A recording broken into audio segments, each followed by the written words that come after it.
City, 6 a.m. An out-of-control satellite radio show is being broadcasted to millions of Americans.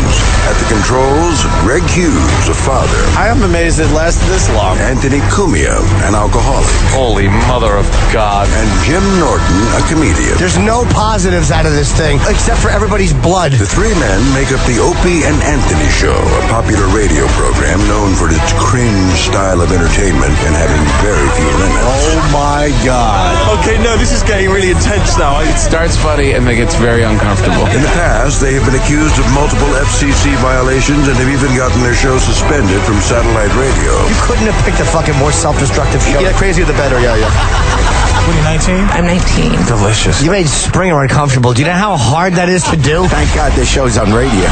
Everything you are about to hear is real. Real people, real excitement. Hey, let's go fucking have a good time. What the fuck? Get ready to experience the thrill of a lifetime. This is the Opie and Anthony Show. Just sit back and enjoy the show. But enough of this palaver. Let's get the show on the road.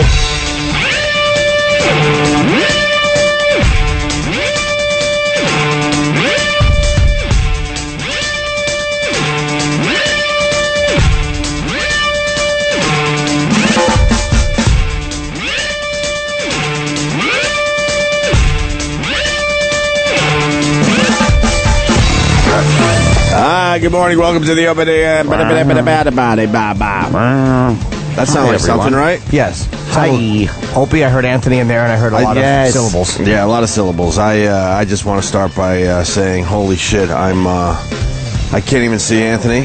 What happened? You're not missing much. I can't see Jimmy. You're missing a lot there. All I see is windshield wipers in my mind. That's the worst. How long do you have to stare at those? Well, a lot of people know I go to Philly a lot. That's where my wife is from, and we went down there for Easter, for the little kids' first Easter. Mm-hmm. They did it up right, man. They fucking treated my son like a king. It was awesome. And I said, you know what? Why don't we push this visit a little bit? We'll get on the road around 8:30. Have a little dessert in the backyard. Relax. That's crazy. Well, like 8:30, I think most of the Easter Sunday traffic should be well gone. We might have just a few delays here and there. A few stragglers. But I think if we leave at 8:30, I could be home by 10 o'clock at the latest, sleeping nice by 10:15, get a nice night's sleep, and then come in and do the radio show with my pals. Uh-huh. There's a little bit of rain. A little. Actually, it wasn't even the rain delays. Although there were a bunch of huge fucking puddles that people couldn't navigate through, so that slowed people down on the New Jersey Turnpike. Well, that slows the shit out of everybody, yeah. And then you had the cops that insisted that Easter Sunday's a perfect night to pull people over, so that slows everyone down. Yeah. And 10 miles an hour for an hour straight. Pull into my garage a little after 11:30. Yeah. It takes an hour and a half tops usually. This was a little over 3 hours. Yeah, you gotta love the double time. With a kid when that it takes you twice as long. Yeah, with a kid that decided he needed to scream the whole way home. And usually he's pretty good. You're not a kid. Well, makes me realize what my fucking crying has done over the years. But, yeah, so he was crying the whole way home. That sounds... Which is so rare. Nightmarish to me. Yeah. It was nightmarish. When it's your own kid crying, we were discussing this after the fact, it's your own kid crying. If it was someone else's kid, I probably would have committed murder. Yeah. There is a difference. That's all I could tell you. Yeah, I guess so. Because when it's your kid crying, you just want to make them feel, better. Yeah. It's hard to explain because you don't have a kid. I know. My friend Eric, and you have every right to think what you're thinking. That's No, you have every right to say that. The thought of being in 3-hour traffic for an hour and a half drive is enough. Right. Then the rain. Right. And then, like, having the sound effects in the background with the kid crying.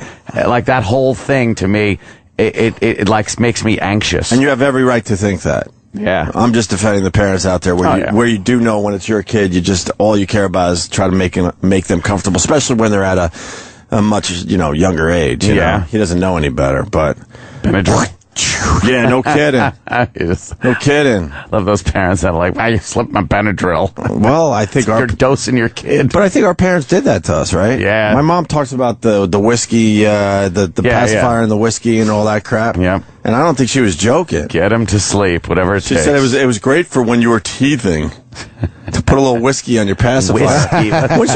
Would you get arrested for that now? Who would ever fucking come out, even as a doctor, because doctors would say that. You put a little whiskey, bourbon on their, give 'em a little whiskey. on the pacifier, it'll be fine for him. Yeah. As he's lighting up a cigarette in his office. Yeah.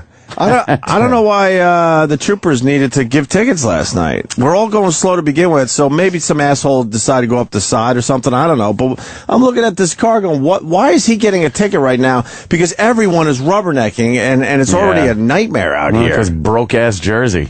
Yeah. Broke-ass Jersey needs money, so... Yeah, so, fuck, man. That was a rough one. And you just have to concentrate too much. So, like, every hour you're awake driving like that is 2 hours of normal activity. Yeah. Because you're so focused, you got to drive, be careful. You got ridiculous focus. Yeah. Because you're trying to make moves. You're like, can I get over there? Is that going to do something? You're looking 5-6 cars ahead. And then the New Jersey Turnpike splits, and then you have to make that fucking decision of life. Fateful decision.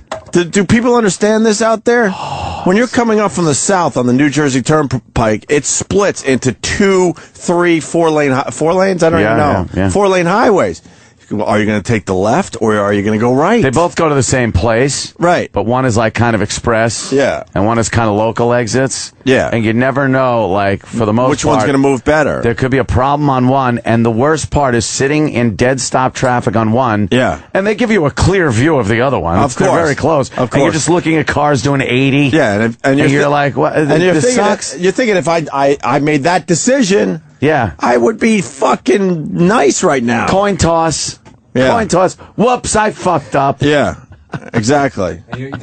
What? You always end up in the express lane because that just makes more sense than Right, local. express because if seems you're fast. looking, you see I know, signs, you never. go, oh, express or local. Well, I obviously want the express. I lane. want to go express. And then you It's realize always express worse. Yeah, had a it's always 10-car worse. pile up. But no, do you know what's better too? Truck and car lanes is better than just car lanes. Yeah. Y'all take that to the bank. Motherfucker. Yeah. But they're sick with that shit because they don't tell you which one is the good one. No. You have to. You make that decision every time. That's and sometimes it. you're like, I fucking did it It's right. harrowing when you have to make it. You're thinking, So guess what? Last night I made it wrong. I went left. You chose unwisely. I went left. It was right. Left is express, right? Right. And my wife doesn't like when I fucking decide, well, I made the wrong decision, so now I have to get to the right decision, Hey. which is a completely illegal move. Illegal, but great move. But all of a sudden, I pull onto the shoulder, and she knew, like, all right, look, he's in his own world. Let I'm him going go. for it. And I'm just looking. These cars are zipping by because I'm 10 miles an hour on the left. The right is easily going 75. I'm like, I need to be over there. So I had to fucking make some moves to, Sure. what are they called? They give you a couple chances to fucking change lanes. Yeah, Illegally, of course. illegal, Because 'cause there's it signs says- all over the place. Do not fucking do Don't that. pull that shit. And they say it. Do not fucking do what you're thinking. Yep. But I did what I was fucking thinking. And saved myself probably another hour. Yeah. Probably. What's worse though what's worse than when you make that decision and then you're just like, I fucking knew it. Yeah. It's like there's two girls at the bar and you hit on one and then she stands up and she's a fat pig and the 10 leaves. You could have had me. Shit. But Yeah. all fucking night long, man. That's worse than looking at my droid. It's like reading the whole time. Yeah, I can't see shit right now. I realize there are some days you wake up and like someone, it feels like you have arc burn in your eyeballs and someone threw handfuls of sand in your face. Yeah. And then you're like, oh, what the fuck? Oh yeah. I was texting for like fucking 2 hours straight. I do feel like sand was rubbed in my eyes. You're absolutely right. That's You that's the feeling I got right now. Ow. And Hurts. I'm the idiot because I'm thinking Easter Sunday. How hard could it be, right? I forget every year that Easter Sunday could be worse than the Christmas holidays as far as coming back home. Thanksgiving's really bad too. Right. That's It's a bad one. Any holiday where people go to other people's house for dinner is gonna suck ass. Mm-hmm. And it does. I was saying I used to drive home from exit 63 on the expressway when I lived in Bay Ridge in Brooklyn, and 3-hour drive. Yeah. At least 3 hours, and meanwhile, I've done it in an hour. Yeah, maybe slightly over. Yeah, it's it's crazy. How was the Easter? You guys do anything? Well, I know Jimmy went to Ozzy. I saw him tweeting it. Little Ozzy. Yeah. Of course. What else is there?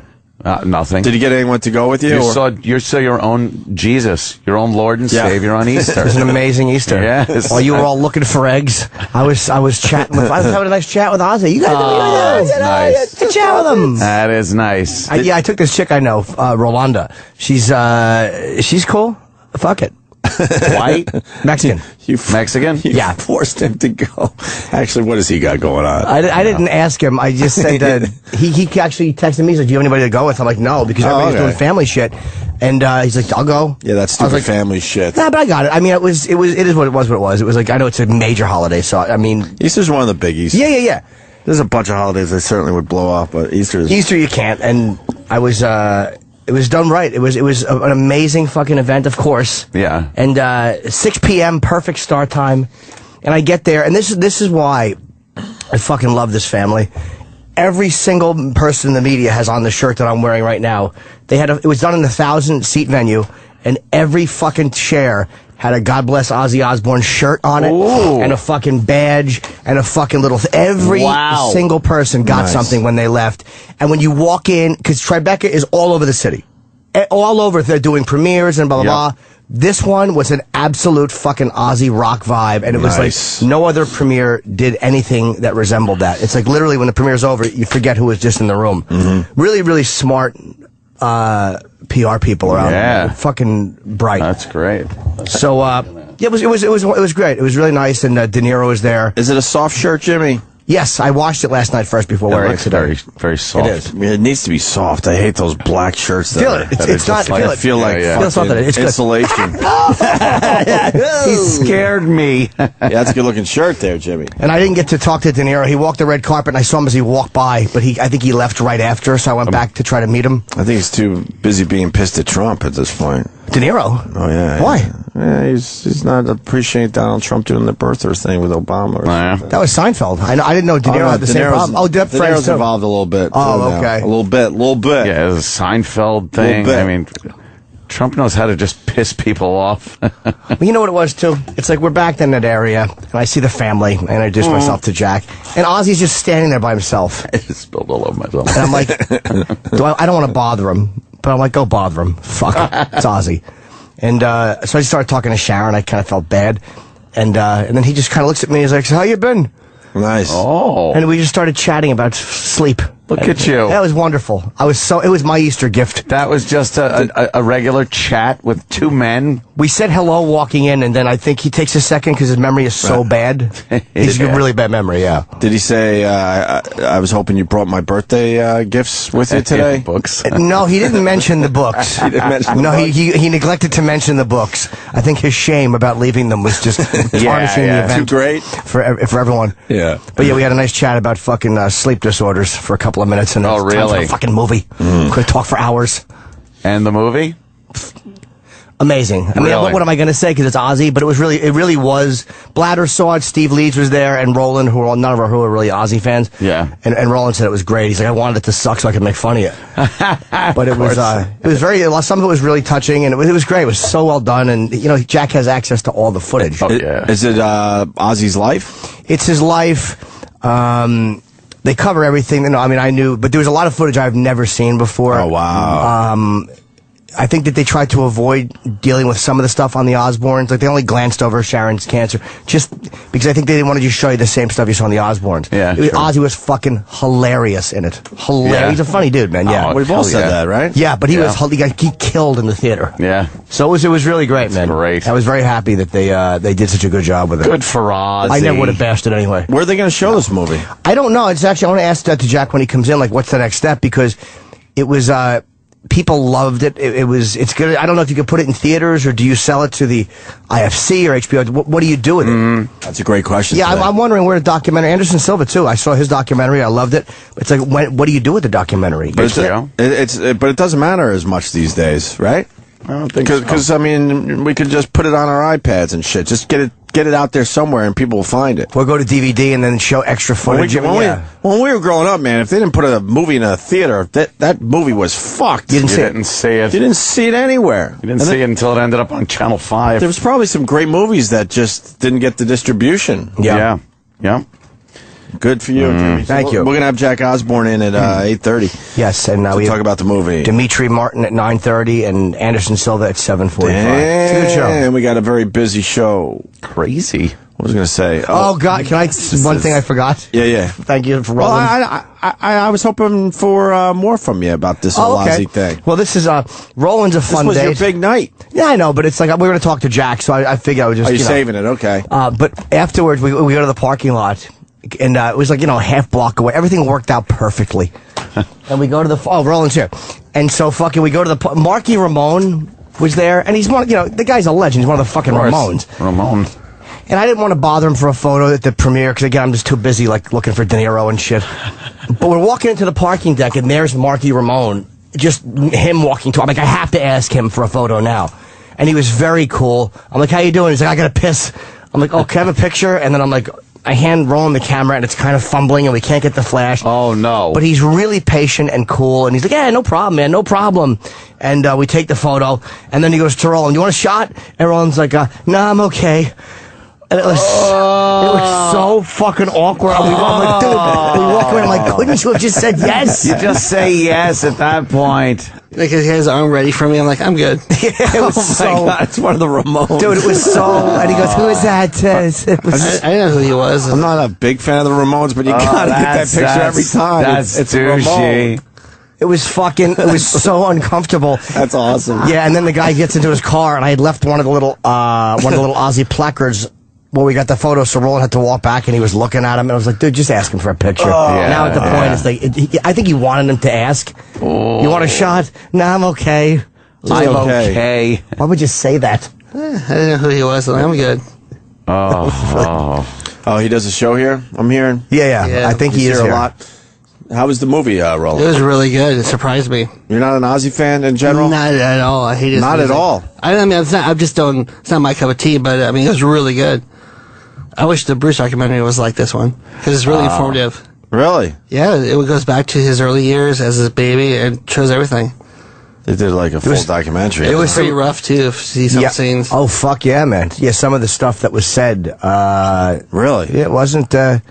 he looks really good in it and really funny, but it's very fucking honest. I mean, there are some things that were said by the kids about him not being a good father. And I mean, it really like, oof. Like it was not a fucking just Ozzy propaganda machine at all. Yeah. It was a real documentary. It was like it was done by somebody who had nothing to do with the family. It was fucking great. I would go see him though in concert, because all the concert scenes were pretty cool. The concert footage was I've been to a concert with Jimmy. Never been to see him. He puts on a great show. Yeah. Holy crap. He's doing more time now than he did fucking 10 years ago. He's doing over 2 hours now. He's like an hour and 20. Jesus. And then he's probably going to back and tip a few. Poor guy. Is he tipping these days? No, he's sober fucking a few years. A few years 5 years now? now? Yeah. 5? Probably, okay. Yeah, did all right with Jimmy? Yeah, we had a good time. You Roland's a didn't fun fuck up his fucking picture hang. taken or anything like that? No, De Niro just went... Yeah, he zipped through. I was fucking... People like, Isn't it his film festival? Slow the But fuck down. no, he did the red carpet, but he had 2 other ones to go to. He had 3. He's like, He had to go tries from show- city to city. I Yeah, gotcha. no, I mean, from theater to all theater. over the city, right? Yeah, I think he tries to hit them all and get a picture. Just for a picture, right. I was fucking crying that I didn't get him. He looked all happy and handsome. Yeah. Yeah, once again, I saw him. I was like, Bob De Niro. And I'm like, fuck. It's gone. Bob. You lose me again. And of course, everybody on Twitter is Bob. Did you get a picture? Did he blow you off? He didn't blow me off. But no, I didn't get a picture. Fucks. One day. I'm going to have one by the end of the Tribeca Film Festival. I will have a picture. We got a guy, Steve, that he was there last night. Yes. Question for Jimmy. Question for Jimmy. Steve, what's up? Yes, hello. It's at the Bear Festival. Thank you. Hi, buddy. Jimmy. Yes. What'd you think of the commentary with Paul McCartney? I was kind of distracted by the fact that he looked like a 96-year-old woman. Well, he's McCartney. I mean, he's probably had a little bit of work done, but I know from one time Johnny and I, which is what Ozzy's brother calls him, we're talking, right. And he had mentioned that Jack got McCartney to be interviewed for him. And McCartney obviously knew the music and knew what the influence of Sabbath had been, and how he said how weird it was to have these dark things. It was good. McCartney was great. But another thing I liked is that they didn't stay on anybody way overdue. They talked a little bit to Tommy Lee told the fucking funniest story in the documentary. A really funny. Fucking great. Tommy Lee was great in the documentary. And Jack talked a little. Kelly, Ozzy's first two children, Lewis, I don't remember his daughter's name, and Amy looked fucking amazing. And it was really, it was spread out beautifully. It wasn't. I wanted it to be longer. I was like, fuck, man, this should be like another hour. Ozzy's brother, you said? He's a I never knew he had a brother, and I never heard his first daughter speak from his first marriage. Right. Never. What does Ozzy's brother do for a living? I know he's probably guessing he's in the business. I love finding that shit out. Yeah. Like when someone's really famous and they have a brother, like or a sister. What do they do? What do they do? His name is Paul Osborne, which made me like him. Osborne. Yay. They did show Ozzy's library full of Beatles books. Oh, dude, there was one thing where they show the Beatles books. Oh, no. And they fucking pan over the one he told me that he had. So he was right. He wasn't lying. It's a pile of Beatles. Where's Ozzy's Beatles books these days? In the office. Yeah. Those are very valuable at this point. Yeah, well, Ozzy will get them. And I'm going to bring it up to Jack, too. Just to tell him he has a gift How about you give them to Jack to give to Ozzy? No, because he has a fucking press to do all day. I have to hand them to Ozzy. I want to hand them to Ozzy wrapped. Make him unwrap them again. Yeah, make him unwrap. Oh, this is wonderful. I have this one.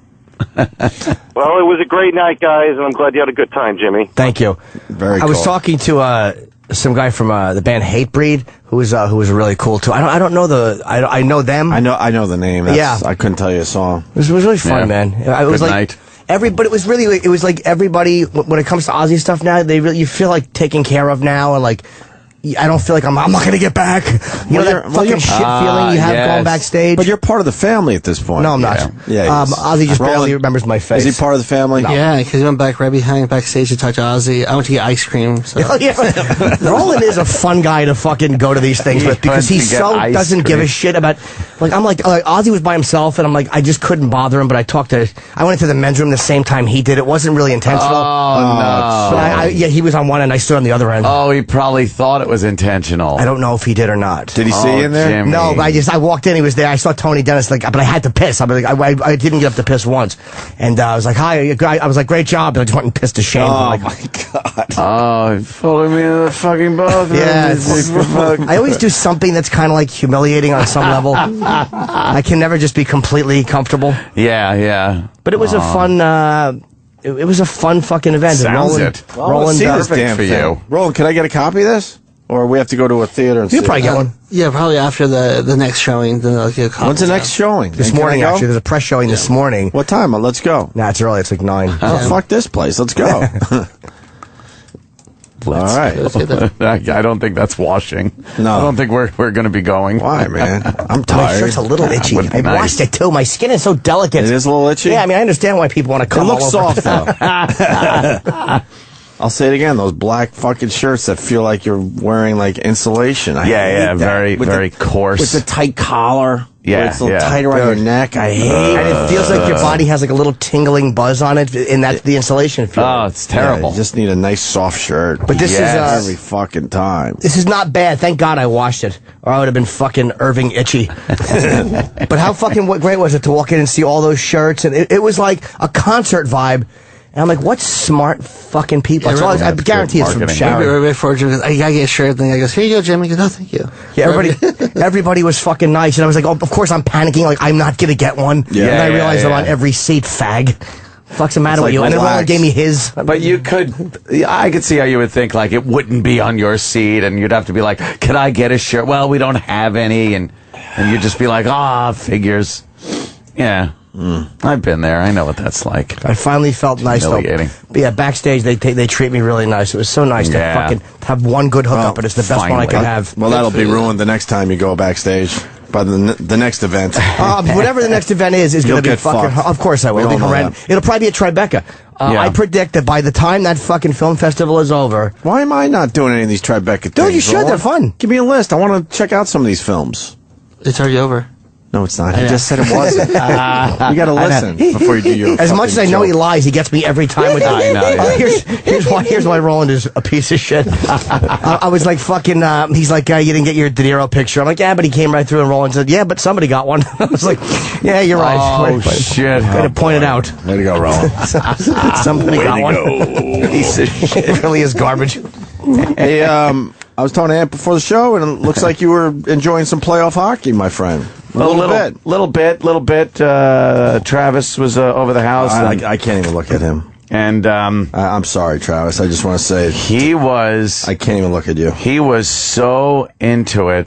I'm just watching his Canadians, or Habs as he calls them, playing the Bees, playing Boston. Mm-hmm. And of course they went into double overtime. Mm-hmm. And he was just at the edge of his seat, mm-hmm. or my couch, as it were. Mm-hmm. And it was brutal to watch. Yeah. He's just freaking out. Yeah. But he's not a loud fan.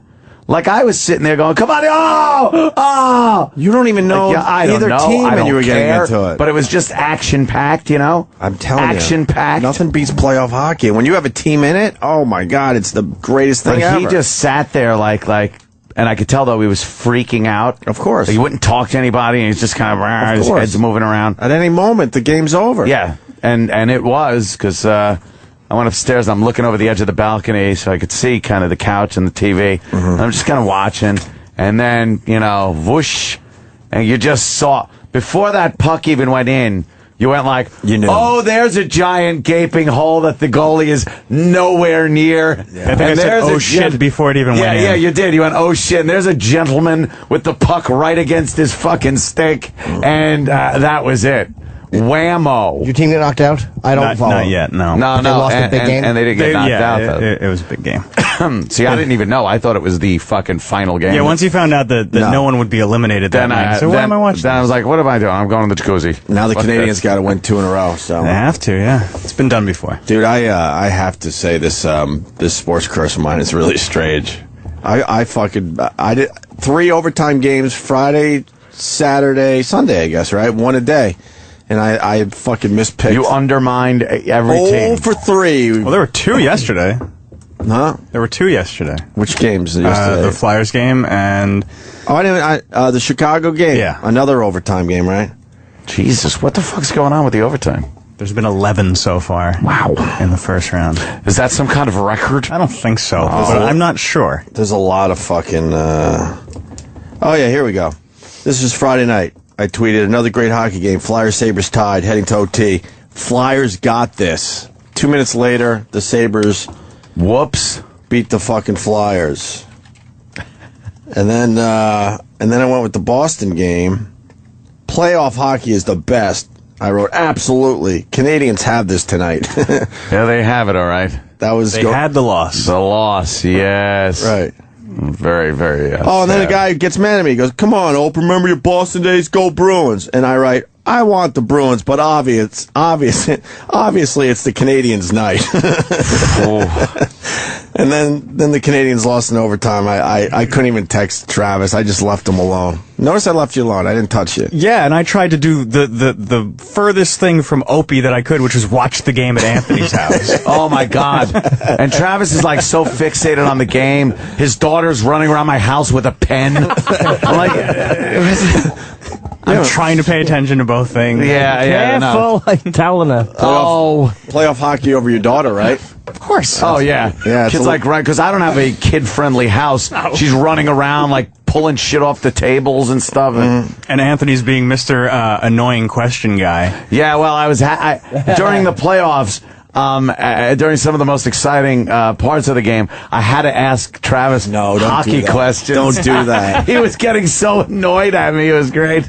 Don't do that. No, it was fantastic. What's icing? Can you explain That's icing? That's icing, right? Can you explain that? Half the time he would say, well, here comes icing. It would be icing. See, I knew it was icing.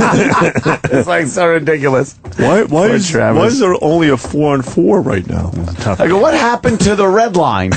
I remember there used to be a red line or something. How many years ago now? I don't even know. I don't even know. Yeah. It was a tough game to watch. It was a very tough game. Well, the end was tough to watch. And the rest of the game was great. And then yesterday, someone asked me, who you got today? Ope, Flyers or Sabres? And I write, sorry, but Ryan Miller looks unstoppable. Sabres got this today. Whoops. 0 for 3 with the fucking OTs. 0 for 3. People are now betting against my picks. Are they? Making some money? They're begging me to pick games, and then they're going opposite at this point. Who won last night with the Chicago thing? Chicago won forced Game 7. Wow. Vancouver was up 3-0, like in the series. Wow. No, they've come all the way back. Right on. Yeah. Did you enjoy your playoff hockey? Games. Yeah, I thought it was pretty exciting. And you got the nice system over there. Yeah. We watched it upstairs, but the TV is fucking great for sports. It's like crazy. It looked, and it just was like it was action packed, man. I was commenting also, of course, much to his chagrin, that like not as many whistles as I used to see when I used to watch like hockey. Well, they don't want. Wow, that's a penalty. There's a penalty. Like every time something would happen where it wasn't just skating and moving the puck around, I'd be like, that's got to be called. Travis just like, shut up. I appreciate that the refs just stay out of it, man, and let these guys beat the shit out of each other. You know, as long as it's not some blatant fucking penalty, they let them go for the most part. Yeah. And I think the players play a little more careful because they know what. Right. You know, sometimes they get a stick in there, though. Wham! When it's very obvious, of course, they're going to call it. But you can watch this playoff hockey and see a lot of penalties they're not calling, which I love. Do that in the regular season. And then my other favorite thing was, he's in the crease, punch him in the fucking face. There you go. And Travis is just like, oh God, would he shut the fuck up? Anthony loves it when it's in the zone and when you get it out of the zone. Yes, both. Clearing it is great. The power play. Keeping it in. The power play was great because it was like, clear it, there it is. That's where hockey has changed. If you have the tip of your skate in the crease, you're going to lose your teeth. Oh, yeah. That's really like, they don't punch fuck him around. in the fucking face. Even if it was by accident, so if he was pushed by the other team into the crease, he still gets beat up. Doesn't matter. He gets his shit beat. Oh yeah, and it's not even. It's even close to the crease at this point. If you're a couple feet away, they're going to fuck. It's with fantastic. You. Oh really? You want to come this close, or are you going to lose your teeth? That was good. It's up to you. It was good. I enjoyed myself and that's watching that. And it's much different than regular season. I'm going to say it again. It's the only sport that is drastically different when the playoffs hit. Drastically different. I'll only watch playoffs then. Although baseball's drastically different. Those games turn out to be, 6 hours long when it's the playoffs? Oh, yeah. And the pitchers will go longer. They'll bring in starters to do relief. Like, you'll see a lot of that guys coming in the 7th that are supposed to start. I don't know why I had to say it and then explain the starter coming in a relief, man. I should have said it once, but I felt like I had a good point. It just wasn't enough words in it. I had a shitty fucking sports weekend because the Knicks got knocked out, too. They got swept by the Celtics. I don't even know about basketball, but they weren't looking very good during the playoffs from what I heard. And the Celtics are not winning this fucking championship. The Black Celtics? And don't bet on that. Trust me, they're not winning the championship. A bunch of just a bunch of Irish guys on the court. Don't count Oklahoma out. Oh, what? There's a team in Oklahoma now, and they look pretty fucking good in the playoffs. Really? Don't count them out. Don't count Chicago out. Don't just assume it's going to be the Lakers or the fucking Heat. I'll tell you right now. But the stupid Knicks haven't won a playoff game. They had it in the paper today. They haven't won a playoff game in 10 years now. Wow. Even the Islanders, who have been shitty for a long time, have won playoff games in the last 10 years. Wow, it was in the paper really today. Bad. It shows all the teams, and the Yankees, of course, have the most playoff wins in the last 10 years for New York teams. Of course. And the fucking Knicks have still not won one playoff game in 10 years. And that was the first time they were in the playoffs in 7 years. And they blew it, so. I don't know if they blew it, but... Yeah, but your Mets swept the Diamondbacks, so it wasn't a total loss. Mets got a 4-game winning streak. Yeah. 4 games, huh? Yes. Yeah, they're what, 8 and 13 or something like that? They're 9-13? 9 or 10 wins. They're back in it then. I'm not, Holiday had a fucking game down there in Philly.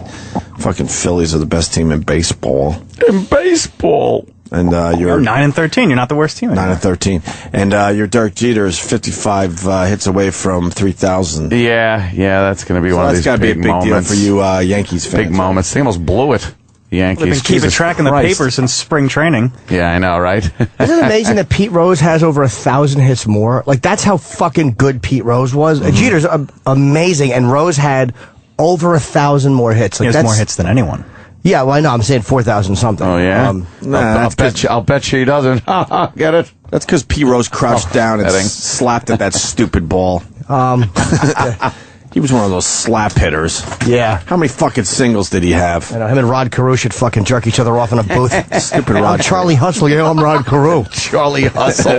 Remember Rod Carew choking up on that bat and just slapping at the ball? It drove people nuts. He was my favorite player for a while. Even more than I just loved Rod Carew. Loved him. Really? Loved him because he was, I don't know, he was just great. I'd say he used the entire field. Oh, really? They would never say that. No, they would. We would all think it, but anyone that said it was immediately humiliated sexually. Did he ever have a double, Rod Carew?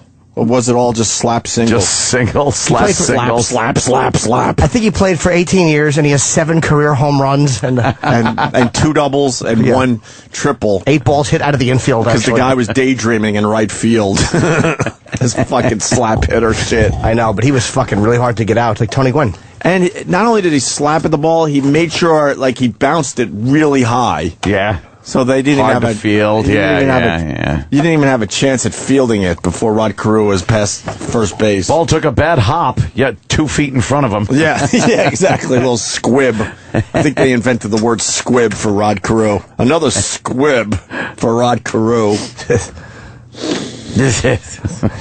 Travis, what do you think of your Canadians? You think they're going to do this or what? I have to think they're going to do this. Where's the next game? I don't even know. In Montreal. Montreal. Yeah. Oh. But it's, But the home team's not winning this. Boston was the first one to win, and at home on Saturday. A lot of fucking games not being won by the home team. And that could have went either way there, Travis. Could have gone either way, yeah. This is good sports talk. A lot of good opportunities, a lot of good missed opportunities, and some great goaltending in that game. That's what I saw. I think they'll pull it out, though. Yeah. Stay close, Travis, because I've heard explanations about this, and I don't believe any of them. Okay. Rick will explain in Rockland. Go ahead, Rick. Hey, Rick. Hey, guys, what's up? Love you, love the show. I wanted to ask Travis if Anthony was booing the black guy and the Canadians with the rest of the Boston fans. Well, the Boston fans sure do like to boo their black guys. Well, now, Travis, you're going to have to explain this for all the Canadians fans out there. I guess Saban? Is that how you say Subban. Subban, okay. Yeah. I want to say his name correctly. Subban, he's a black player for the Canadians, and he's damn good. And everyone hates him. And every time he touched the puck in Boston, they were booing him. You gotta think it's a racist thing. Yeah, but it's like that everywhere. I mean, why do they hate him so much? Because he's a rookie, and he's very cocky, and he'll hit people, and he'll start shit. And I think a lot of players don't respect that he's very new to the game, and very cocky for what he's done. Yeah, so that far. must be why in Boston they boo him when he's on the ice. Definitely doesn't have to do with his race. Doesn't have anything to do with the race, right? No. Is he good though? Yeah, he's very good. Yeah. But yeah, I mean, in New York, they'll boo him every time he gets the puck at the Garden, and in Boston. Just because he's that cocky. Yeah. Wow, I didn't know that. That's hilarious. I was thinking it has to be racist Boston. Yeah, of course. It has to be. It would be funnier. You made it easy for racist Boston, man. Yeah. No, the whole league does this. Yeah, exactly. He's a hateable guy if you're not a Canadians fan. Really? Mm-hmm. Yeah, I don't know much about him. Do you like him? Yes, I do. Very much. Why don't you? How come you don't just like his cockiness? Why did you marry him? Because he's on my team. If he wasn't on my team, I'd say, that cocky motherfucker. Is he worse than Avery? No one's worse than Avery. Avery's a cunt. Yeah. And you could say that now, Rangers fans, because I don't think that he's coming back. Avery's a twat. Yeah. And you're right. If he was on the Islanders, I'd fucking love a player like that. But he's not on my team, so he's a fucking twat. Rangers done. That's it. Yeah, that Caps knocked him out. Mm-hmm. Yep. That's all I know. I've totally exhausted. Are you gonna watch more playoff hockey? I'll probably watch the Canadians games now. Just during watch. You don't want me to watch? No. You're bad luck now too. I'll watch. Bad luck too. Yeah, between us, I'm gonna be watching. That'll be fun. We can tweet. Yeah, let's all get together and watch your Canadians. Yeah, I'm gonna watch and getting tweet. Interesting. Where do you want to see the game? I'm gonna watch it alone in my room and just. No, man. Well, I'll come over. I'll come over. Nah, my place kids is can have a play date and we'll watch hockey together. We're moving. We got boxes everywhere. I think it's fun if we just watch it at our various locations. And tweet everything. Yeah, can we do that? Yeah, sure, we can do that. No, because he'll just put his Twitter down. Why don't you go to Ope's house or something like that? It's right here in the city. Oh, he's got a big 4-bedroom. You can just bring the kids over with a kid and hang out. Travis truly believes I'm bad luck. Yes, I do. Not bad luck. Yes. Oh yeah. No, I know. Maybe watching it with him would destroy the luck. You willing to take that chance? I could. I'll do anything at this point. You believe that I'm cursing your team at this point? I do believe you're not on my side. Consciously or subconsciously. The anger people threw at me on Twitter, though, just because I'm picking games that aren't coming serious. They're like, just fucking don't say my team's name. Yeah, they don't even want you mentioning the name. They're so mad. I'm like, come on. You really think I have anything to do with this in the end? I would love to think I have that power. Well, there's something going on. There is something going on there. Jordan, very excited that we mentioned Rod Carew in the first hour of the show today. Well, a lot of people have criticized me. Like, I'm typically a third to fourth hour show Rod Carew mention guy. And everyone has, like, Twittered me about that and emailed me, like, dude, how about the first hour? And I said, I'm going to start doing it. Can we turn this into Rod Carew Day? I don't know if I would go that extreme. I would wait till his birthday, where I would like to celebrate the anniversary of his 11th hit. I don't know. Yeah, so I would get on Google and see when it was. I bet it's today. That would be odd. All right, Matt in Boston wants to explain some shit. Go ahead, Matt. We don't like them because they're different than us. Oh, sorry. What, Matt? I'm not the black guy from Canadians. I don't even want to say his name. I fucking hate him. He's a piece of shit because he wears a face shield and he starts shit, and nobody's gonna jack him in his black mouth because he has a face shield on. Jack him in his black mouth. That's funny. Yeah, that face shield, man. If you're gonna start shit, you gotta take that whole fucking Can't do it. helmet Can't off. do it. He doesn't wear a face shield. What is this guy talking about? Is that protocol? There's a face shield right I'm there. looking at a face shield picture right now. I'm Travis. looking. No, I'm talking about the entire mask. Well, no, there's glass right there. Are you just talking about the mask over his eyes? A little plexiglass. All right. I love misunderstanding. I love. You wear a full mask when you get your face broken, and then you show up for the next game, like my boy Marchand. Yeah, he's a tough motherfucker. Yeah, what's he wearing that glass over his eyes for? You're right. I agree Tons with of this players guy. wear that. Yeah, but this guy's starting shit. But fair enough, you could still knock his teeth out as long as you got access to the jaw and the teeth. That I think that's acceptable. It's like a in the cartoon. NHL. Like, you wouldn't hit a man with glasses, would you? And then they do. I love the fucking real tough guys in hockey where it's obviously going to fight. They're like, all right, let's do this. They slowly take their fucking... Yeah. They take their helmet off. They take their gloves off. They roll up their sleeves. You ready? I'm ready. Nice. Let's go. And then you got the one guy always that, I didn't realize I was supposed to take my helmet off. Sorry, you got a broken hand. You know? Guys. Yeah. I hate PK Subban only has 727 fans on Facebook, so he can't be that bad a guy. Well, he's going to get a few more now that you mentioned the site. That wasn't smart on your part. It does not affect me personally. Steve in Alabama's got Alabama Steve. Steve, he's going back to the traffic thing. Over 3 hours from not even in Philly. I'm north now. Whatever. Go ahead, Steve. Hey guys, I got an answer to all y'all's problems. Jimmy, when you traveling from gigs and Opie going from Philly all the time and Ant in his drunken stupors in his Shelby, y'all need to get a CB. And Opie, just like last night, all you had to do was say southbound, what's going on, and they would have told you. Take local. Hey, southbound, what's going on? I'm not getting a CB when I have Twitter. I should have taken advantage of that. I did that one time, and people got mad at me at that because I go, "Hey, heading north on the New Jersey Turnpike, can someone tell me, what's going on?" And then I get 1,000 people telling me the same thing. I didn't do that last night though. Fuck this CB. That's old school. I have a CB actually. You do? Yep. You don't know how many times I've been on the damn turnpike going north, and it's crazy. Did he even hear that, you think? No, he's too busy thinking that we give a fuck about him and his truck and his CB. Yeah. How come you don't ask for my CB handle? Yeah, Steve. Yeah, what's your CB handle? I do have one. But no, man, there's been times I've been on the Jersey Pike going slow, and I have give a fuck about traffic and trucks. How come you don't want my CB handle, Steve? How come nobody ever asked for my CB handle? I've announced before that I have one. Steve, he's got a CB handle. He has got to be the CB kid. No, I'm not actually. What's your handle, Jimmy? Clarkston. It's hard to ask for, I would think. How do you spell that? Clarkston. It's an H, an L, and R, and then a U with the little fucking greater than sign over it. There's 6 of them.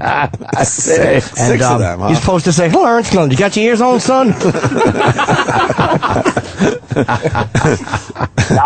I'm telling y'all. Steve, we don't give a fuck about you, your truck, roads, or CBs. Yes. What is this? 1976? Right. Yeah, exactly. Do you have a convoy? Yeah, put the metal to the fucking pedal. Can we get a little convoy for Steve? He needs it today. There you go. Yay.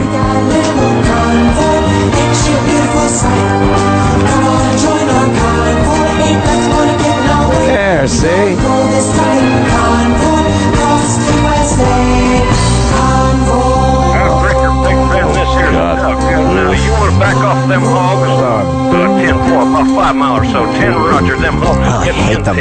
here. Breaker. Hope you got your ears on. We had 85. Breaker for the bandit. Block up on the clover leaf. No, this is no. What? No. What'd you say? They even had a bear in the air. I said, now it's good. No, it sounded good. But it's not. That's not Johnny Cash. Johnny Cash. No, you're not. I have my headphones off. I have I put my other ones on. Johnny Cash would have never done this. Well, I wanted to hear it at least. Yeah. If it was Johnny Cash, though, it wouldn't have sucked. I couldn't. I had to change my tune. All right, there, Steve. Thank you. And just so we have the info out there, NHL told the players they have to wear the half shield, right, as they're coming into the league? I assume so, yeah. But they got that grandfather thing for the older guys, I think? Just like they did with the helmet. Do they with the have to helmets? wear the shield now? I think so, yeah. I believe just over your eyes. I heard that series was really good.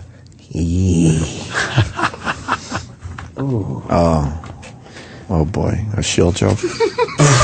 Was that a shield joke? It was a shield statement that never should have been masquerading as humor. Let's say hi to Scott on Long Island. Scott. Hey guys, what's up? Little NHL trivia. The first black player in the NHL was for Boston. Yes. They bring it up every black holidays, and like Martin Luther King Day, he gets celebrated up there. And what's his name? Oh, I have no idea. I wouldn't remember. What was his nickname? Really imagine. Black Ice. Talked about it before. Black Ice. Yeah, I know. What was his name again? He had a good name. Yeah. Oh, Willie O'Ree. Yeah, there you go.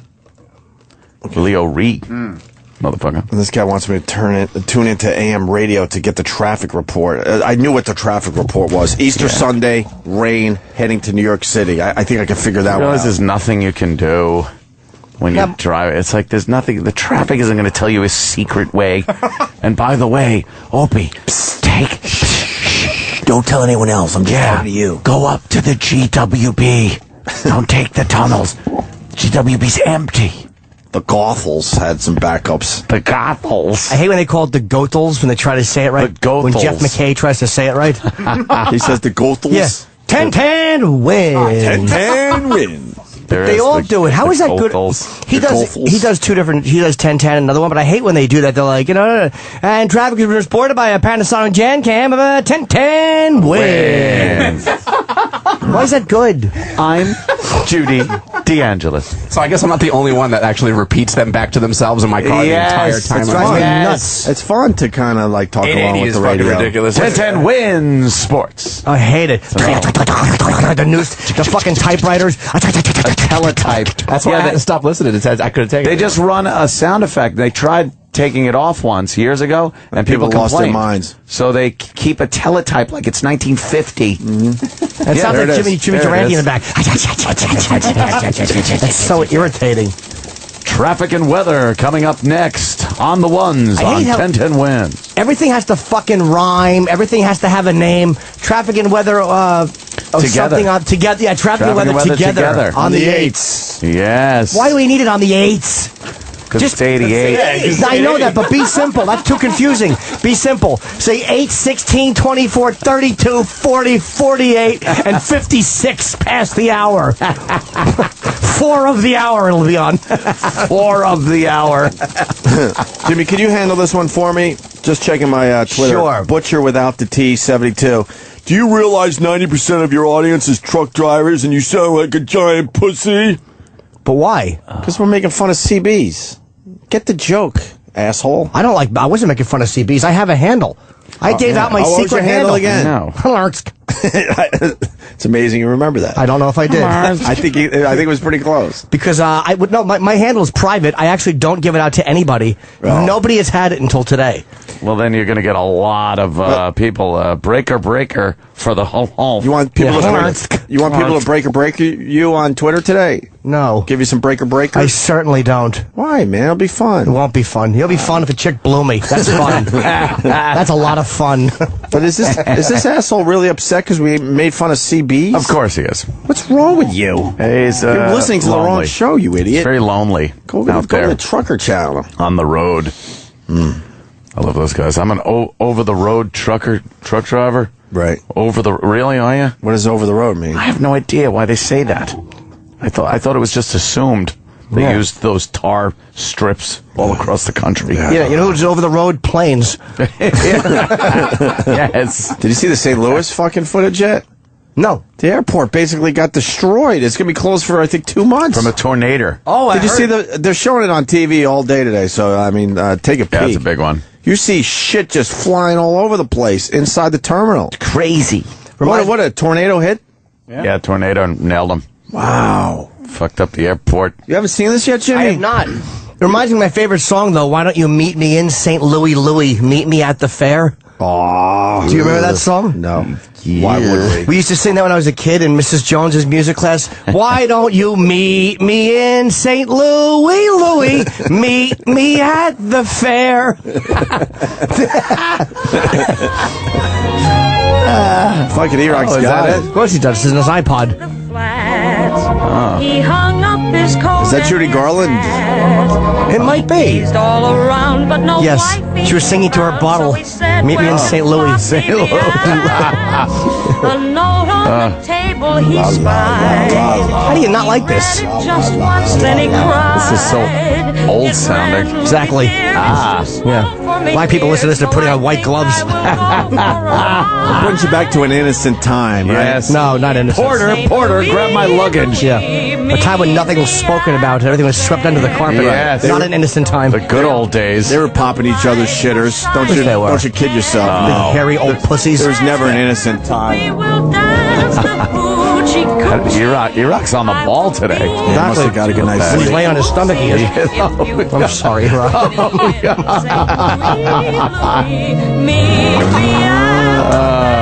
God, that YouTube video sucks, man. The one that's shown on TV, you just see shit flying all over the Are you place watching the inside the video for this? airport.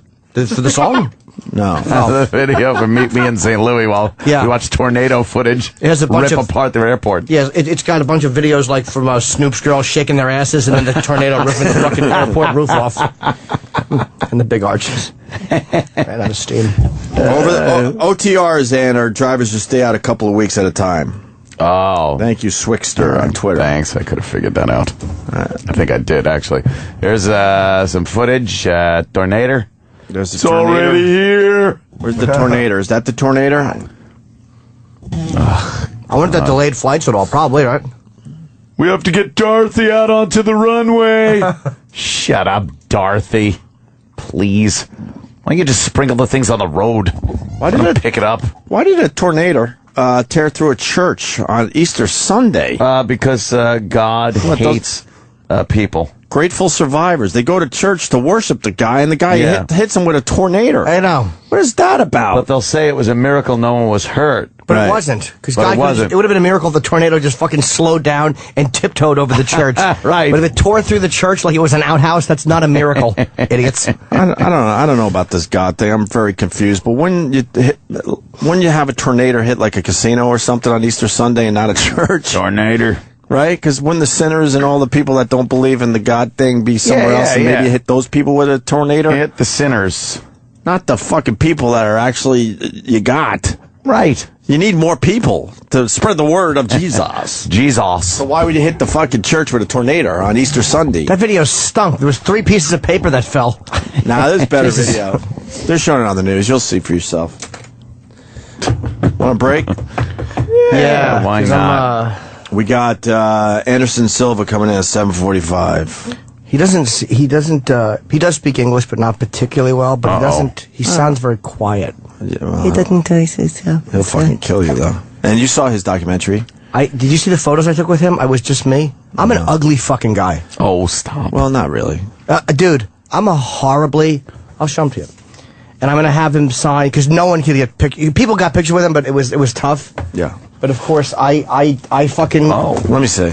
Let me see if you're ugly. Good picture. I got 2 holding it out. One, because I was by myself, my friend. That's a good picture. That one is not that bad. It's a little blurry. Yeah, you're ugly. But look, but look at this one. It looks like he's holding a retard puppet.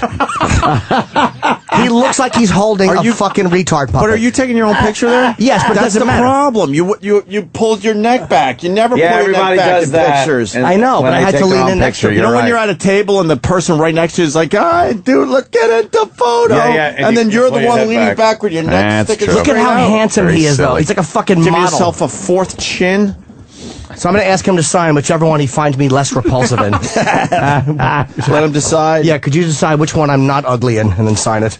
All right, so we got Silva coming in. We got Jack Osborne coming in at 8:30, and Dimitri Martin. We've never had Dimitri on. Yeah, huh? Dimitri's huge in the business. no he has a kidding. book out, I think, and Casino business. yeah, I think what the book is called. I think it's just This Is My Book. Or This is a book. This is a book by Dimitri Martin, and he's a funny dude, man. I don't know if this is worth it for the show, because you never know with the listeners, but Probably not. Nathan Brimmer on Twitter. Funniest quote from St. Louis Tornado News. It was like being in a horror movie. Grown men were crying. It was horrible. Oh. I wouldn't want to Sounds be terrible. I wouldn't want to be close to a look at there's the footage on CNN of what's left of part of that airport. So wait, so there's no flights going out of there? They're probably going to have one. You know how fucking delays are going to be out Oh, baggage. all No, over the I think place. they're closing down the airport for like 2 months. It says airport operating at 70% capacity. Oh. what the fudge? That's Excuse not me. closing it down. I heard they were closing the fucking thing down. Now, those are just houses you're looking at. Oh, the whole thing's a mess, guys. Let's just go to break and recoup. The news. The Opie and Anthony Show on Sirius XM. The virus. What's up? What's up? Got some stuff here, Ant.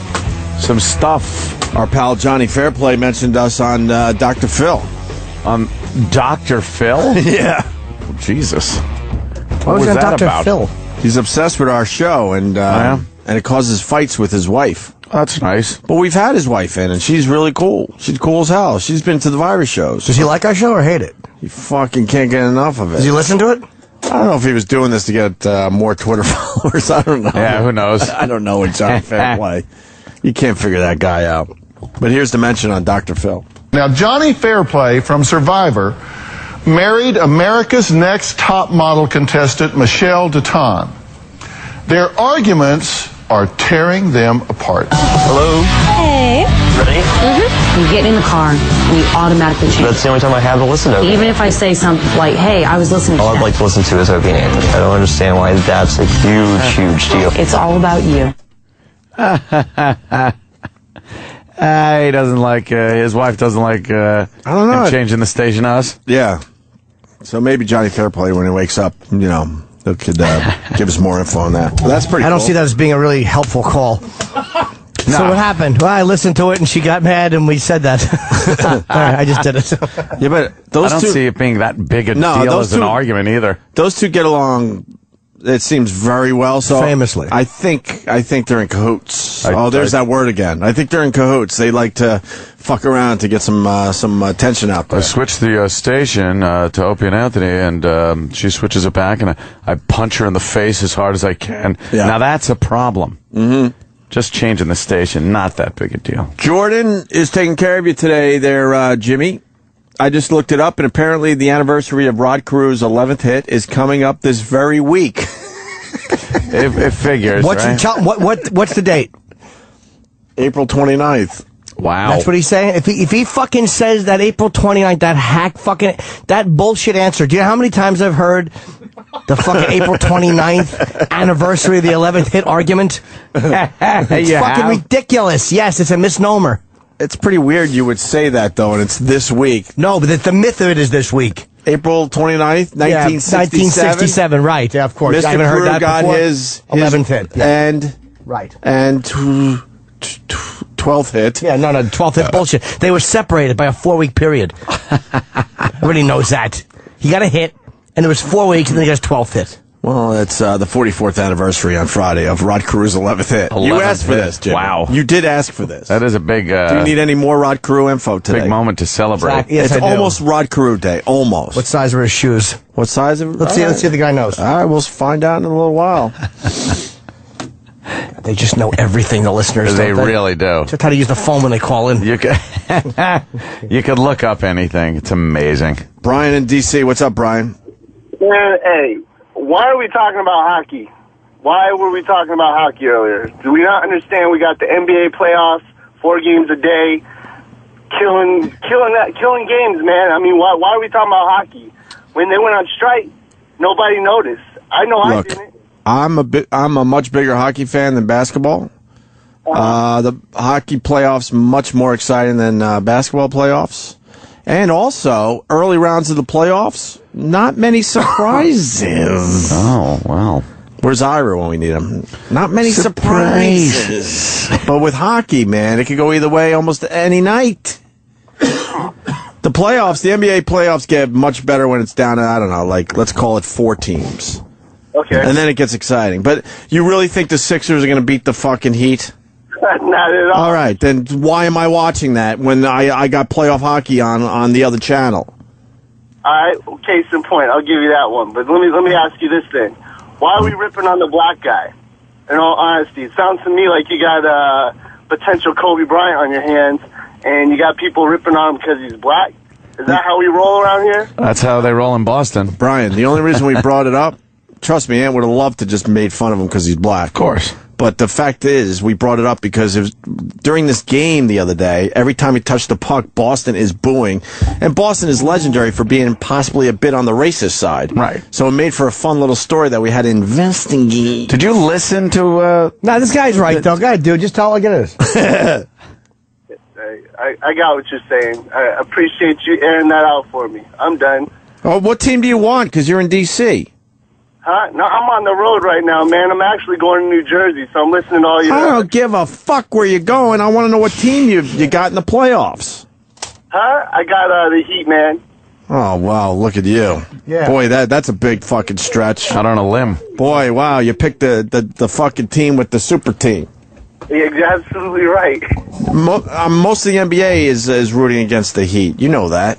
No, I will laugh so fucking hard when LeBron James walks away with no championship. He's going to get a championship, I promise. And then breaks his knee in the offseason. Then he doesn't even have a chance for the next 3 or 4 years. That's what I'm going to laugh at. And this itchy asshole. LeBron James. That's right. All right, well, appreciate it. Let's see him get past Oklahoma. Just say I appreciate. Take a peek at that Oklahoma team. They're making it look very easy in the playoffs. There's your fucking playoff talk. Now, beat it. Thank you. Thank you. I don't even know if that was accurate what I said. Oklahoma, I have no idea. Are they doing well? I have no idea. I have no clue. Couldn't even tell you. All right, so we got the Johnny Fairplay, so hopefully he'll call in to explain that further. Oh. Ant, do you want Nick Cannon's latest 92 fucking 3 now stunt? Is it The Fugitive? This one makes The Fugitive look like fucking dick soup. Real dick soup. Hey, I'm starving. We got any dick soup back there? All out. Oh, damn. I think they serve that in the Chinese restaurants, right? With that fucking weird fucking egg white soup shit. I hate that. What the hell is that? Egg drop soup. Yuck. You got to think if there's an angry Chinaman in the back, there's a little more than fucking egg white in that So soup. much they could do to that to fuck you up. How would you ever know? Nose, cock. How would you ever know? Yes, fucking whatever. Yeah. Well, Nick Cannon, this is just amazing radio, man. This is just fucking amazing. Nick Cannon, who of course is over there at the former K-Rock 92.3. Yeah, the station's starting to do well, I guess, over there. Well, they play that music that people like. Yeah. Seems. Yeah. And he's doing a stunt, I guess? Yeah. Because last I remember it was The Fugitive, which was just huge. Well, his wife there, Mariah Carey. Mariah Carey just happens to be his wife, right? I think they're married out of convenience, and then really to throw everyone off, now she's pregnant with kids. Oh, are you talking beard, maybe? I don't know what the fuck's going on there, but it's a weird relationship. Very strange. Yeah, Nick announces he's going on paternity leave. What? But we'll miss his audience. Oh, really? Did I go on paternity leave, Ant? I think you went up for a little while, sure. Not that long. Not that long. A little while. Couple days. You gotta, I don't even think I did a week. You gotta settle in. Yeah. Well, he's going on paternity leave because any day, Mariah's dropping that kid. Yeah, her pussy's going to open up and some kids are going to pop out. More than one, right? She's got the twins, I think. Wow. That's some damage. And when someone has twins, you got to be suspicious that it was a little artificial vitro action. In vitro fertilization? Did they have sex for these kids? Oh, what do you think? Well, this is Nick Cannon on his show. New York's new 92.3 now, rolling with Nick Cannon. Rolling! Jimmy, why don't we do Roland? Yeah. Can we start that? I'd love to. Rolling with Opie and Anthony, and then you just go, rolling! This is how we get it in every morning, and this morning was interesting. I sped up in here, made it into the show by the hair of my teeth. 5 seconds left before we had to go on. I was freaking out. Were you freaking out? How come he's got hairy teeth? What is he eating, hairs and wigs? Probably Mariah's You could go back pussy. and play it.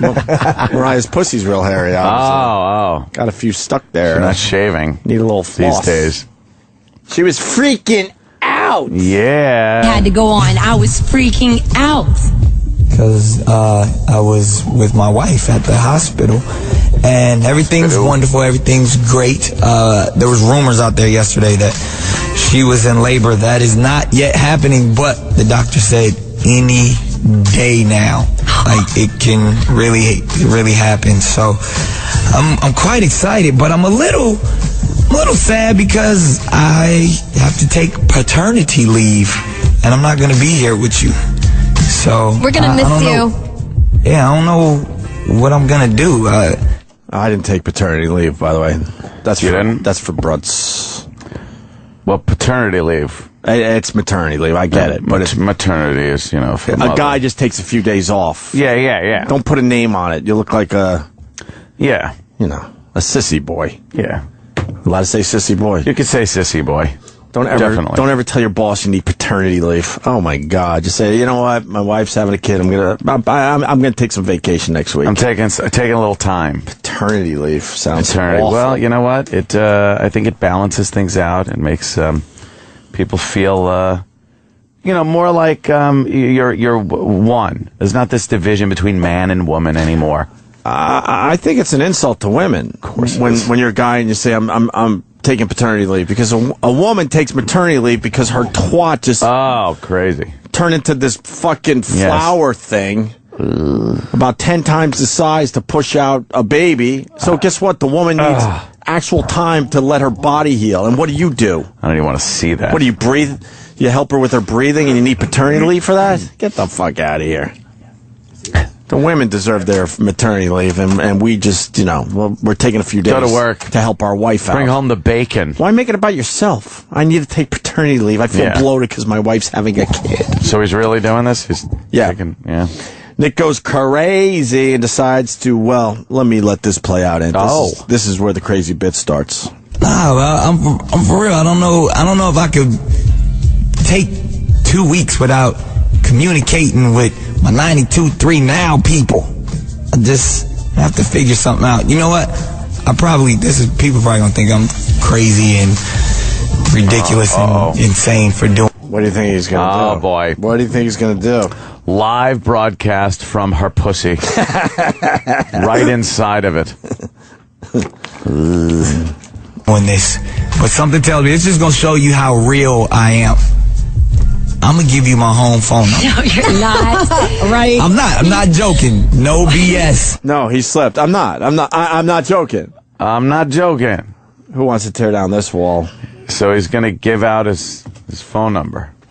A phone number that I'm sure the station sets up, and then he gets everyone thinking that they're actually calling the Cannon's home number. And, of course. Maybe they even actually give him a cell phone and say, okay, here's your fake home number. So maybe every once in a while you could talk to your listeners, and at the very least, a lot of people will leave messages, and then we'll certainly play those messages while you're gone, blah, blah, blah, blah, blah, blah, blah. We sold it, too. Sales is all over it. Not joking. No BS right now. Did you lose your mind today? I'm gonna give out my home phone number, and anyone in the tri-state can call me at any time. Whatever's on your mind. I might be, on diaper duty, might be massaging my wife's feet, but I would give you the number to our residents. We don't even have your home phone number, Nick. You're not getting... I'm trying to prove a point here, Southern Sally. I'm trying to prove how much I love my people. I'm trying to prove that I would do anything for you. I would give out my home phone number. Yeah, so liar, liar, pants on fire. That might be a bit, huh? Could be. Well, I see we have Anderson Silva outside the studio. So yes, just set this up. Yeah, we will. Hold on. We'll get back to the Nick Cannon thing, giving out his home phone number as his wife has their children, because it gets even better. It's I don't doubt it's a genius. Yeah, all the way around. Let's bring him in. Anderson Silva. Anderson is promoting his Like Water movie. Yeah, what's this about? That's part of the Tribeca Film Festival. It is. It's about his. Roland, chop. Chop. Roland, bring him right in. Let's go, man. We're ready. Yeah. Oh, somebody know somebody out there? What's that? I heard a how are you? Yeah, it's very rare. Everybody's greeting. Damn. There we go. Come on in, sir. Oh my Pulling something out of his pocket. Oh. He's actually a better radio guy than we are. I know, right? The phones and everything. Look at this. See, he knows. Anderson Silva, what's up, brother? Morning. Morning, man. How you doing? Brother. Morning. Oh, remember the Forrest Griffin? Yeah, it was very unpleasant. Unpleasant. Damn, that's great, man. Where's the camera? Sam doesn't have tape. Sam doesn't have tape. Tape? What year is this that they use cameras with tapes anymore? I don't know. So he doesn't have tape for Jack either? He's getting Oh. Hello, Anderson. How are you? How are you you, for coming Anderson? in? Good. I'm good. Yeah? Is this early for you? Yes. How much press do you have today? You have a lot of stuff to do? Yeah. He's nodding, yes. They can't hear you.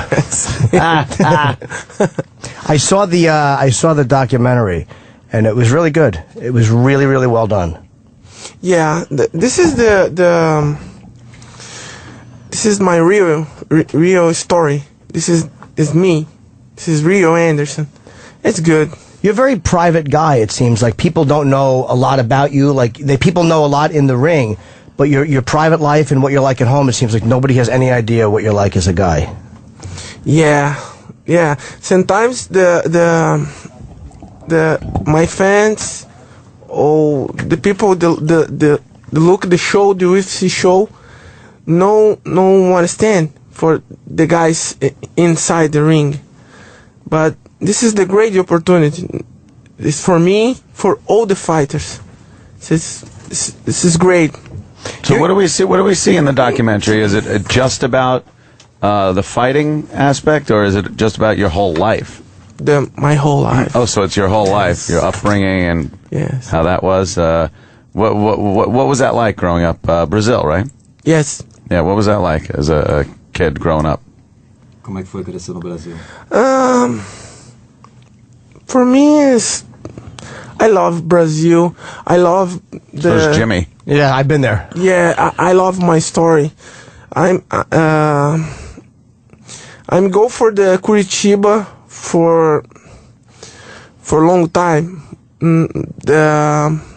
My uncle is my stepfather.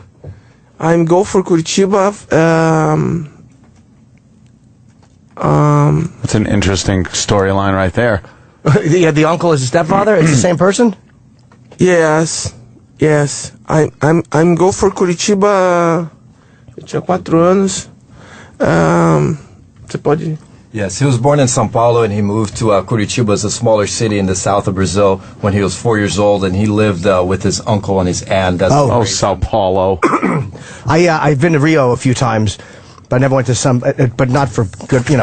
I did bad things when I was there. Rio's party town, right? Yeah, that's kind of like Carnival.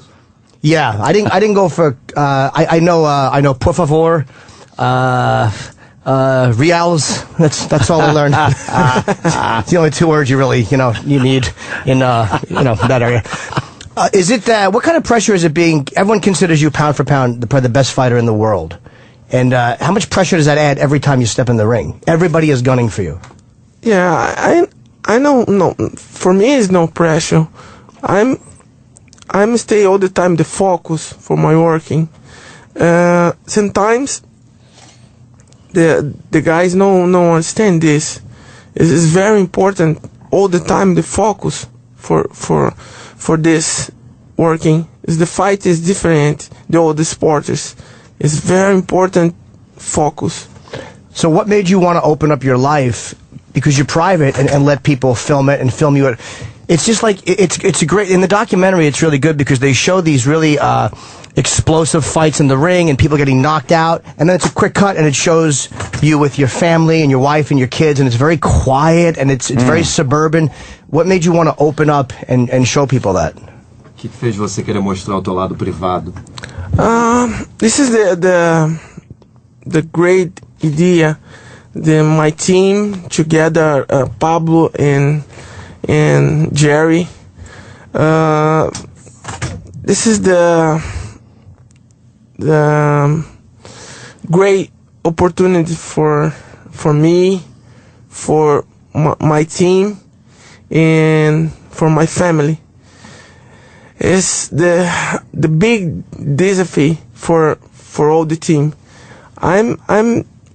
Sometimes I talk to my team for my manager, for all the guys. My team is, hey, I don't know. This is the good idea. This is my wife, my life. Right. But go for the look the film. I'm looking at, oh, I like it. My friends like the movie.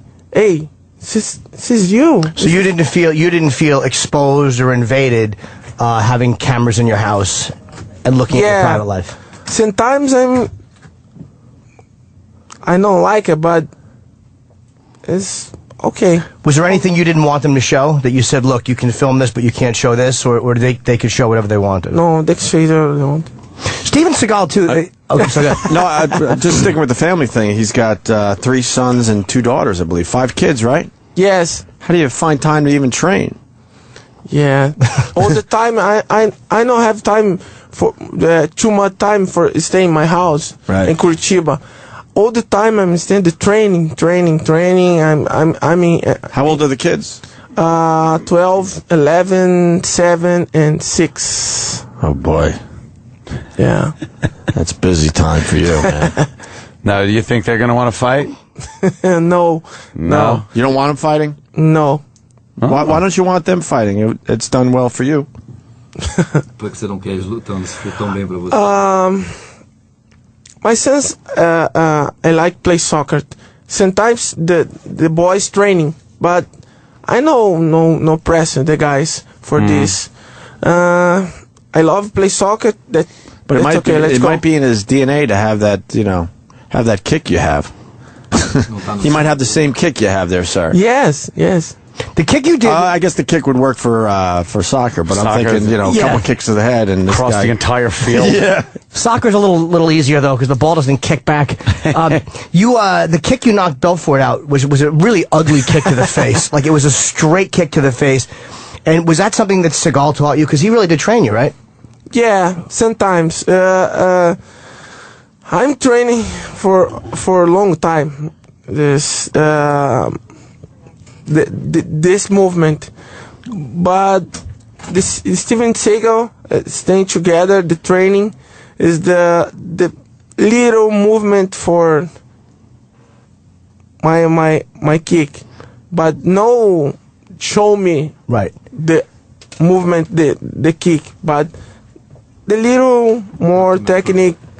He helped you improve it a little bit. Yes. And you knocked Belfort out so completely knocked him out. And then you kind of sat on the mat with him and kind of held him for a little while. You guys have a history, right? Você ajudou o Belfort depois de você tem uma história com ele. Yeah, the Vitor is for a long time training together my team. It's for Team Nogueira. But I don't know, one day guy training together, the whole day I'm go for the UFC, for fight for the belt, the middleweight champion. The guys in my team, my brothers in team, What happened, Vitor? You stay together. This is the big family. What happened? No, I'm go for the fight. And that's it. When he wanted to fight you for the belt, you kind of felt like somebody close to you. Did it feel like a betrayal at all? Like a guy who you had kind of taken care of was now coming up against you? Foi como uma traição. Ele estava treinando com você. Ele queria seu título. Yeah. Not for me. No. Yes, for me. For my old team. Did you feel bad after you knocked him out? Because you really, it was really a knockout. Like, it wasn't like one of those, ambiguous things where like, oh, you might get up. It was like he really, that was the way I would have gotten knocked out if I'd gotten kicked. There was no doubt. Did you feel like you were worried you might have hurt him? Because you seemed to really care for him when he was laying on the mat. Você sentiu mal? No. This is my work, the work in all the fighters. That's okay. Finish is finish. No have problem for Vitor, for all the fights. Do you like to, because the reputation is that, do you like to taunt your opponents sometimes? The Damian Maia fight was, that was a big controversy in UFC because it looked like you could have put him away early. He was not in your league as far as ability. He's a good fighter, but not you. And Anderson kind of taunted him for 5 rounds. And was there a point where you just wanted to humiliate him, or what was the strategy behind that? Qual a estratégia na luta com Damian? I talked to my coach for my training partners for all the time the confusion the Damian Maia, but for the second round I'm little no control the fight, but that's okay. I'm win. I know for the fight. I talked to the second round. I talked to my coach. Hey, what is the strategy now? My coach talked to me. Hey, let's go. It's you. So you didn't feel like you. No, what did Dana say to you in the locker room? Was he kind, or was he upset? O que o Dana falou pra você depois? Anderson, sometimes I hate you. Sometimes I love you. He said that to you? Sometimes I hate you. Sometimes I love you. Oh, that's okay, boy. That's okay, boss. Yeah, boss. Okay. But yeah, big difference. Were you nervous about getting cut out of the UFC? Because Eddie, his name is the trainer is Eddie. Ed. And were you worried about? Because he seemed like he was very concerned that Dana might cut you out. Você estava com medo de ser cortado mesmo depois de tudo que o Dana falou? No. I have. I'm staying the fight for a long time. I have the big story in MMA. Sometimes Dana is too much severe, but that's okay. He reacts too harshly sometimes? Yes. I think so too. Yeah. I love Dana. I love him too. No, I love Dana. I understand. This is the business. Sometimes the people like the guy for the knockout all the fighters, but sometimes no have time, no have chance. That's okay. And the documentary too is about it's Chael Sonnen fight. I hope I'm saying his name right, which was not the last fight, but the fight I think before 2 fights ago.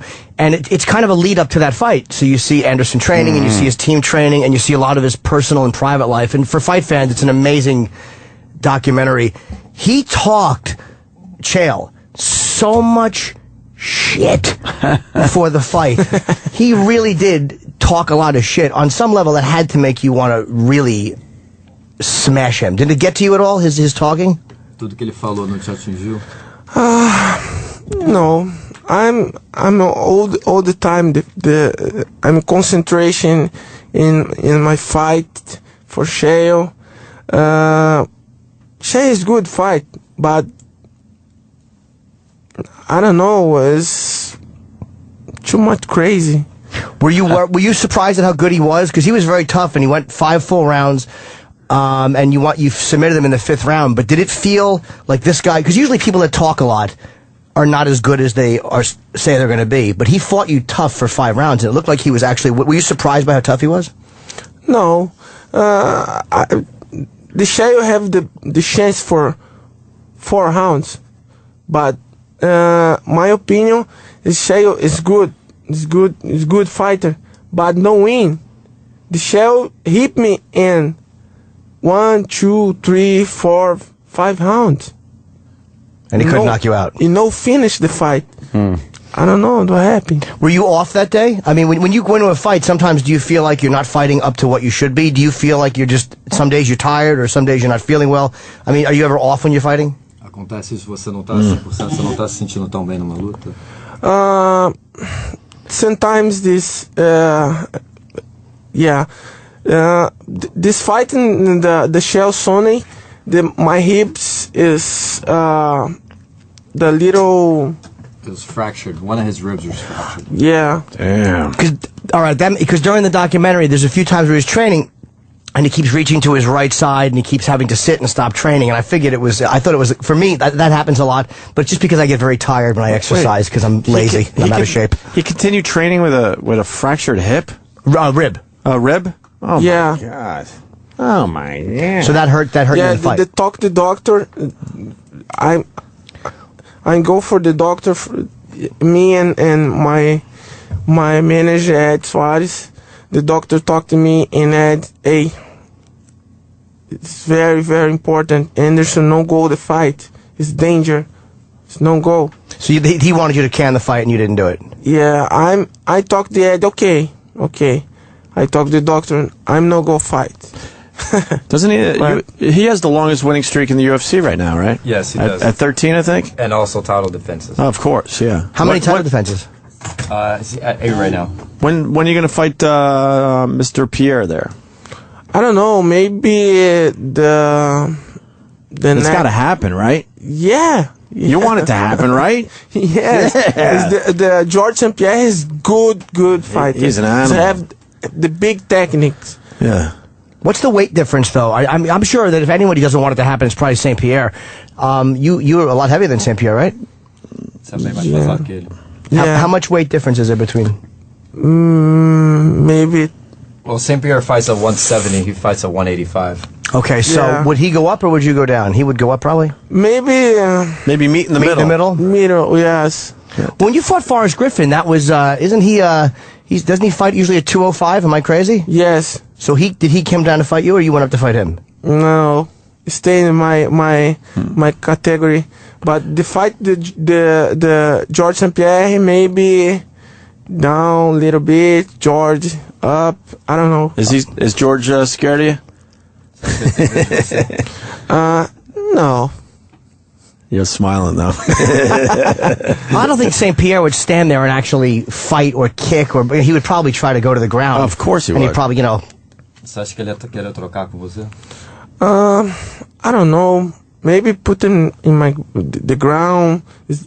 George have the best jiu-jitsu, the best wrestling. I don't know. I think he's a little frustrated because he's not fighting George yet, right? Você tá meio frustrado que você não vai lutar com o St. Pierre agora? No. Okami have the It's going to happen though. When do you think it's going to happen? Yeah, I have for the fight in Brazil for Okami. This is the great opportunity for me and the Okami. This time the Japan have the big problem.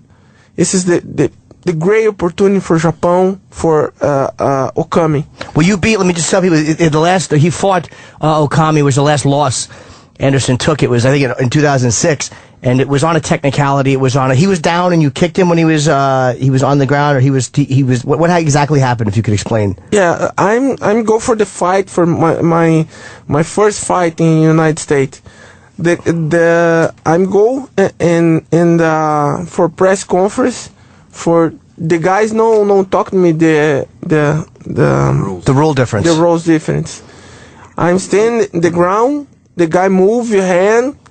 I kick the hand the guy, but the guys no talk to me nothing. So the rule difference was where you were fighting, you were allowed to kick while they were down, and then you came here and you were not allowed to, and nobody told you the rule difference. Right. So that's fighting in Japan where you could kill a down opponent. Right. And he came here and you can't do that, so it's a DQ. And that was the last time he lost? Yeah, disqualification, but he had beaten the other guy. So you're going to kick the shit out of him in Rio. That's obvious. You're going to get a little revenge on that whole situation. No. Yeah. We do. Should I have him? I would love to. Yeah. We do explain slowly. You got to listen closely. Yeah, I want the Mr. interpreter to help with this because I don't want Anderson misinterpreting this at all and killing me. We do this thing where we have a lot of fighters in. We've had Brock in, Fedor, Velasquez. All these guys have come in, and I always get them to put me in some sort of a move. I don't fight. I mean, you look at me, you probably think I train, but I really don't. This is just very natural. And I try to get the guys to, because I want to see what it feels like, but not hard, just to enough to make it hurt a little bit, but no permanent injury. Yeah, I tap very quickly, but I wanted to know if you would put me in something because I've had a lot of guys do it. And what move would you put me in? Right? I want to see what it feels like. I've had the rear naked choke, I've had the guillotine choke, I've had the heel hook.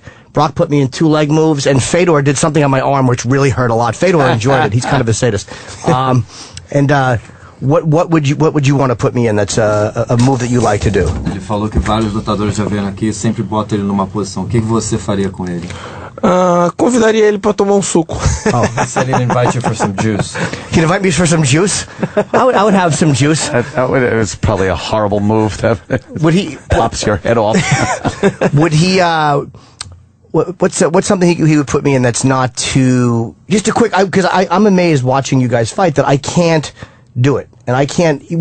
Fight fans don't know what that stuff feels like. We just see somebody get twisted and they tap. So to actually feel it is kind of it's fun. I like to. You want a kick? A kick? No, I don't think a kick. I show you the technique, the clinch. The clinch? The Muay Thai clinch. The Muay Thai clinch. What is that? This is my first fight for the Rich Franklin. I'm training for a long time. My training camp for the fight for the belt. The clinch, the Muay Thai clinch is the best.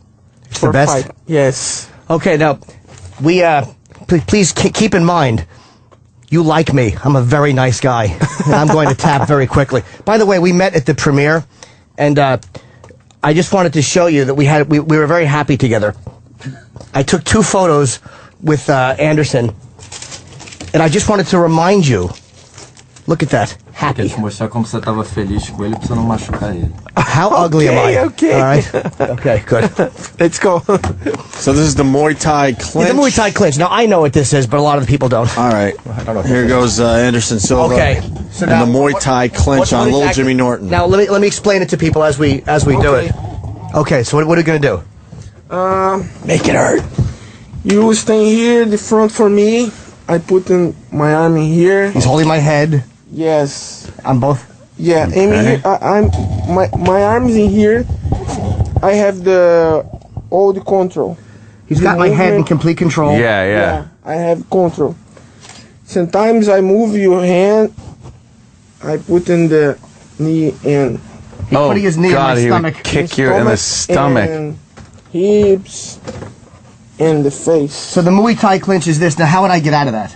Como é que ele sai dessa? Being knocked out. Yeah, I know. My stomach would probably just swallow his knee up. My fat gut. All right.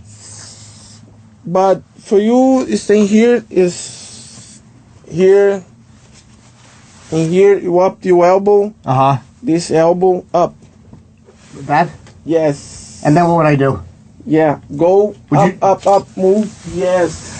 Oh, this is kind of fun, actually. I actually feel like I might be able to do this. Now, would you, I want to get kicked, but really light I want to see what it feels like to get Can you kick him in the shoulder? Yeah, like there, in the left arm. Not too hard, but I want to see what it feels like to get, because we didn't ask any of the guys to do it. I should have had somebody throw a kick, but I want to take, would he give him a kick there, sir? Yeah, he would. A light one, not too heavy. A light one, though. Okay. All right. You asked for it. You sure? Yeah. Okay. Let's go. Do I have to put my arms up? All right. Okay, here we go. Oh, you can do, that wasn't that bad. You could do it a little bit harder, but just don't knock me down. Make him make a noise there. So Yeah, make him make a noise. We want him to make a noise. Is what this is all about. Yeah. I heard a little thud on There was a your little bit more to that one. All right, one more, a little harder. I like this. We're working up to it. I like- I like. Sure. Yeah. he's We want to hear a noise from Jimmy, but don't break his shoulder. Look at that face. Remember, you guys got along now. Here we go. You have doctor in here? Yeah. We got doctor right. here. Yeah. Okay, here we go. Oh.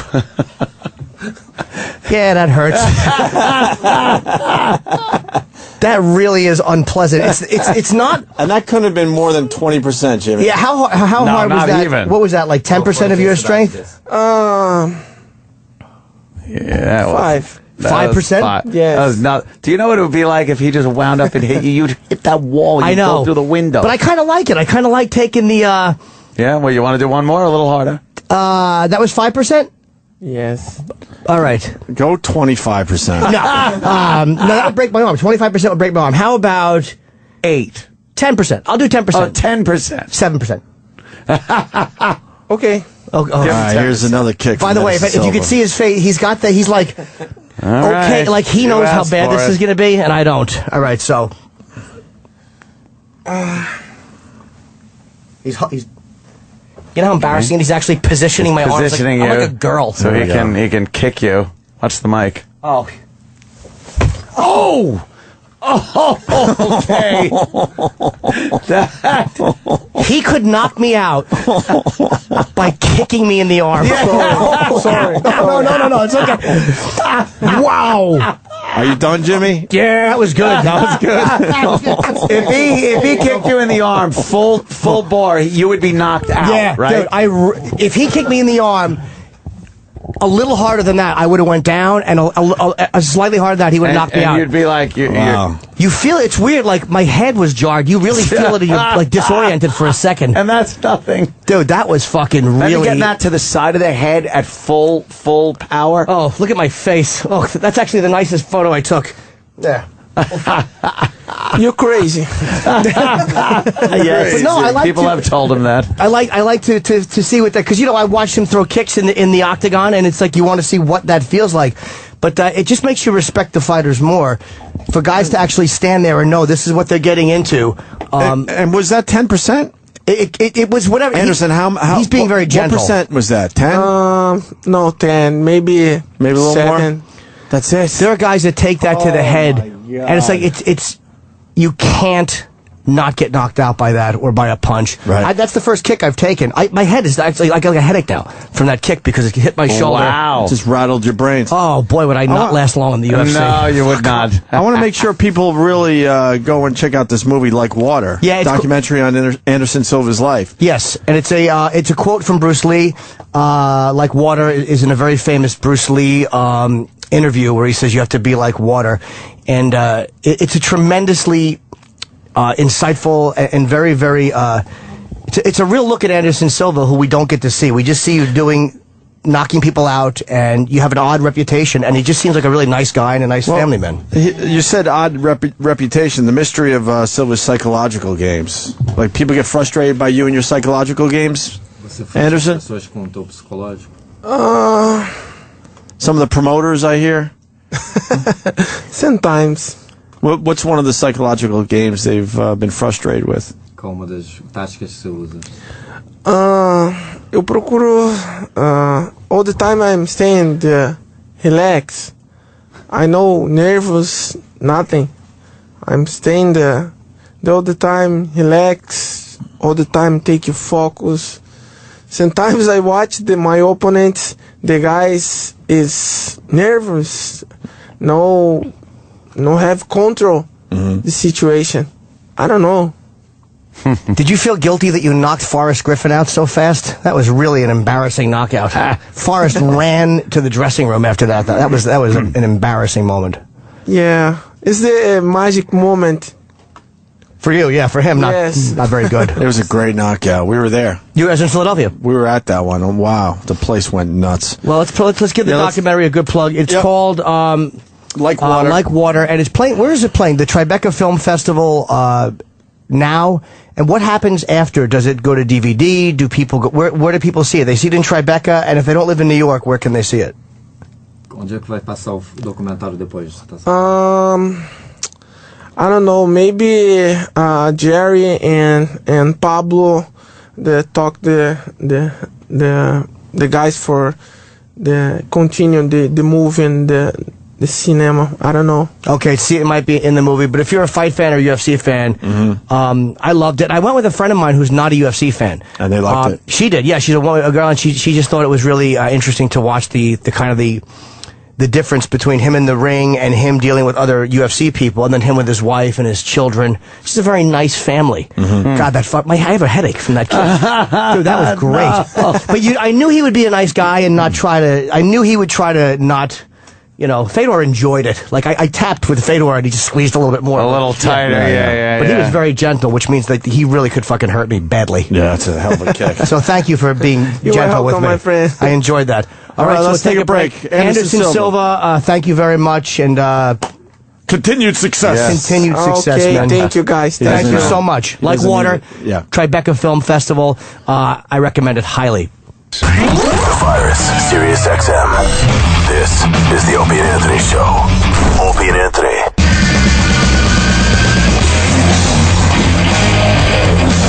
Very excited to meet Jack Osborne for the first time.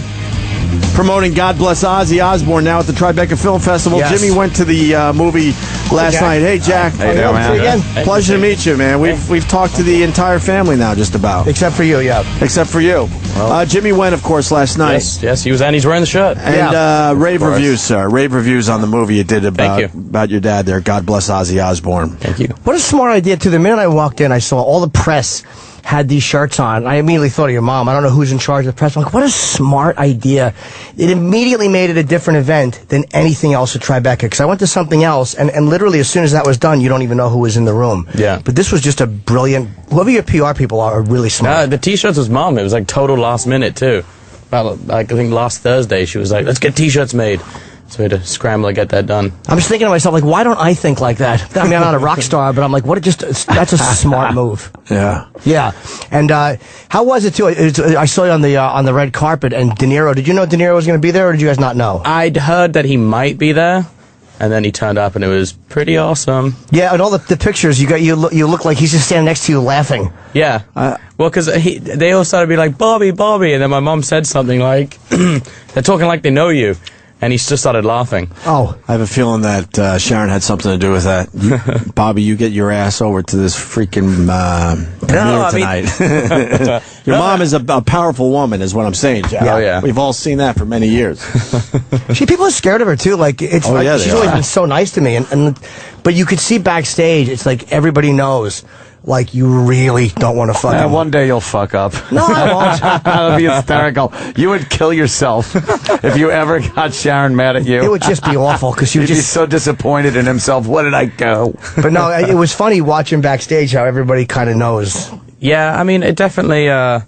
I think the reputation though is harsher, than the actual bite. Yeah. All you needs is a couple incidents, and you get a that's true. reputation of being a hard ass. I mean, she's like the sweetest woman ever, though. Are you more like your mom or your dad?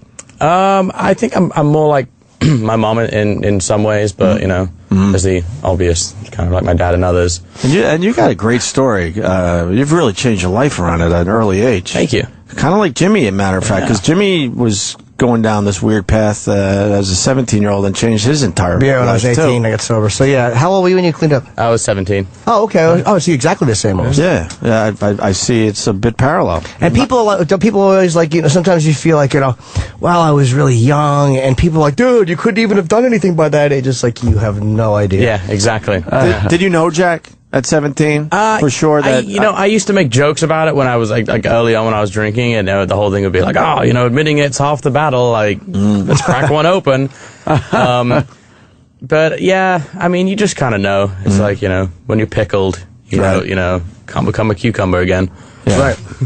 Did watching your dad have any influence on you? Like you saw where things could progress to? I wouldn't say it was influence. I was always kind of aware that like where Dad, you know, because I'd always been around it. You know, growing up, it was, you know, Dad was constantly in out treatment, and it would always been kind of, you know, kind of ground into me, like, you know, be careful, and, you know, and then, you know, you hear stories of, like, when things are always cool in, like, the 70s when everyone's taking acid, and you know, I was like, that sounds like so much fun. But it's, you know, I think regardless whether I drank when I was 14 or, you know, if I'd waited till I was 21, I think that, you know, the end result would have always kind of been the same. Yeah, just too much. Yep. But it's excess. It's a good feeling though, because you know when you're 17 or 18, it's like, all right, I got that horrible shit out of the way, so now I kind of feel like I can progress and have a. But it's almost like if you would have started when you were 21, who knows? You might have driven into a pole and fuck. That's what I look at it. I mean, I used to drink and drive without a license when I was like 16. You know, it's like just stupid things like that. You know, when you grow up, you're like, what was I thinking? Right. Good thing that was over 7 years ago, so if the police are listening... Right, you don't have to worry about that anymore. 8 years. Oh, wow. I didn't realize it was... Damn, that's a long time. That is a long time. Do you ever regret doing the Osbournes? Like, do you ever feel like it exposed too much? I used to, but, you know, when there was a lot of heat on us from the Osbournes, I was like, oh, why did I do this? This is the worst mistake of my life. But it opened so many doors, and it, you know, it kind of just kept me going these last 10 years, so you can't really hate on it. Sure. And I want to ask about you getting sober. Extreme Celebrity Detox was a show in England that you did? No, it was like, I've been sober 2 years, and I did this like one-off show in England called Extreme Celebrity Detox. And then that kind of kicked off, I had my own show over there for about 5 years. It was a good show, by the way. Thank you. The Adrenaline show. Yeah. How did you get sober? How did... Mom and Dad kind of, because my mom was really sick with cancer, so kind of all focus was on her, and I just kind of went off and did my own thing. And then when she went into remission, she got a phone call from a friend of mine, and she was like, you know, Jack's not in a good way. And then like a couple weeks later, my mom kind of like, hey, it's time to go to treatment. And I was like, nope. Took off running, and I disappeared for like a weekend, then came back, and, you know, I was like, all right, let's do this. Did you get some partying done? Oh, yeah. In that weekend? Yeah. You had your one more. Yeah, it's fine. No, because did you know? You knew they were coming for you, and you're like, I'm going to get one more in. Exactly. I was like, you know, at least got to have one last hurrah, and it was really strange. Don't really remember much, but my whole thing, being 17, you know, 420 was still kind of a big deal. Right. So I got sober on 421. All right. Oh, happy anniversary. Yeah, Just fast. you. That's great. 8 years. That's fantastic. Yeah, I can't believe it's been that long. It's like we forget that the Osbournes started, what, in 2002? I mean, it's almost 10 years ago. Yeah. Jesus Christ. And I remember we interviewed Kelly, remember in Philadelphia? Sure. Yeah. And you seemed a little odd because you had like military garb and, you know, a little gun. And she got really mad because you're like, yeah, your brother seems like a little, it wasn't anything bad you said. You said he was like a little, you said he seemed like a little quirky or a little odd. And she's like, that's my brother. Like, she got really pissed off. Yeah, she was going to rip our throats out. Yeah, Kelly gets pretty thug life like that. Don't say anything about the family. You know, you'll end up in the river. That's good, man. I think that really kind of made people like the family a lot. It was like, all right, here's the father that we all think we know. And then you see how kind of clannish and together they are and supportive. And it was like, wow, how can you not like these people? And Jimmy likes the movie because it seems to be very honest. Yeah. I mean, that was the whole thing with it. I didn't want to make your typical, like, you know, only MTV, like, only show rockumentary. some of the stuff. Yeah, you know, with, like, the ripping guitar solos between scenes. and then Ozzy bit a bat's head up. You know, I didn't want to make that film. And, you know, I wanted to kind of, the whole, I guess, ethos behind it was to kind of show Ozzy in a light now that no one was aware of. Because he still kind of had this stigma attached to him from the Osbournes of, like, this kind of awkward, bumbly, kind of, you know, almost buffoonish guy. And since he got sober, it's just not the case. No, not at all. And I was getting kind of fed up that, like, mainstream media was still kind of had this stamp on him, and it was, you know, so I was like, well, you know what? And they'll have that stamp for years to come. Yeah. Even though you're showing a different angle. That's just how they play that crap. Yeah, I mean, it's like first impressions are the kind of last impressions, really. Yes. It's always, you know, I mean, people still think I'm 16 running around my parents' back garden. Jimmy's Ozzy's biggest fan, and he saw not only footage he's never seen before, which is amazing because Jimmy's seen everything. Yeah, it was great to see that stuff. And you learned some things about Ozzy, right? My favorite part of it, I won't give away everything that was said, obviously, but it was what you don't see in the other documentaries was really all the children. Like I had seen Lewis. I had never seen Ozzy's other daughter from his first marriage. Amy, you very rarely heard her speak, but all the kids talking about what Ozzy was like as a father, and it wasn't glowing. And I was thinking of him as I was watching this, like, I wonder if was the first time you guys had all watched it together. Was that hard for him to hear that, you think? He'd seen a rough copy 6 months ago, so he kind of, I think he was a new, the rough idea of what everyone was saying. So, I mean, I know it was tough for him at first, but it's nothing he hasn't heard before. Nothing that, when heated arguments have occurred that he hasn't heard us say. I think it might, it probably was the toughest to hear from Jessica and Lewis, because, he really wasn't around that much for them. They're much older, too, obviously. Yeah, and they have their own families. How old are they? About?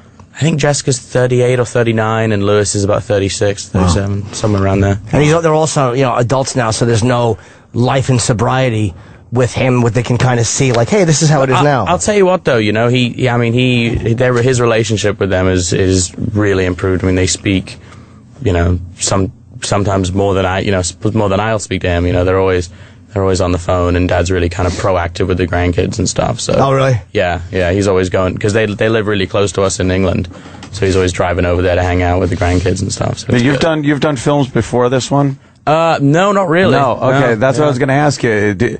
Now, getting into it this way, this seems like, not that it would be easy, but you have universal access to your own family like that. Do you see this as something good to be kind of a first project, or maybe you're kind of really spoiled now? Well, yeah. There definitely, is that. I mean, I compare it to this. If my dad was a plumber, and I was like, all right, I want to get into plumbing, and I'm going to be a plumber's apprentice, no one at the building site would go, oh yeah, he's Lou's kid, he's, fucking plumber, like, whatever, screw him. And I think that's the really unfair thing when your parents work in entertainment. Why is it such an insult when the kids are trying to, work in essentially the family business? Right. So it's kind of that's the kind of. I think the more talented the parents, the more the kids have to live up to as far as talent goes. Instead of it's like, oh well, he's obviously just riding the coattails of someone that had talent. And that has been the instance in some cases with children of celebrities. They have just sucked, Yeah. Eric Douglas, great example, Kirk Douglas, Michael Douglas, Eric, not so good. Not so good. Yeah. There's still time. No, not for him. I'm so stupid. He's joking. I'm going to give him a literal answer. What a fucking asshole I am. Literal Jim. What a non-comic. So you want to make more films? Is that going to be your thing, Yeah, I mean, I enjoy the process. Yeah. It's, the whole kind of from start to finish, I really get a kick out of it. Where are you at in the music world? Because I know you used to, during the Osbournes, I guess, you were producing some bands here and there. I think the main question is what music world? I mean, it's kind of, unless you're coming out with a 14-year-old singer from Canada, you're kind of dead in the water. That rock genre has just had the shit kicked out of it, huh? Yeah. Although I did find this amazing band in Los Angeles, actually. They're all 11 and 12-year-old little rocker kids, and they're ripping. Really? Yeah. Whatever they're doing is what's going to be huge. Well, literally, like, I was blown away when I saw these kids play. Wow. Yeah. Is it Dice's kids? Yeah, that's why I asked. Andrew Dice Clay's sons play in a band, and they're actually really good. There was only two of them, though. Like, there was Dylan and Max. One was, like, drums, and one was guitar and singing. And we're not just saying that because we like Dice a lot. They're actually really good. His kids seem to have a little talent for the rock music. Yeah. I forgot the name of the band even. It's been a while. L.A. Rocks. L.A. Rocks, yeah. How many bad fucking demos do you get handed? It must be a lot. Not anymore. When we were doing the Osbournes, I literally would get hundreds a week. And it was, pretty bad. Awful. Did you save them at first, and then you're like, I can't throw them out, it's somebody's art, and then after a month you're like, fuck yourself, right into the garbage? No, I never ever threw any away. I've got boxes, in my garage with like all these strange demos, and this is my progressive folk electro band, predominantly synth, and you're like, all right, this blows. Yeah. There was something I wanted to mention too that I noticed in the because it was really very moving when Ozzy was talking about his father. And his relationship and how he wished certain things were different. And, it was really, really relatable and very moving. But I noticed he didn't really speak about his mom at all. Like, there was a minimal amount, but there was no affectionate talk at all about his mom. Yeah, I mean, his relationship with his mother was, she kind of, I don't know, I mean, I don't kind of really want to speak out of line about, kind of, that situation, but it was, he definitely had a better relationship with his father than his mother. And, I mean, there was, we did have stuff of him talking about his mother, but, like I said, we just couldn't, there was 63 years, we had to cram it in 90 minutes. Right. So, we had to really pick and choose our battles. And, and it was, I mean, she passed away in, I think, 2000. And, there was, I think there was a lot more closure with his mother passing away than with his father. But, yeah, he just kind of, I don't know, he doesn't really speak that much about his mother. He wasn't that close with her. The Randy stuff was great, too. They do a very, they kind of, first time I ever heard Randy Rhoads talk. Yeah. I've never fucking heard Randy Rhoads talk. Never heard him speak. That is, as far as we know, one of the only, tape-recorded interviews with Randy Rhoads. He was really, there's very, very little footage. Apparently there's some documentary supposed to be done, or someone's got like a lot of Randy footage. But except for the one that you showed from, I think, Rochester, the very famous clip, there's almost nothing on fucking Randy. It was one sound check that somebody filmed, and it's all in shadows. It's really, really hard to get stuff on him. And it really is. It was nice to see him talk a little bit. Yeah, it's, I mean, that whole section just chokes me up the whole time. Yeah. Because it's so, I mean, that guy he was a god. And he's just so screwed up. It says a lot about your father, too, to me, the way he showed loyalty. Rhoads died in 82. It's fucking 30 years ago, and they were together for 3 maximum as a partnership. Yeah. And he's never stopped talking about him. He's never, refused to keep him in the forefront, which kind of tells you a lot about him as a guy and being very loyal. Yeah, I mean, he dedicated his book to him. Oh, he did? Yeah. When we were originally cutting the movie a long time ago, because we'd kind of had numerous cracks at it, there wasn't that big of a Randy section, and then Dad's book came out, and Dad's very kind of coy about what he would talk about and when he would choose to talk about things, and he would talk to me about things that he wouldn't talk to Mike, my director, about things, and it was very, it wasn't like just bearing all instantly, so, and then when the Randy book came out and he dedicated the book to it, I was like, well, I really think we should explore the Randy story a lot more. And that's why we kind of went back in and, and really beefed it up. And you worked on this film for 3.5 years. 3.5 years. Yeah. And did you have your hands in it, a lot with editing and music? And I find there's a really strange, with documentaries, I find there's a really strange thing that happens when a director and a producer sits on the editor, because an editor's job is to edit, and they're good at it, and producer produces, director directs, so I kind of took a step back and just let the editor do his thing, and I'd come in and we'd help structure, and I'd know footage that the editor might not have seen yet because there was so much, and it was a full team effort through. Did you have a couple of circumstances where you were just like, "Hey, that was good"? Yeah, no, absolutely. Come on. No, that was right at the end too. I mean, my producer Mark and the other director Mike Fleiss, we were in the edit having a huge argument a couple of weeks ago about some footage because we couldn't get the clearance for this one shot, and because we just couldn't find it. Oh, shit. And it was and it's from CalJam, and it's really crappy quality. We got it off the internet, and we're like, and the director's like, I want to keep it in, and we're like, no way, it's so bad, it totally makes the movie look hokey. And so this whole thing kicked off about that. Who won?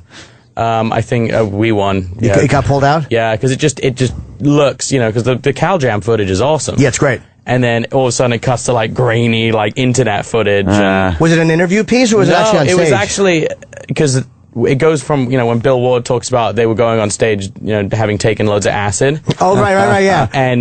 And my dad just goes, it's CalJam, he goes with Mike and he's all out of it, and he goes, never seen so many people in my life. And then it goes into the song, but I mean, the shot's great. And you can tell they're really blitzed. But yeah, and it was funny. It was a great cut because it was it was 74, and everybody was kind of, they were dressed in real 70s fucking acid-looking clothes, and it really was a nice. The great story about CalJam though is that Sabbath wasn't actually meant to play. there was a big kind of ordeal about them being on the bill, and like 2 days before the festival, they hadn't even practiced done anything for 6 months, and Tony called everyone and said, "Hey, we got to go play this Cal Jam. It's going to be huge," and they literally jumped on a plane. Just brought their instruments, rented whatever else they needed when they got out to LA. Hey, we want to play. Yeah, and they just kind of rocked up and played, and there was like 700,000 people there. Why weren't they supposed to? Sabbath in the 70s, it was amazing how many gigs I thought that they should have gotten, and it was always kind of passed over. Zeppelin was always seen, we argued it all the time. And Zeppelin to me was always overrated compared to Sabbath. Well, there was, for a while, there was a huge kind of Sabbath-Zeppelin battle. It was kind of like, Stones-Beatles kind of thing for a minute. Yeah. And it was... they were all friends in England, but like in America, they were kind of rivals for a short time. But I kind of like that. They were the underdogs. Yeah, definitely. Yeah, they weren't sexy. Like I'm not implying that I want to fuck Robert Plant, but you understand. You understand the point. It's like that was what they sold with his fucking open shirt and his big dick bulge, and Sabbath was just Geezer said it in an interview. They're just blue collar fucking they come from like poverty, man. They weren't rich kids. They were fucking dirt poor. Right. I don't know, I'm telling Jack something like, here's some information for your next documentary. Wait, what? Has Jack ever heard your intro for Ozzy? Because it's really... fucking no. You know that Sharon called Jimmy for a special Ozzy show out there in L.A.? Well, he wasn't around. It was they paid a tribute in the House of Blues. And it was for the Music Fest when he did the Sunset Music. Yeah. And there was a few of us on the show to pay tribute, and she kind of asked me as from a fan point of view, which was a great honor. Of course I did it. And I got a call in the hotel from... It was a great call. I mean, she's like, "Hi, it's Sharon and Ozzy," and they were on speakerphone and we're chatting. And she's like, "We would love to have you come to the show and be on stage with us." And of course, I went. And she goes, "Look, because we're on the street, I'm so fucking humiliated. We don't have a musical intro, which Ozzy does these funny music intros." So she goes, "Would you bring Ozzy on stage?" And what an honor, right, Jimmy? And you did great, dude. You never get to bring your fucking idol on stage. You just don't. And I think you did a great job. But I'm not a rock guy. I'm not a good motive. There's no need to play it. I'm fucking just... What's wrong with you? Jack, you want to hear it? I do want to hear this, actually. You built it up so much now. I kind of want to hear it. I don't know why it's so embarrassing. I think it's one of the greatest rock intros ever. It's really fucking awful. The only good thing about this was that Sharon said Simon heard it and it annoyed him. Yeah, because he was in his yard somewhere and we were outdoors. It's quick, Jack. Here it is.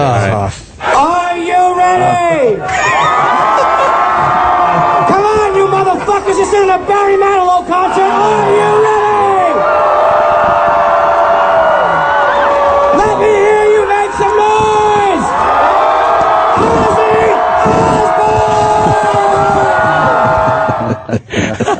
I would literally, I would rather hear tape of myself blowing someone. Jack, I think you needed that in your film, man. I know, right? Maybe you are, Jimmy. Maybe the director's cut. We can slide get that in the director's cut. Dude, that should have been the opening to the film, and then you just had people filing out 30 seconds into the movie. This is going to be fucking heinous. Jimmy kind of likes Ozzy. So. But it was very funny that your mom said that Simon heard that and it annoyed him so much because he was in the yard trying to have a nice time. He's like, "I heard somebody introducing your husband," which really, I was happy that I fucking ruined his night. I'm yelling. Can't even tell what he's saying. Oh, Barry Manilow. Wow, a real rock intro. Of all people, why Barry Manilow? I wanted to clarify just in case they thought it might be. Okay. Hey, you still do that adrenaline stuff? I mean, I don't. Or are you done with that? I don't have the show anymore, but I still, I'll still go You really climbing. enjoy getting out there? Yeah. What was the craziest thing you did? Man, there were so many. I loved when you climbed the. Was it officially a mountain or like? It was El Cap in Yosemite. And your parents were so nervous for you, John. Oh, I was nervous for me. Were you? Yeah, it was like 3,600 feet, like vertical. Wow. I mean, it's no joke. Are you scared of heights? No, not scared of heights, but it's there's no room for error when you're up that high. So you like a type A that likes to do stuff? Because I hate stuff like that. I do. I go through phases. I'm saying I'm more kind of I dip into a bit of type A every now and then. But yeah, I just anything you want to do you haven't done yet. I want to go to Antarctica. Really? Yeah. Yeah, I want to go. It's cold there. Yeah, it is. Bring a sweater. Bring a couple sweaters. Definitely a little chilly. Why Antarctica? Because it's, I don't know. I think it's like the bottom of the planet. It's like a barren snow desert. You know, Yeah, that is. That's actually the reasons I don't want to go there. I've seen some shows on there, and there's just nothing going on down there. There's a few little labs. Yeah, what would that are set up, and they stay there for months and months on end, and there's no way out. If you have a medical emergency, you got to pretty much do surgery on yourself. What would you do there? Well, they have like different, they have different kind of expeditions that set up down there. Like, here's more ice. Yeah, exactly. Here's more white stuff. I don't know if you've seen this, but there's some ice right yeah, there. There's ice, and it goes down 80 miles. Wow, Does it really? Up. Yeah. Yeah. There's that thing is just my God. It's pretty well frozen. So why would you go on expeditions if everything looks the same? Because that's cool. I don't know. It's like some labs and scientific outposts. There and is some shit. cool stuff down there. It's you like know. being on a Star Trek planet. I guess they just found. They think there's like more oil there than in Saudi Arabia. Drill! Start drilling. Do you watch videos of you? Because there's so much video of you as a kid. Do you watch it at all ever and go like, ugh, shut up? Don't watch anything. No, nothing. Would you assume or think it would be embarrassing for you now to watch it? Yeah. I mean, You're like, being like he's that little shithead. I'd smack him if I could. Exactly. I mean, because like, but then again, it's like, have you ever go through like pictures or photo albums when you're like 15, 16? You're like, I was such an awkward little shit. Yeah. I don't know why. I don't know why he's asking that question, because we've been doing radio a long time now, and when we hear old tapes, I know, it's like, we really thought that was good. Yeah. But I think that continues through your whole life. Yeah. Like, I think in 10 more years, you look This shit back will at be yourself horrible. and go like, 10 years ago, ugh. Yeah, Well, at least I think, I hope you would think you could constantly keep improving or something, but. I've heard it referred to as the asshole infinity syndrome. Like, you always look back and think, I was an asshole last year. Oh, thank God the I'm truth of here. the matter is, you're always an asshole. Every point you're going to look back on and think, oh, I sucked. And I watched tapes from my first couple years of doing stand-up. It's literally humiliating. Like, I can't. It's exposing and fucking horrendous. And my girlfriend wanted to watch it. I'm like, I can't sit in the room with you. It's not like bombing. I can bomb. I don't care. It's humiliating on a weird level. I mean, I don't know how you do stand-up. That's just, to me, like the scariest thing in the world. Imagine. It's like, I don't know. I mean, if I could sing, I would do that. Like, everybody wants to be a fucking rock star, and we can't be. So, like, you do anything you can, and for me, just being funny. But you're just one guy on a stage, and it's like, hey, if I don't make these people laugh, I am going to get just lambasted. Yeah, but you can go down on your own terms. The beauty of like when I'm in a comedy show, sometimes I'm fucking bombing. Like I know I'm gonna bring them all with me. Like none of us are gonna feel good when this is over. You know what I mean? It's like I know I can fucking wreck their night a little bit if I have to. So that's kind of satisfying. We're being told he has to go. Jack said, okay. Yeah, because you have a lot of interviews today. Yes. Busy man. The documentary is, and again, as an Aussie freak, it's easy for me to say it, but it really, even if you're not, Roland's not an Aussie fan, and he fucking loved it. He did love it, yeah. He's a Springsteen fan. The boss man. But I mean, hardcore, probably the biggest fan in the like country. Pretty certainly. much homo form. Does he wear like plain white t-shirts everywhere? He No, wears every a t-shirt he has every some day. kind of Springsteen crap on it. Every He won't day. stop. He's been to how many Enough shows? with Bruce. 250 or something like Wow. that. It's a ridiculous amount. It's a ridiculous thing. One for every pound. Yeah. But he loved it. Is the point we're making? And I don't even think. Yes. I don't think he knows one Black Sabbath or Ozzy song, and he loved it. So. And he loved the concert footage, which was really, really, really good. It was a perfect mix of interviews. He's comic funny in it. Like, and I don't mean accidentally funny. He's saying funny shit. Yeah. He's really hilarious. He's hilarious. He's always been great on the show here, and when you hear interviews, he's always a funny guy, man. And it's there's parts of it that are moving, very sad family stuff, but it's not maudlin. It was really, really well done. And where can people, before you go, where can people see this before? It's playing 2 more times. I don't even know where. I'm sure I have it written down somewhere. But yeah, if you go to the Tribeca Film Festival website, it's playing 2 more times this week. Yeah. Well, during the festival, and then hopefully we're going to sell it in the next couple weeks. And And I know you tweeted, I think last night, you were nervous as hell. Oh yeah, because it's 3.5 years of your life, and you don't know how it's going to do. And Exactly. Are you relieved today, Jack? I was like drained yesterday when I mean I didn't even go out and celebrate. I was out for like an hour and a half, went back to the hotel. And How do you celebrate now if you're not doing the Red Bulls and the internet. It's a great way to celebrate alone, fucking jacking off. My forearm is just ripped. It doesn't feel like celebrating I like that movie. Like, what is it? Like a lady in the what was that movie? The M. Night Shyamalan movie with the guy had like the Lady in the Water. Lady in the Water, and the guy had like the one dieseled arm. That's me. When did you get the feeling like, oh my God, this film's going to be accepted? People are definitely enjoying this.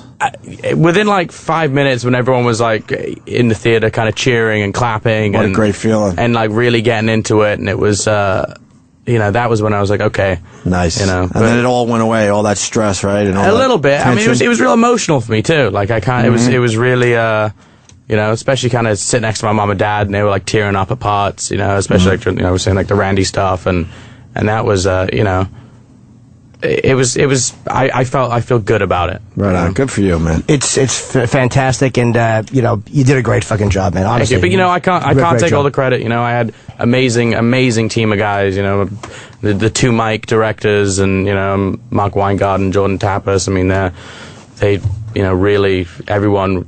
It became a total passion project for everyone, and that's what kind of, you know, it helps. I mean, about 6 months ago, I was getting so fed up. I was like, all right, I literally was about to sell it to one of my directors. I was like, I'm getting I want so out. Right. Yeah, I'm Yeah. getting so drained from this whole process. I was like, I need to jump ship. You know, I just kind of You hung in there. yeah, Good for you. knuckled in. Any other, real quickly, any other interests that you might want to delve into next?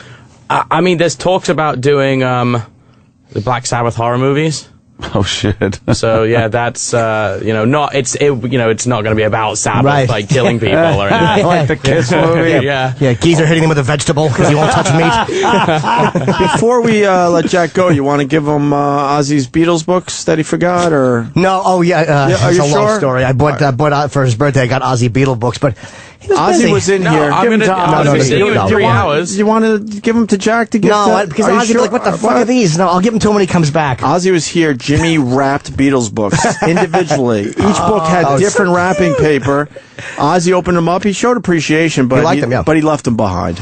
And Jimmy's been said ever since. I have. It's one of the funniest clips ever. It's It is fucking one of the Ozzy best walking down the clips ever. hall and those books just sitting, and it Sitting there. served me right. The fucking nerve of me. The thing about that though is that it's not just you. Oh yeah, I got my dad like this awesome like Mont Blanc like John Lennon limited edition pen, and it was in this nice box. I was like, Dad, look what I got you, and he opens it up and he goes, oh great, and just puts it down. Walks off. It's just, you know what it is? It's like he's not. It's not that he does it intentionally. He's just like, he kind of doesn't need for anything because he has everything. Yeah. So when you get him something, he's like, okay, thanks. We're going to get Ozzy for the next time. It was just happened to be his birthday. Is I'm going to frame a photo of he and I'm going to give it to him. Oh god! See, You asshole. but Jimmy's mistake to this day, the books weighed like 60. They were the heavy, big books. There's a lot of shit on the Beatles. What do you want? You should give him something nice and I should light have that he gotten can put one in his. small Beatles book, but I'm just a All right, compulsive he's asshole. gotta go. You should just get guy him like at a the little window. pet beetle. Yeah. yeah, there you go. That's Just like a something he dung doesn't beetle have. or Yeah. like a stink bug or something. All right, they're going to kill us. Jack, Yeah, is gonna- Roland's panicking. But so bad. listen, Jack, thank you, man. It's a great Yeah. documentary, and I'll plug these. I'll give the dates as soon as we come back to when it's playing again. And it was a pleasure meeting you. Hey, man. you too, guys. We've met most of you now. So, Jack Osborne, everyone. Come back and see us. Absolutely. This is the Opie and Anthony Show. Opie and Anthony on the Virus, Sirius XM. Jack Osborne was very nice, very down to earth. Yeah, it was cool. Very cool. We got Dimitri Martin coming in a few minutes. Yes, we're guest loaded. We're today. guest heavy today. Guest heavy. I'm such an asshole. I tweeted the. Oh, what? You had something else to say after that? You know what? You're right. That really is all that needed to be said. No, No, Jimmy. way to hurt a guy while he's down. Oh, I'm No, sorry. that should end with a period every time. Oh, There's two more showings of the God Bless Ozzy Osbourne. The 28th at 9 p.m., which is Thursday, at the SVA Theater here in New York. AMC Lowe's Village 30th. That's Saturday afternoon at 1 p.m.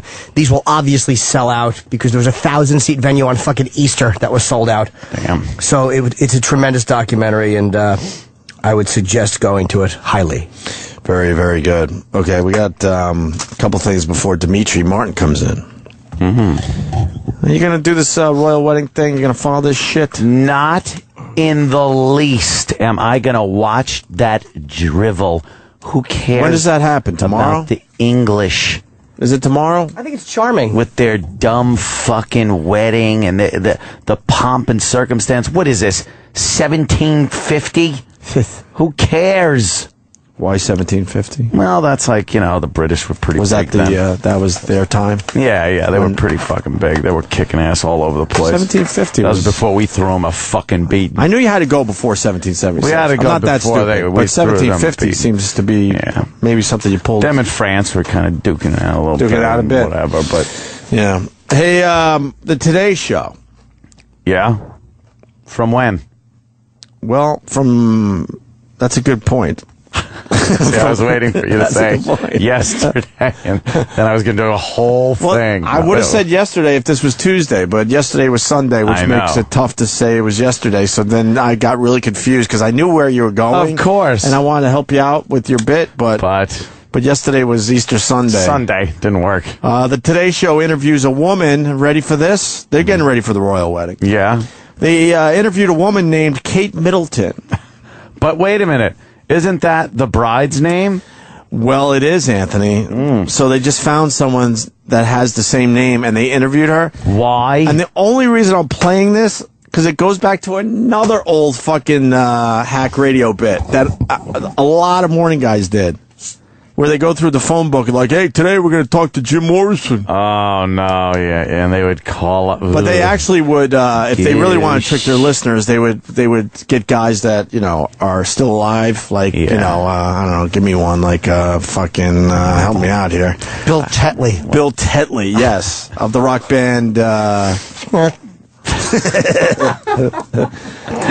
it's a hack bit because guys share names with famous people. So as a morning guy, you have to call some of these people, and they're all confused. And you have to ask them if for example, if it's Jim Morrison, are you a fan of the Doors? And usually the guy isn't. And well, how could you not? Because your name is Jim Morrison. Well, it's all I heard growing up. Oh gosh.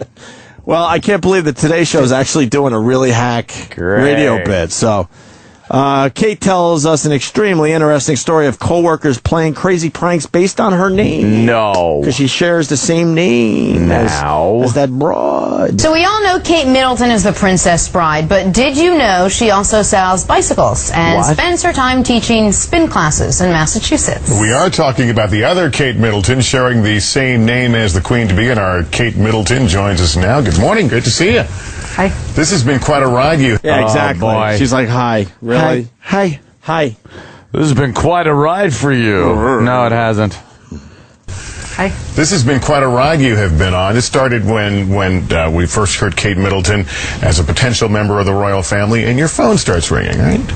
The phone started ringing actually after a newspaper article came out about having the same name as Prince William's fiancée, and my coworker started playing around with it a little bit and said, "Oh, she's not here yet. She's having tea with the Queen." So reporters are beginning to call. Yes. I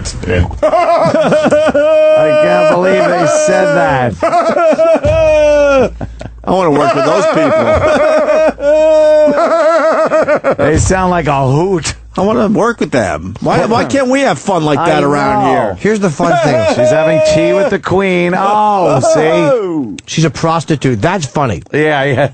Like she's actually a hooker. Like, God damn it, her regular's here. And he makes her fucking, like, he sits on her face and she tongues his asshole. And he says, lick my ass, Kate Middleton.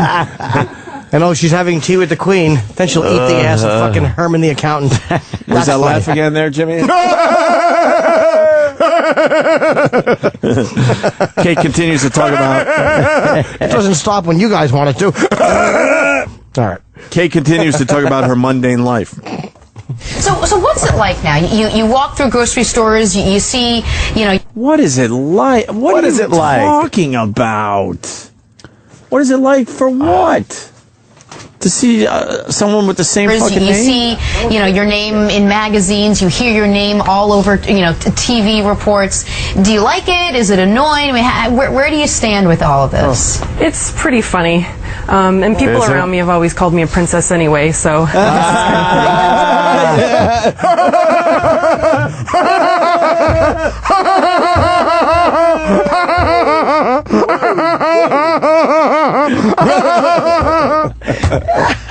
Hey, man, This story is great. I don't blame you, man. I don't blame you. This is terrific stuff. And get involved here, I please. can't. I'm loving it. This is great shit. I guess it's kind of fitting. So it kind of fits. But this goes back even before the engagement. The first time you heard about this, I understand you were applying for a job. That's right. I was applying. I wonder what a job she was. I wonder what job she was applying for. Applying for a job. Well, I was applying for the job as someone who scoops the shit off of sheets of AIDS patients the way they do your crumbs at Morton's. Holy crap. With that little crumb fucking thing. What is that thing called? I don't know, but it's magic. It's that metal thing. Get rid of the crumbs. Oh, shit. That's what Elizabeth Berkley looks like these days. Oh, she wow. held up, huh? No? Well, looking a little sharp. What do you mean a little Her sharp? features are a little sharp. It happens when you get older. And like her eyes, like she's got the thyroid. You don't think she could close them when she goes to bed at night? look She at has too her. much white around them like a fucking psycho. It's crazy, yeah. Exactly. Either she's had work done or she's fucking insane. Yeah, there's something Or going on both. Or neither. there. Something going on there. Dude, please, why'd the laughs all of a sudden stop? This I is know, fucking that's story true. had me Come going. on now, come on now. Hilarious. Is there a better road song than Turn the Page? Random thought of the day, I understand. Probably. I heard that driving because I was in fucking miserable traffic. The Name Game. The Name Game's pretty good. And do we go Bob Seger or Metallica? Both versions, very nice. I think I love Metallica, but I think you got to go Seeger with that one. Turn the Page is such a great fucking road song. No? Well, it's pretty long. You're not a big Bob Seger fan? No, I was into it, like, growing up and shit. And then I heard Night Moves, too. I had a classic rock weekend, I think. There you go. Is there a better song, though? When you're just driving? Oh, this might, lull me to sleep. You don't like this? I thought you would like Turn the I need Page. something fucking, rocking. East of Omaha, you can listen. All right, we don't have to play this. It was just a random Right. thought. Kate continues to talk about her mundane life. The first time you heard about this, I understand you were applying for a job. That's right. I was applying for a job, and I got a call back, and the person said, "Well, I didn't know you were dating Prince William."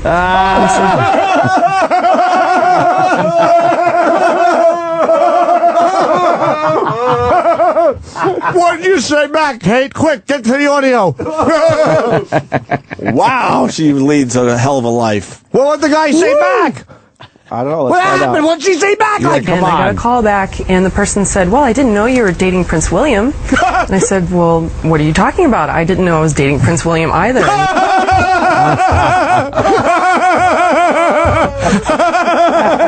She didn't know either, she says. Slow down. Oh, he says it, she just says it back. How'd they get anything boy. done? This is terrific. What are you talking about? I didn't know I was dating Prince William either. And he said, "I Googled your name, and I found that you, in fact, are dating Prince William." Notice he didn't say, "You got the job." He said, "So it appears that you're dating Prince William." Holy no story. Holy non-fucking story. It's funny you should say that, Anthony, because the Today Show anchors struggle to fill the last 30 seconds of the interview time. Wow. Because they fit everything in a nice little slot over there. Yeah. Hey, good thing your name's not Diana. Otherwise, you might not be able to go through tunnels. Oh, why did I say that?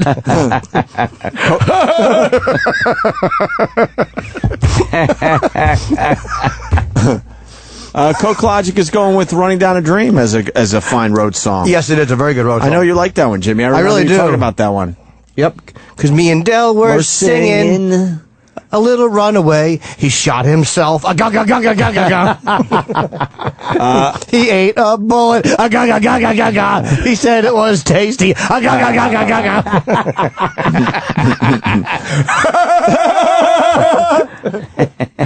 I be part of that bit? I like that one. If you wish, yes. I'll be background guy, though. I don't want to take too much. I'll be like background vocals in that bit, please.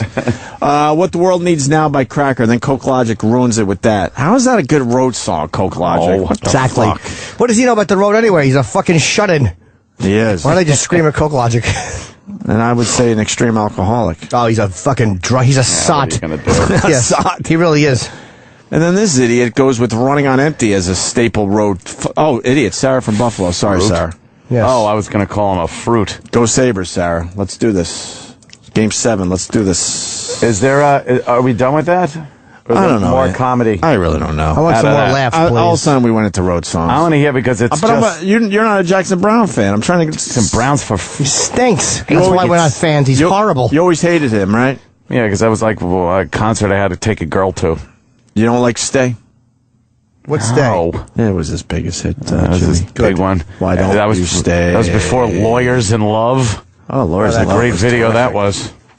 Are you a fan of Radar Love? That's coming in. And also Robert Plant, Larry from Connecticut. I like this song, actually. Big Log. No. You never were a fan of the Big Log? No, not Big Log. Too slow. Yeah. And mundane like this Plotting. fucking Today Show broad. Yeah. See, that's why I did that. See how we brought it right back around? Right back to... Here's the last clip. Yeah, the Yankees try to fill up the last 30 seconds because, like I said, they have to fit everything into a slot over there. Of course. So this is going to be really awkward. Are you dating someone named Will? Because that would really be interesting. No, I'm not dating. Are you looking for a No, I'm dating somebody named Leroy, and he likes to call me Yo Middleton while he fucks my face and vagina. He's what we call a pussy wrecker. All right, back to you, Matt. Back to you, Matt. Yeah, I'm what you call a what's the word? They call a coal digger or something. Oh, coal burner. A coal burner. Yeah. Hey, you coal burner. Yeah. Yes. No. Burner. Yeah. You're dating someone named William. Who gives a fuck? Philip from Oklahoma just came up with the greatest road song ever. Oh, Well, which one? I'm not saying. Oh. Why would I say? Because then we could all put it on and agree. Drive. Wherever I may roam. No. Yeah. What's wrong with you and Metallica? I love What did Metallica. they ever do to you? I had a falling out with Lars. You did? No. You might have, though, because he's kind of that guy. I just want to sound like I was powerful, like Lars and I were equals. Yeah. Here's the last 30 seconds of that horrible Today Show thing. Are you dating someone named Will? Because that would really be interesting. Pause that. No, I'm not dating. No, I'm dating someone named Hitler. Funny story. Funny story. I was going to Temple, and he was throwing eggs at us. And, Why would you ask if you're dating someone named Will? Like I said, they had to fill up the last 30 seconds, and they ran out of questions.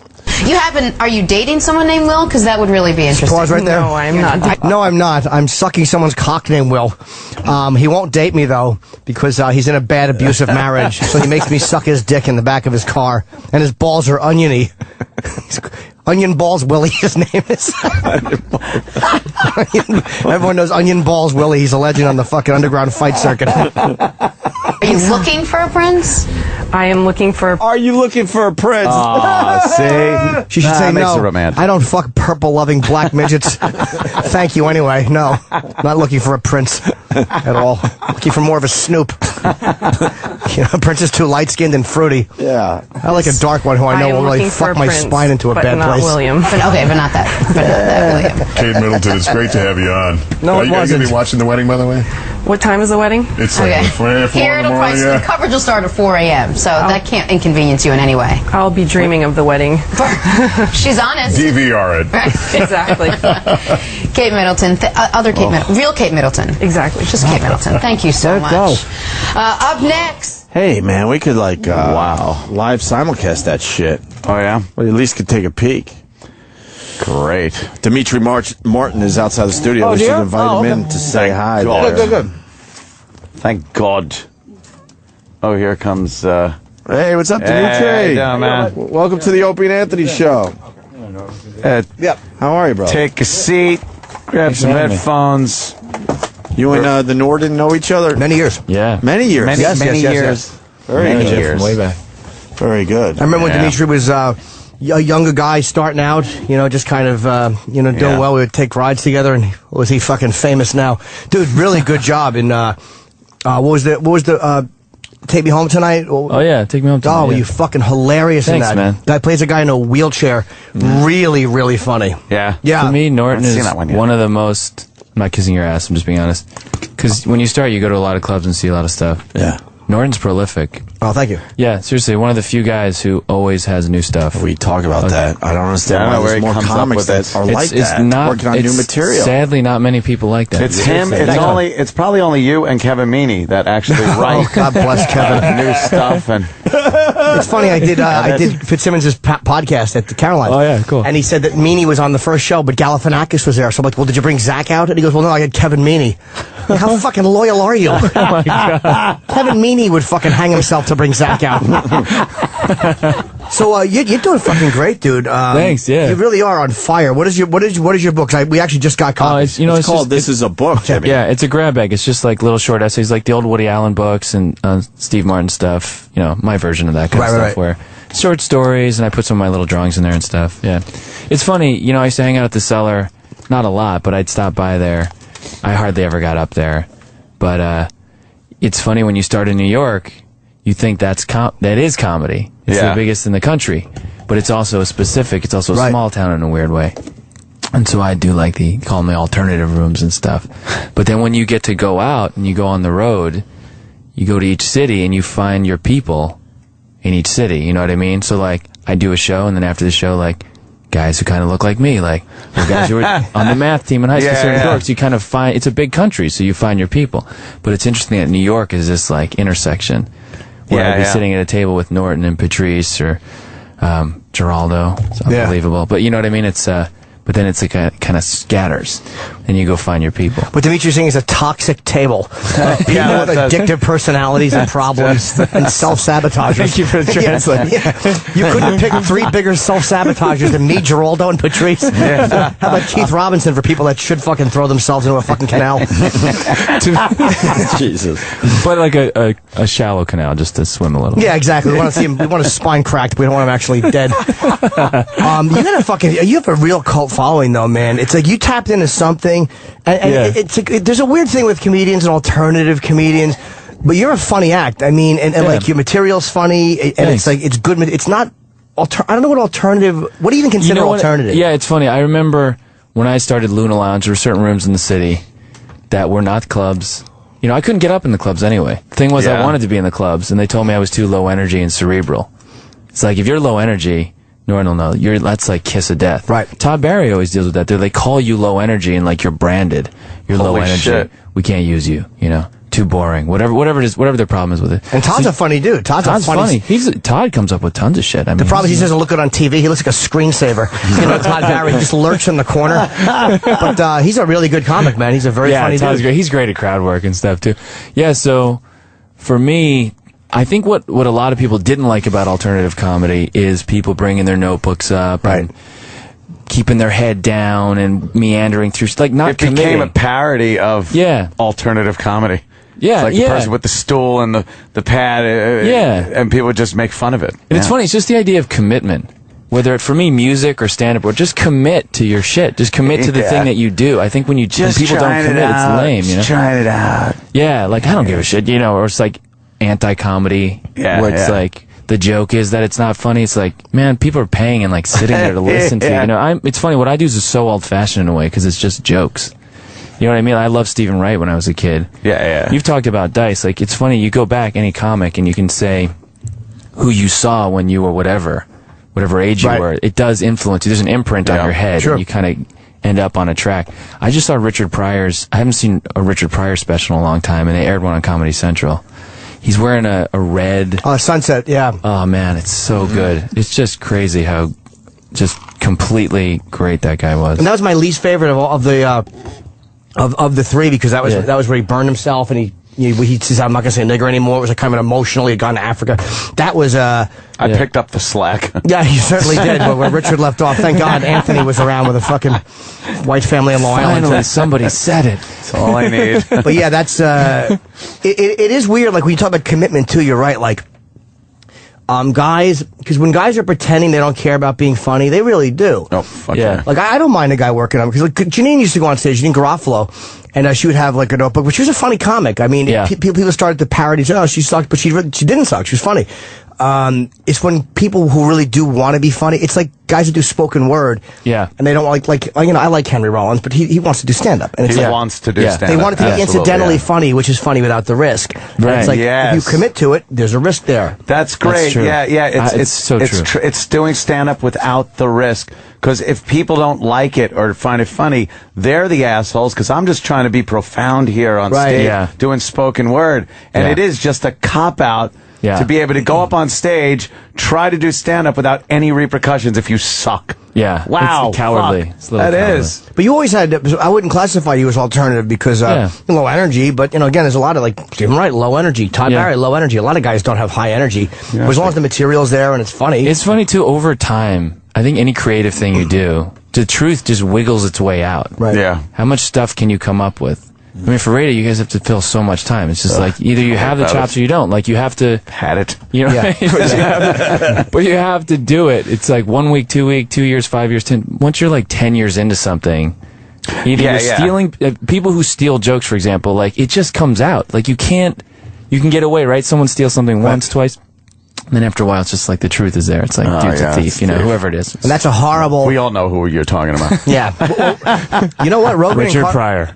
Yes, he actually stole a lot of shit from fucking... I couldn't think of a horrible fucking white comic. I'm sure I should. I'll think of 30 as soon as the door closes, but that's why I'm here, because I improv. I can't think of a comic's name on the fucking Opie and Anthony show. I can't either. I'm trying to... I know, we're both trying to find an awful comic. Lenny Schultz, who wasn't awful, but, go crazy, Lenny. That's an obscure one. I heard Lenny Schultz jerked off so much that his dick had calluses, like he couldn't have sex anymore. No, not Charlie Callis. That's what I heard about Lenny Schultz, if anyone knows. Go crazy, Lenny. More pigs, Lenny. Wow. So the book is, this is a book. And again, that's your style. That is...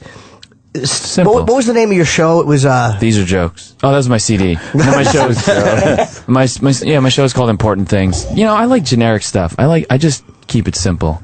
And it's fun. I was talking to somebody recently, and I was thinking about the Cellar and comics and talking to comics here.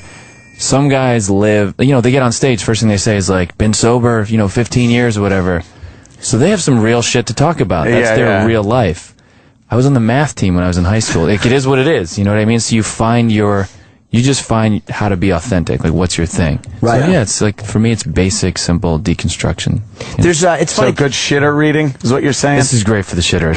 Some of this makes you shit, so it's like, it's got some laxative-oriented stuff in it. To those pages. Yeah, it's weird. Like, I remember when Aziz Ansari, who's been doing some spots at the Cellar, when he first came around, Manny, who owned this, I loved him. He saw something in Aziz, who was just starting. He was very green, nice guy, but it's like the comedian. We just kind of joked with him. We always tell Manny, like, we know you want to fuck that guy. Like, we were just teasing him because Manny had never taken any interest in young comedians. He didn't care. So we're like, and you see him now, and he's got he's through the roof, right? Yeah. He's through the roof. Yeah.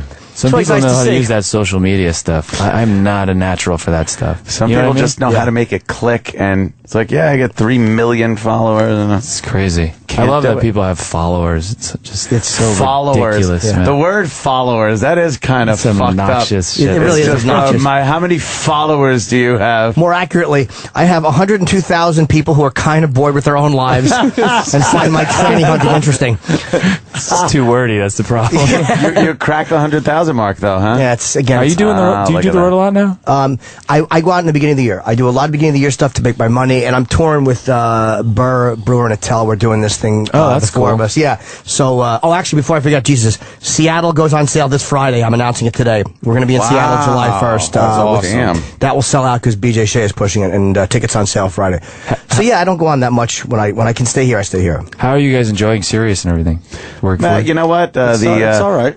It's pretty cool to be able to get on and talk about what you want to talk about the way you want to talk about it. But does it change the rhythm of like even your thoughts? You're like, I can say that word, or just I think so. Yeah. Other than regular radio, it was a pain in the ass trying to work around. And people are like, well, you have to be more clever. It's great to have to. No, it's a pain in the ass. Right. If I want to say fuck for something, I'm not going to say it every 2 seconds, but that's how I talk. The funny thing is, I bet you if you could graph everybody who went from traditional to satellite, their first week of shows or first month, there's just tons of cursing. Just because you can. It's like the fuck show, and then it evens out probably. Yeah, and then it's where it's useful. Then it just becomes the way you normally talk in life.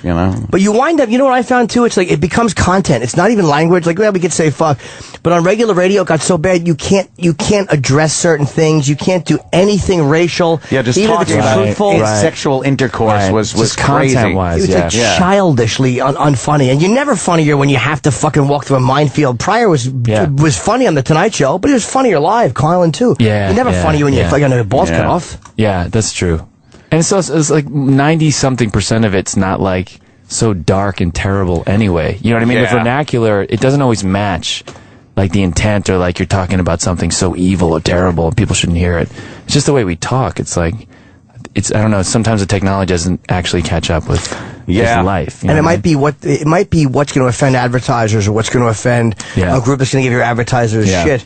I remember what were you doing when I first started knowing you, which is, I guess, going back almost 15 years now. Like just for jobs and stuff? Yeah, weren't you in school for... Yeah, I was in law school at NYU. I dropped out after 2 years, and then I was like, and that's right by what was the Boston Comedy Club in the Cellar and stuff.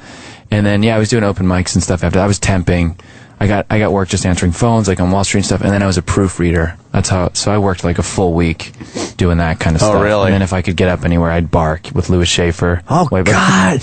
Louis fucking Schaefer was one of the funniest dudes ever, man. And he moved to England, he got these 2 kids. Yeah. I think he's divorced now. Oh, is he divorced? I think so, but he got married. He moved to England, got married, had 2 kids, and he does like the festivals over there and stuff. And I heard he's had like a lukewarm reception. Yeah. Lewis was a guy with glasses who would stand outside in a really bad sports coat, and he used to sprinkle roses when he went on stage. Like Lewis was a fucking odd character. He was an odd character. Yeah, always wore a blue blazer. Right. He had the same outfit every night, and he barked and had the bark is stand on the street and tell people to come. Try to get people to the club. Yeah. Did you start in New York? No, I started in Jersey. I was doing the road for like 5 years, which fucking Colin Quinn loves to point out, It was funny when he said to Voss, he goes, the opening of The Sopranos, when you're going around and you see 280, that's your career. Fucking elitist idiot thinks he's a fucking... I really want to spit on Colin right now. I got not the funniest Colin story, but I was walking on the street once in Midtown. I hadn't seen Colin in years. And it was like 55th or somewhere around there. In the middle of the day, and I came to a corner, and I almost bumped into a guy, and it was Colin Quinn walking the other direction. And he's like, "Hey, man." I was like, "Hey, how you doing?" And he had with him something like a folder, and he was like kind of sheepish. And I was like, "What's that?" He's like, and it was music. He was like taking guitar lessons. Colin plays guitar. No, I did not know that. Motherfucking sneak! What an asshole! What does he want to serenade people in the fucking shrubs? I knew Norm would like that. Oh, I love it. That's good. He was just kind of like, "Oh yeah, I'm taking guitar lessons." What you should have done, and nobody would have faulted you if you just knocked his papers into a puddle.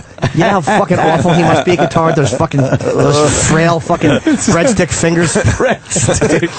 We saw him walking down the like a street, mob name. and he was he was going into an OTB years ago. Yeah, he plays the palms. Play the horses. I always want to do a character like in a movie or a story who's really rich, and when you ask her, what if you don't mind me asking, what did your father do? And she's like, OTB. He got very lucky with OTB. Just very lucky playing the horses. You know what? There's probably more of them than you'd think. People who just fucking, their parents made their money doing shitty stuff, or look, drug dealers' kids. Sure. You never think of that. Yeah, you just think they were always successful business people or something. We really got to get Colin a guitar because he comes in whenever he can. Oh, I would love you got to do that. How long ago is this? I want to see how many lessons he has. A couple years ago. Oh my! That fucking sneak. Next time we have a guitar behind those TVs. That sucks. He's from Jersey. Yeah. My first 5 years were in Jersey, and then I just started coming to New York on Monday nights.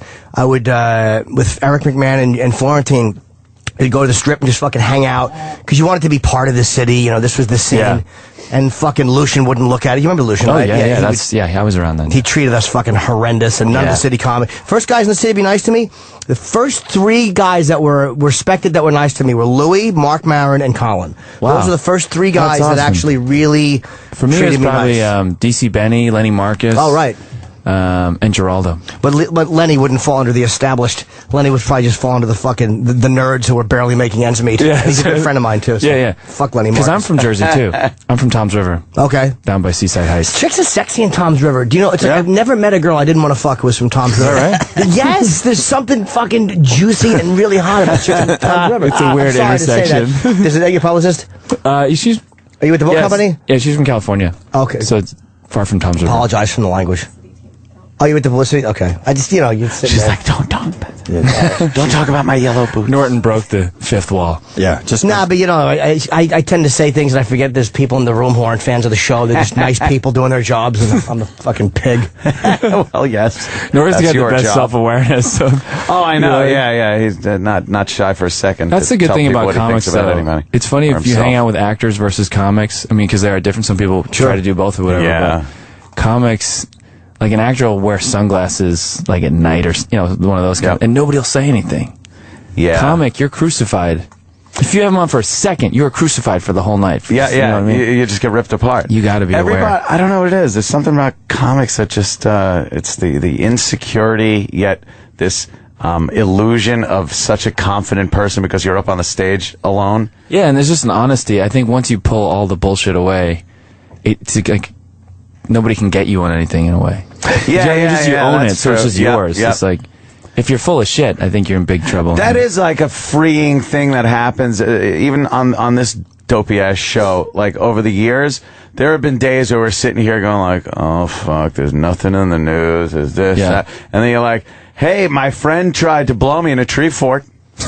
and then like, and by the way, that's him telling that story. So I'm the friend. It wasn't try fort. I think the word fort. That makes it tree can't get out. It's a tree fortress, like a deck or a house. It's a fortress. Fortress tree. It's a sexual fortress. It's crazy. Years ago, drawbridge. That reminds me. Al Lubell had a story, something similar about a roommate in college. Al Lubell, yes. And years ago, Al Lubell did a one-man show, and it was in the. Al Lubell's a comic who was on the Tonight Show with Carson. Like, he's been around. He's a good writer. He's done like 25 Lettermans. I definitely know who he is. And I went to see his one-man show. I think with Louis Schaefer, Dan Natterman, a couple comics, and it was in this little space above Stand Up New York. It's like kind of a little black box type theater, or whatever. It's like 50 seats. So we go to see Al's show. Al does like a 2-hour sprawling, some of his stand-up, telling stories. It was like 2 hours. Probably a little even longer than that, and we're just sitting in this, like, shows keeps going and going. The show ends and we go up to Al. It's like 3 or 4 comics, and he's packing his bag. Nobody says anything, and then Natterman goes, "Monstrously long show, Al." Holy shit! That was his first brutal. That was his first, the first words uttered, and and Natterman has like a 40s. He sounds like a guy from the 40s. Yeah. It's kind of great. Do you know, I did a short film with Louis Black called Side Splitters. Do you know that character I do? Oh boy, we're finally going to be alone with Hillary. I was mimicking Natterman. That was how. Yes, I had to play vaudeville comedians, and that was the Natterman impression that I did, and it wound up, just becoming the way I did that. Yeah. I don't mean to act like I was in a huge film. Were you 20-minute movie. Were you in Spider-Man or Spider-Man 2? Which one of those? The linchpin of the film is what people considered me. I did. Yes, I had one line in Spider-Man. I love that. There's nothing better that, like, I think my favorite thing about being in showbiz at all is just getting surprised by seeing one of your friends. Yeah, on TV. It totally takes you out. It's like Spider-Man, suspension of disbelief, and then Norton's on the street. I'm like, and he stinks and I don't like him. Oh, wait, it's Jimmy Norton. But the fun part is when, like, because he does real, like, Dimitri's really, like, what was the Woodstock movie you did, which was the star? Oh, yeah, Taking Woodstock. I had to make out with a guy in that movie. I have no acting training. Oh, I'm like, fuck. And my first kind of real role. Wow. Make out with a guy. Remember that. You should have asked in front of everybody, all right, what do I do if I get a hard-on? How was that? 60s pants. I had to do 8 takes. Jesus. I was thinking, going into it, I was just thinking, oh, God, all right, I'll just got to get it right. Try to be a pro. I wasn't even thinking of multiple takes. Right. Now you're trying harder each time. Oh, no. Like, what do I have to do to stop doing this? It's just weird because, you know what? You just feel like... Gay? Yeah, you just feel like it just feels like medical or like technical. It doesn't feel like sexual. Was it? I didn't see the film. Was it a sexy scene, or were you guys supposed to be like fucking high? Or I'll tell you, there are 2 scenes I had. One was like on a dance floor at a party in a bar. So it was just everyone starts cheering because I kissed this guy, and it's like I'm finding myself and stuff. But I was supposed to be in love with the guy. It's a guy I met earlier that I have a crush on. So that's what was hard because I've seen friends. They do, like on SNL or something, they kiss and everyone cheers or laughs. Yeah. But I had to, like, it was Ang Lee, so I had to try to be, like, emotional or something. But the other scene was with Jeffrey Dean Morgan. You guys know him? And he was in Watchmen and, I guess Grey's Anatomy and stuff. I don't know. That was, like, this other storyline where I'm having an affair with that guy, and we had to have a love scene. And I had to be the catcher. Oh, no. So then we shoot it. No. And, the movie comes out, and it's not in the movie. So I have this weird mix of like, I know exactly. Nothing. I'm like kind of relieved because like, you know what, that's kind of cool. I don't have to have that out there. And then at the same time, I'm like, man, I did that. I want credit for that. Yeah, that's fucking. You know what? A lot of guys won't do it. Like Will Smith, I heard wouldn't do it in 6 Degrees of Separation. Really? They wanted him to kiss. Yeah, I respect the fact that you did it as a fucking as an actor. I mean, if they say you got to do it. Yeah, it was interesting. It was like it's like I always joke around like when you're a kid. somebody comes out of a time machine and tells you stuff that you actually end up doing, you know? Playing kickball, they'd be like, is Dimitri here? I'd be like, yeah, it's me. Listen, when you grow up, you're going to make out with a man. It's going to be on screens all the country. Gotta go. Whoa, what? Wait a minute. Did you tongue kiss him? No. Oh, no. But you know what? He made us open our mouths. I think after like 2 or 3 takes, he's like, you got to open your mouth, Somebody's guys. This doesn't look real. Turned on by the thing. Yeah, I don't know what the deal was. Sean Penn had to do it in when he played Harvey Milk. I mean, right. And after a while, it becomes like this thing. It's like, well, let's fucking. Are you a real actor or are you not a real actor? That's I watched that. I was watching The Wire last night and watching Omar. Oh, Michael K. Williams. Yeah. I heard that's the best show. Best show. I got to see that. But good. He gives Really kisses is. like where he'll hold your face. And It was really like sensitive, and this sociopath is being all sensitive with his soon-to-be splayed-open boyfriend. Come here, baby boy. It's interesting because, it's like there's a line between just like you're being straight up homophobic and then it's just biological stuff where you're like, I'm just uncomfortable. I'm not saying I'm against gay people. I just, it's not my biology. Yeah. Exactly. And it's more like, we've talked about it before. You get, and I don't know how many times somebody's popped up some porno on the computer and 2 guys are just viciously going at each other sexually. And you look and you're kind of like, whatever. And then 2 guys kissing and making out. You're just like, oh, Jesus, come on. The tenderness. I don't want to see that. It's the tenderness and the lovingness that makes you kind of go like, as a guy, kind of back up a little bit. Like what you're basically saying is he understands the attraction to holding a dick in his mouth. Fair like a shotgun. Thank God someone understands. But it's like I don't want to love the guy after. You can take the shotgun. But you're right. It's not homophobia. It gets to be like a biological thing. Yeah. I'm not against it. I don't care if people get married. Yeah, Go ahead. totally. Gives I a don't shit care about any of that stuff. Right. And it's so funny how much of the conservative, it always comes out. The guys who rant the most against it, of course they are gay and they're afraid they don't want anybody to know and all that, Great documentary on Here we go. HBO was fucking. What do you have? Hardcore gay porn? Yeah, I love radios is such a weird place now just because of technology. Because people have screens and you can talk about stuff. Bam, there it is. And there it is. There's 2 bearded men. What I like is there's a lot of choice because he just scrolled through. There was stuff that wasn't the right kind of gay. Yeah. Now that's the right gay. You got to get the facial hair, the proper the passion. You can't just. You have need the right gay. The facial hair adds a little extra to it. You want to see beard rubbing? That's one of my favorite videos fucking ever. Horrible. Beard rubbing. Rules. Wow. It's just like wow. The picture Danny showed, it was 2 guys with beards, and one was holding the head of the other one, not unlike the way Anderson Silva was holding my neck. And that was like a really passionate couple of men lip locking. Rather unpleasant to look at. Rather unpleasant. And I've taken the plunge in my life with my kid. Norton, man, I remember at Luna. You've told such great stories. I think I only went on there one time. Really? So I happened to be there that night. Probably, that was amazing. That was so good. And people went crazy. That was awesome. Yeah, it might have been the tranny fucking story. I'm not sure. Yeah, that's what it was. But it's also it's not just the content of the story. It's like it was such a good reveal. Like you just told it well. You know what I mean? That's the thing. I think once you've done comedy a while, you get a sense of, even if you've never told the story before, you just trust yourself. You just know, like, I think I know where they're going to be laughs. Like, I think I know how to tell this. There is a confidence level, though, and I think the best I've ever seen is Brewer. Brewer literally, he came in here and told that Pizza Man story for an hour. Wow. Brewer can fucking tell a story. He can captivate. And the confidence, it's an hour, and he knew he was going to kill. Lots of laughs throughout the whole story. Yes. Thank you, Roland. Dimitri is doing a signing. I'm guessing it's tonight. Union Square, which is the big Barnes and Noble. It's a great place for a signing because there's a lot of, you're not going to be outdoors. You're going to be inside the whole time, even if it's raining. 7 o'clock, there will be a fucking lot of people there for Dimitri.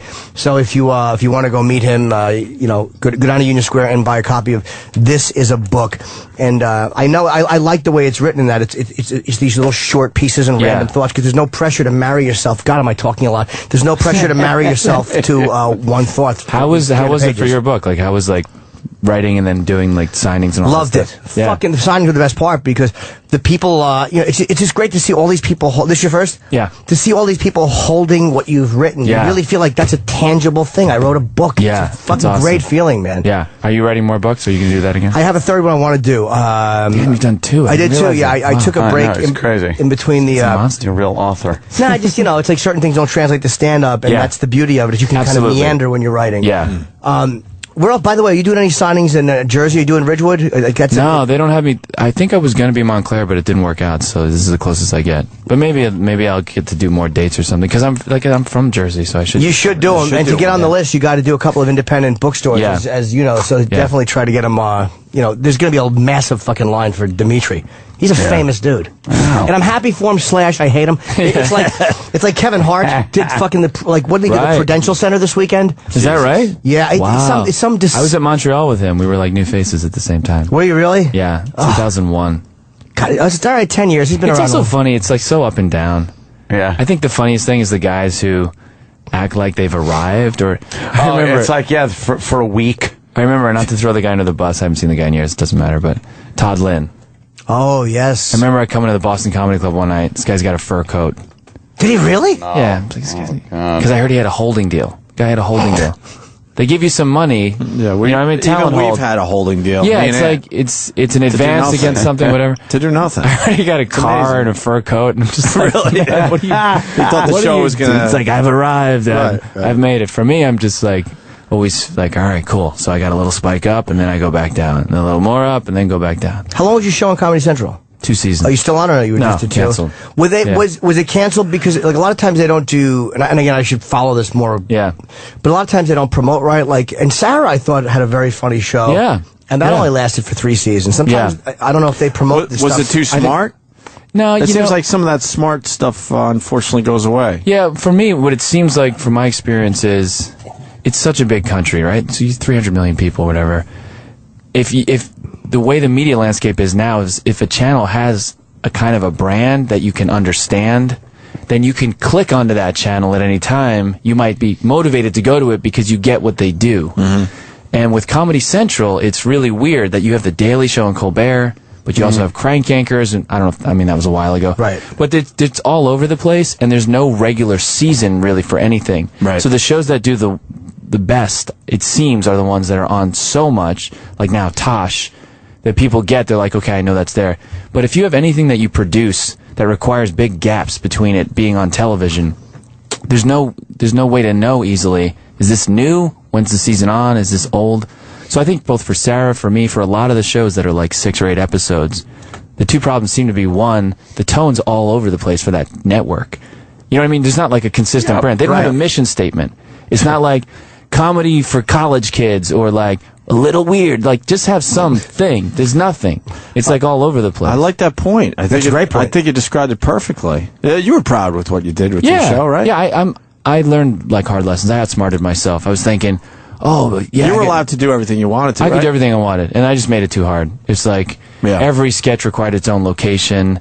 I was a producer, so I learned about like where we're going to park the trucks. Right. Wrote a sketch with an old lady. She's got to be in the union. Now I only have 2 old ladies to choose from because it's like stuff like that in your head. And that's what's cool about a book, right? Is that I'm sure for you too, Jim. It's like you just write the idea out. You don't have to worry about producing it. Right. Mm-hmm. You know, if I write a thing with a robot, it's not going to be funny with the robot I can afford. You know what I mean? So, yeah, it was like a lot of that stuff. But I made it so hard. In those 20 minutes I had for every episode, I just tried to squeeze in as much as I could. I was working like 80 hours a week. And I'm thinking, I just don't want it that bad. I don't want to be... I only want to be famous as much as it's required to get people to come see me do stand-up. Do you know what I mean? So I think some people really are in it for the trip of like, man, I want to be recognized. Right. And when I go to a restaurant, I want people to look at me. And I remember Orny saying that in that Seinfeld documentary. Yes. I'm thinking, oh, really? That's what you... really? Oh, man, because I just want crowds that don't suck. I just want like a nice audience so I can try my little jokes about rowboats or whatever stuff I was thinking about. So your passion is still stand-up? Yeah. What if you become a big movie star? That'd be cool if that gets people in the theaters. And also, you know what? I want to have a family. I want to have kids and stuff someday. So stand-up it's hard. I can't live in one city and just... I hear stories about the 80s where comics in New York... You could live in New York and you could go from like club to club and like you make your living in New York as a comic, but it's not like that anymore. Eking out a living playing 10, 15 clubs a night. Yeah. What is that? Yeah, exactly. Yeah, but even there at least they could piece it together, and now it's like it's just not like that, you know what I mean? I mean, I guess you always had to travel, but even more so now. Oh, Hayden Panettiere. I'm sorry to be getting ready as we're doing this. I got Jack. I got to go do Jack for the Boneyard now because I have him early. No, you can't. I have to because I have a plane to catch. We're pretty much wrapping up anyway. Oh, we're done. Okay, it's 10 o'clock. I want to do I want a picture. Hey, Panettiere. Where is she? Go get her. She's right there in the glass. Well, then go get her. Where is she? Yes, that's her right there. All right. All right. Bring her in for a second. All right, tell No, they'd never. We'd get in so much fucking trouble. You know how that works. Why? Goddamn shitheads. There she goes. Now she just ran away. She's all right, huh, in her book? Dimitri, good seeing you, buddy. I'm going to Great to see you, man. All right, why don't we get the plugs in then? Let Dimitri get out of here, too. Dimitri Martin's book tonight is at 7 o'clock signing, Union Square, Barnes & Noble. It's called This Is a Book. You guys know Dimitri's hilarious. There will be a fucking line, so go. You got to come back, Dimitri. It's about time we met you. Yeah, thanks for having me on, guys. All right. Very cool, man. Thank you. Have a good one. And I'm gone for 2 days. I'll see you guys Thursday morning. Boo, Jimmy. All right, guys, have a good day. We'll see you tomorrow. Yeah, this is the Opie and Anthony Show. On the Virus, Sirius XM. The Virus, Sirius XM. And now, the Opie and Anthony Show continues. This is After O&A Live. Here's your host, Sam Roberts. It's After Opie and Anthony Live. Hey, Travis. Travis is still here. Roland's still here. What's up, Triple Fits? Eric is here. Danny's in the office. Derek is in his studio. And who else is here? Sam, did you notice how quiet it was the last hour and a half of the show? I'm fucking beat. Well, I told you, if you stayed in this studio... I'm such a pussy boy, I gotta be honest. Yeah? I was this close to calling in sick today, because unlike Jimmy and Ant, I need my fucking sleep. You need your rest. And that trip back from Philly killed me yesterday. We heard all about it. Did we have Dimitri Martin on, or was I dreaming that? Today, we did. That was actually literally 7 minutes ago or so. Yeah, Dimitri Martin in Not here. even gonna front, man. I zoned out so bad the second half of this show today. Well, I mean... Was it good? Yeah, it was great. Dimitri Martin did a great job. Jack Osborne. I like Jack. He was cool. He was really good. What I liked about him was he was very down to earth, and he seems like he has his shit together. It seems like he really got his head on straight at some point between now and the Osbournes. Yes. Which is a rare thing for famous kids. Yeah, true. So what are you gonna sleep? You're not gonna sleep all day today, are you? Because then you'll screw up your whole cycle. I'm not even doing bits or nothing, Sam. I am fucking tired. Well, what are you gonna do when you get home? Sleep. But then you're gonna screw up your cycle for tonight. I know. Well, I'll sleep like 2 hours and then do some shit today. So the kid wouldn't let you. What was crying all night? I mean, all driving home. Yeah, he had a rough one. Too much excitement for Easter. Oh, too much birthday. And I think he was so excited when he was dressed up by a duck by his mom and his grandma. There was a rumor that there was an adult-sized costume. Oh, for me? Making its way. Did that ever... that's too bad. Nah. I did that for Halloween. Yeah, we... Did you ever... I was a life-size Scooby-Doo, and the kid was a Minnie. Those pictures never surfaced, did they? I don't know. Did I? I might have... did you surface the pictures? Maybe just of you in the my kid's like Scooby-Doo costume. My kid's a civilian, so I don't really show him. But no, I think there's a picture of me and him where he's kind of covered enough where I could do that. I'll put it on my Facebook or something. How come you didn't dress up for Easter? Easter's like not one of those holidays that is that special. Although I did go to church. You did? Yeah, and I even had the snack. What was that, when they give you the crackers and the wine? It's not really crackers. And I don't drink the wine because I don't know what the fuck is on everyone else's lips. They're all sharing the glass. And then they take the cloth and just one quick wipe and they get rid of all the germs. And then it's a dirty cloth that they continue to wipe. There's no way. So you could have a sip of really cheap wine? No, thank you. I'm sure the cloth doesn't even have disinfectant on it. No. It's not doing anything. No. If anything, it's spreading more germs because the cloth is dirty. It can't be sanitized. No. You think Jesus is going to come back from this dead thing? Because at some point, it's starting to get really ridiculous. You mean the world? No, the fact that every year we're like, he's going to come back from the dead. Yeah, you'd think at some point there's been enough Easters that he would have come back already. At this point, are you going to come back or not? This is ridiculous. And you'd think, it seems like we're having more and more problems. There's a lot of stuff that he could help solve if he came back. But maybe he just likes seeing everything, go into a downward spiral. Now tell me this: you were tired today. Is that did you get cranky when you yelled at E-Rock earlier, or was that legit? I don't know, but the listeners have got to start noticing I don't really get cranky anymore. No, it's true. It's old school shit. But you did at one point. Where are you going? Oh, blueberries. You did. E-Rock did get yelled at today. You did? By who? You. I didn't really yell at him, did I? Well, you told him all he has to do is push a fucking button. Well, that's just me pointing out the obvious. Maybe that is true. Who's more believable, Jesus or Mary Poppins? Well, Mary Poppins flew places with her umbrella. Right. Jesus turned water into wine. Right. I would say Jesus is more believable. Because Mary Poppins, first of all, there's no way you could fly with an umbrella. And second of all, even if you got in the air, you'd have problems with air pressure, you'd have problems with airplanes, telephone wires, things like that. It just doesn't make any sense. Well, let's discuss that on Twitter today, make it a trending topic. Who's more believable? More believable, Jesus or Mary Poppins? And everybody's got to give you reasons, because as of right now, I think Mary Poppins is bullshit. Yeah. And here's something else to ponder. Yeah? Why is Pop Goes the Weasel associated with ice cream? Oh, because I guess some ice cream trucks do use the Pop Goes the Weasel. No, not some, Sam. Every ice cream truck has the Pop Goes the Weasel. Huh? Not Mr. Softy. Why not Mr. Softy? I don't know. They got a different, they got a special Mr. Softy song. That's it. And he reps Westchester hard. I was chilling in the Northeast over the weekend for Easter, obviously, down there in the Philly area. Yeah. And the ice cream truck goes by with the Pop Goes the Weasel, and it got me to thinking, why is that song associated with ice cream? I guess because Pop Goes the Weasel is a very childlike song, and maybe it brings you back to a time when things were more innocent, and you're thinking to yourself, childhood was fun, and, oh, why don't I treat myself to an ice cream? That would be my guess behind the marketing of Pop Goes the Weasel. You got me to do more radio, even though I was silent on my own show for an hour and a half. You probably talked more here than you did, at least for the last hour on O&A today. I actually apologize to Dimitri because I like him. Yeah, he's quirky and strange. I like him, and he's talented. And I'm like, dude, I'm sorry, but I had a long ride home last night. Look, I just started fading out. I wasn't here. Huh? You just said, look, I wasn't here. No. But he should come back on the show because he did very well.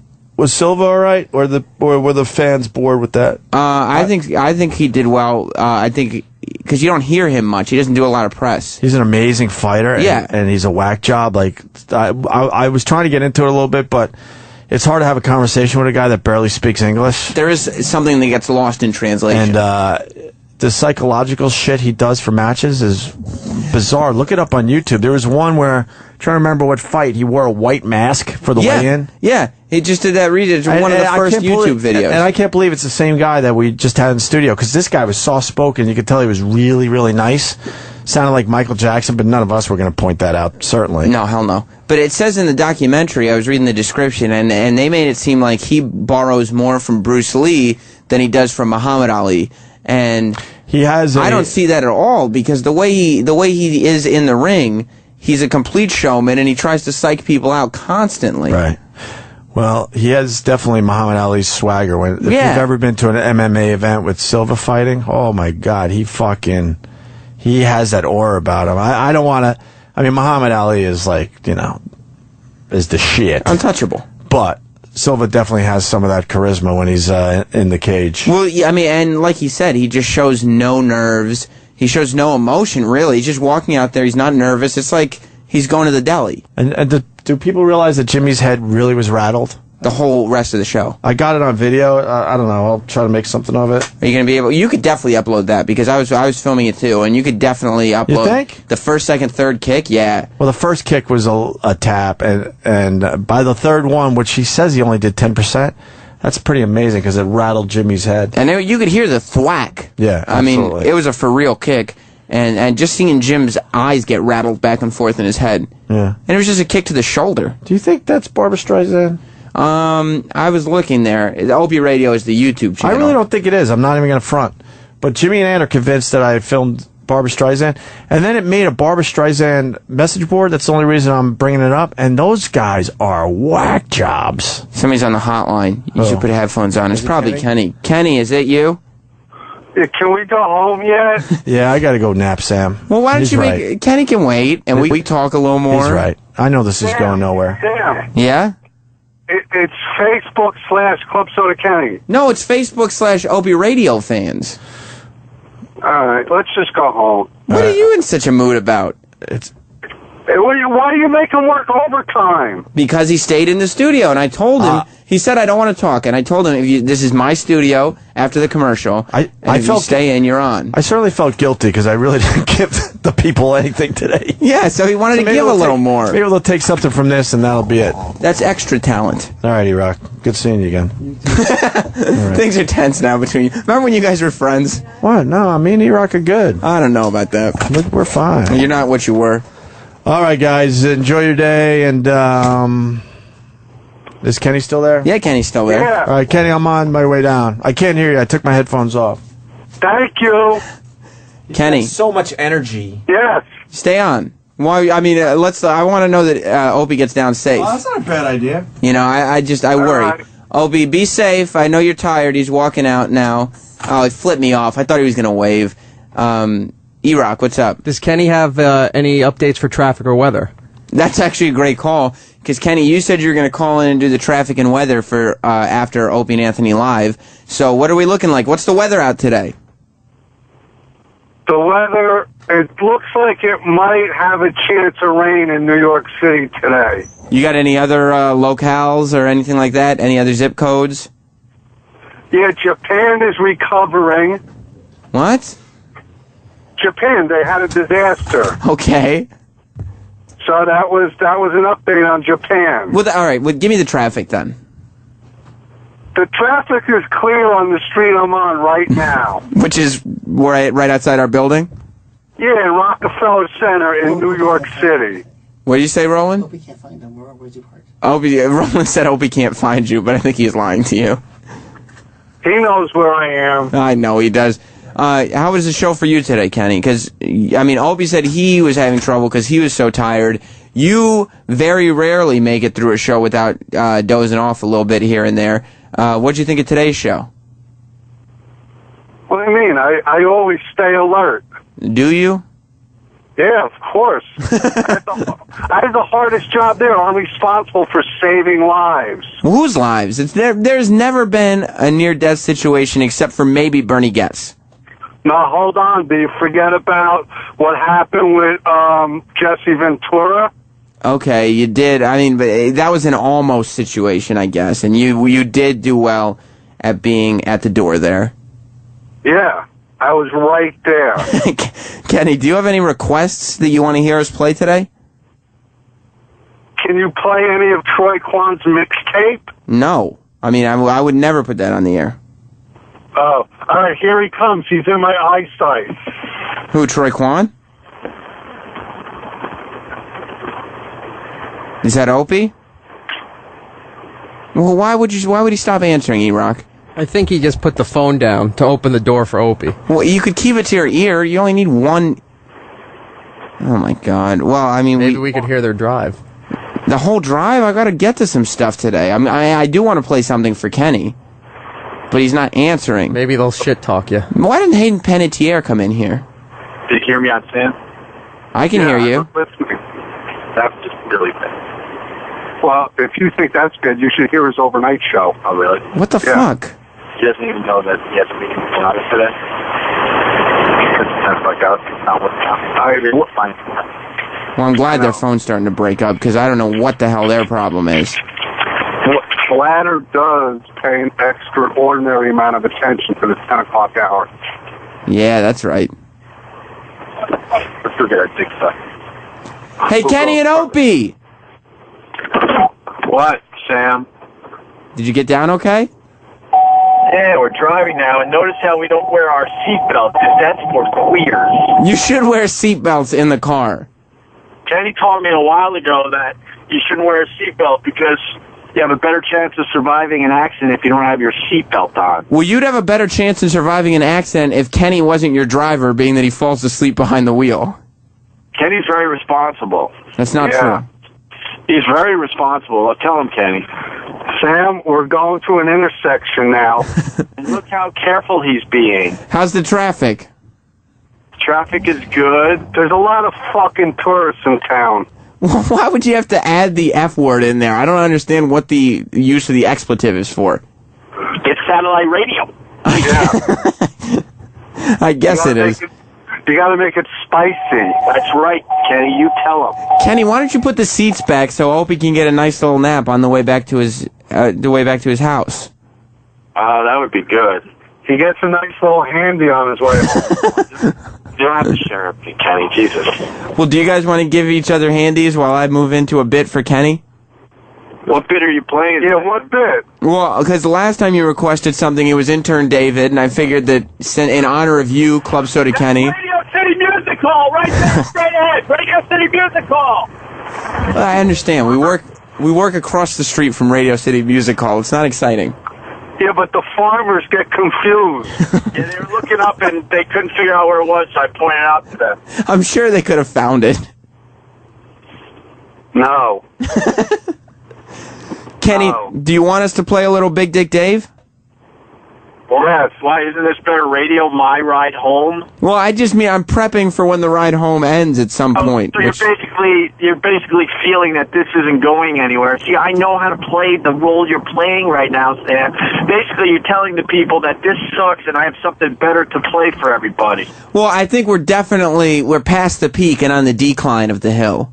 You know what I mean? We're headed toward one of the valleys. You know what I mean? Yeah. Well, then we'll do something. Do you want to drive up on the sidewalk? We're not heading towards the valley. We're heading uptown. Okay, well, great. That's a really funny joke, Kenny. You know, E-Rock just suggested that I hang up on you. Oh, boy, that'd be crazy radio. The guy that hangs up on people. E-Rock, he just put you in your place. And then I'll sit here in the car going, wow, he got me. You'd probably be okay with it, wouldn't you? Yeah, maybe make it extra special and he could actually hang up on me. Whoa. It just hangs up in the middle of the conversation. Sam, we're stopped at a red light. Oh, man, is everything okay? Make sure you don't run it. Why don't you talk to that cabbie? Let me try to talk to a cab driver. Okay, I'd like to know what's going on the street. Hey, sir! Sir, Chief! Hello? Roll down your window. Kenny's driving Opie home right now. We want to go to Central Park. Where? No, Central Park? What's Central Park? Yeah, it's Central Park. No, Central Park. He's just repeating Central Park. We're right in front of Central Park. We're in Central Park, sir. Wait, they're pointing really. Central Park. They're frustrated, and the whole cab is pointing at them. Even he asked the passenger. They got really frustrated, though. They had those really frustrated pointer fingers, like, it's right there. Well, it's a frustrating thing. Hey, Sam, if I do, like, this whole hour, does that mean I can come in, like, an hour late tomorrow? Yeah, sure, but I think that also means that I get to fill your seat tomorrow morning for the first hour. That's fine. I mean, it's obvious that's what you want in the end, you fuck. What, to take over your thing? To just rush you guys out? I mean, look, if you guys don't want to do the extra hours, I'll pick them up. I think when the show's franchised, you'll make a fine host as long as I get my money. Well, I don't think the show needs to be franchised. I'm not going to become Opie. Money. Hey, Sam. Yeah, Kenny? We stopped at an old light. Yeah, we're behind a bus now, and there's a billboard for Tori and Dean Storybook Weddings on the Oxygen Channel every Wednesday at 10 p.m. Why would you plug that? Because it's right here. That's what you do when you see stuff like that. It's right in front of me. What should I say? New York City taxi, caution, passenger exiting? No, you don't have to read something aloud just because you're stopped. There's no reason for it. You could just think of something else interesting to say. Hey, Toby, can you tell me where Central Park is? Oh, jeez. We're passing the horse and buggies. I'm going to guess there was somebody overweight that you just asked to ask where Central Park is? No, they were slim. What do you think? I think... I get out mustache of the day on Friday, by the way. I got on Adam, where can I get one of those carts? What's going on? Where's that? Now they're trying to show us where Gracious Falls is. Where? They're actually pointing like this is a real question. How much are they to the penny? It's one of those old lady carts. Where? So, where'd it go wrong for you? Are you guys playing this up because you're on the radio right now, or is this the typical drive home with Club Soda Kenny? It doesn't get more exciting than this. It's a real treat every day after the show. Sam, didn't you see videos like when it's raining, we splash people? Yeah, but Kenny, I thought you weren't playing pranks on people anymore. No, I'll tell you what happened on Friday. I filmed a video that I chose not to post, unfortunately, because I felt like such a creep. I was giving out mustache of the day to this guy at the bus stop. I didn't know that was yours to give. And I know I give out mustache of the day from time to time. It's one of my things. Oh. So Kenny notices that there's someone else at the bus stop and goes, you hear him laughing? Yeah. Everyone thinks I'm the sick one, but I did film it and I did do this. But I felt like I can't post it anywhere. So I go, hey, sir, you gave me mustache of the day. He was an older gentleman with a white, horrible mustache. And then Kenny goes, hey, GH, what about, how'd you say it? I don't want to ruin it. How about cripple of the day? He goes, how about cripple of the day? And I pan the camera to my left, and there's an old woman with her walker waiting for the bus. And of course I had to yell out, you get cripple of the day, you get mustache of the day. That's horrible. And Jimmy was in the passenger seat just shaking his head like, you guys are fucking assholes. And then I felt kind of like slimy when I got home, and I never posted the video. Did you show it to Did you show it to your wife? Yeah, she tried to shake her head, Phil. That's where you know you're bad. Jim is in the car with you. Jim Norton thinks that you're a bad person, and you've taken it too far. I gave mustache a day, and then cripple a day, and then I told him not to eat meat because it was Good Friday. I told him that was bad for him. Oh, I mean, that's good advice. I mean, who knows if he's a Catholic or not? That's not fair to assume, but it's good advice. Jack Osborne's right outside the studio right now. Careful! Kenny almost hit somebody. Oh, I do hope you guys get into an accident because you're paying attention to the radio show instead of your ride home. Hey, are you gonna do E-Rock's pitch soon and hang up on him? I don't know, Morgan. Ooh, watch out! E-Rock, do you still think that's a good idea? Well, it works for him. Whoa! Did you hear what he said? He goes, well, it works for him. And it does work for him, Abe. That's why you don't do it to the guy that does it. That's stupid. Ouch. What's up, Roland? Hey. Opie and Kenny are on the phone on their ride home. Oh, nice. Tight jeans of the day, sir. All right? Thank you. What of the day? I just gave him tight jeans of the day. Tight jeans of the day. Why? Yeah. You just go around and making people feel bad about themselves. I don't understand how this can be constructive. Ask the traffic guy whose day he's going to ruin with a stupid fucking parking thing. I hate those guys. We're not ruining. That's fucking... I like your traffic cop videos, Opie. Well, today I just don't like those people. Well, there's no reason to generalize. No, they're all scumbags. If you're writing parking tickets, you're a scumbag. You're not. Jim Norton's coming in here. Hi guys. We have Opie and Kenny on the phone on their ride home, live as it happens. Oh. Now, Jim, you're usually in the car with them. Is it usually this exciting? I didn't hear it. I was interviewing Jack again for the Boneyard Friday. I didn't hear. They've been yelling at people out their window. Yeah. The word you're looking for is humiliating. It's very embarrassing to be in that car. Opie just told us about giving somebody cripple of the day. It was so unnecessary because he yells out. The one guy had mustache of the day, and then the lady was sitting there with a fucking walker, and he goes, "You get cripple of the day," as if that was a really nice prize. Yeah, it was very uncomfortable. Jimmy, I didn't post it. I felt so slimy after that whole incident. That was one of the ones you probably should have felt slimy about. The fucking lady's legs were turnip roots, and you're fucking heckling her. Yeah. And then he said he went home and showed it to his wife. What which did I'm she sure say? she was just charmed. She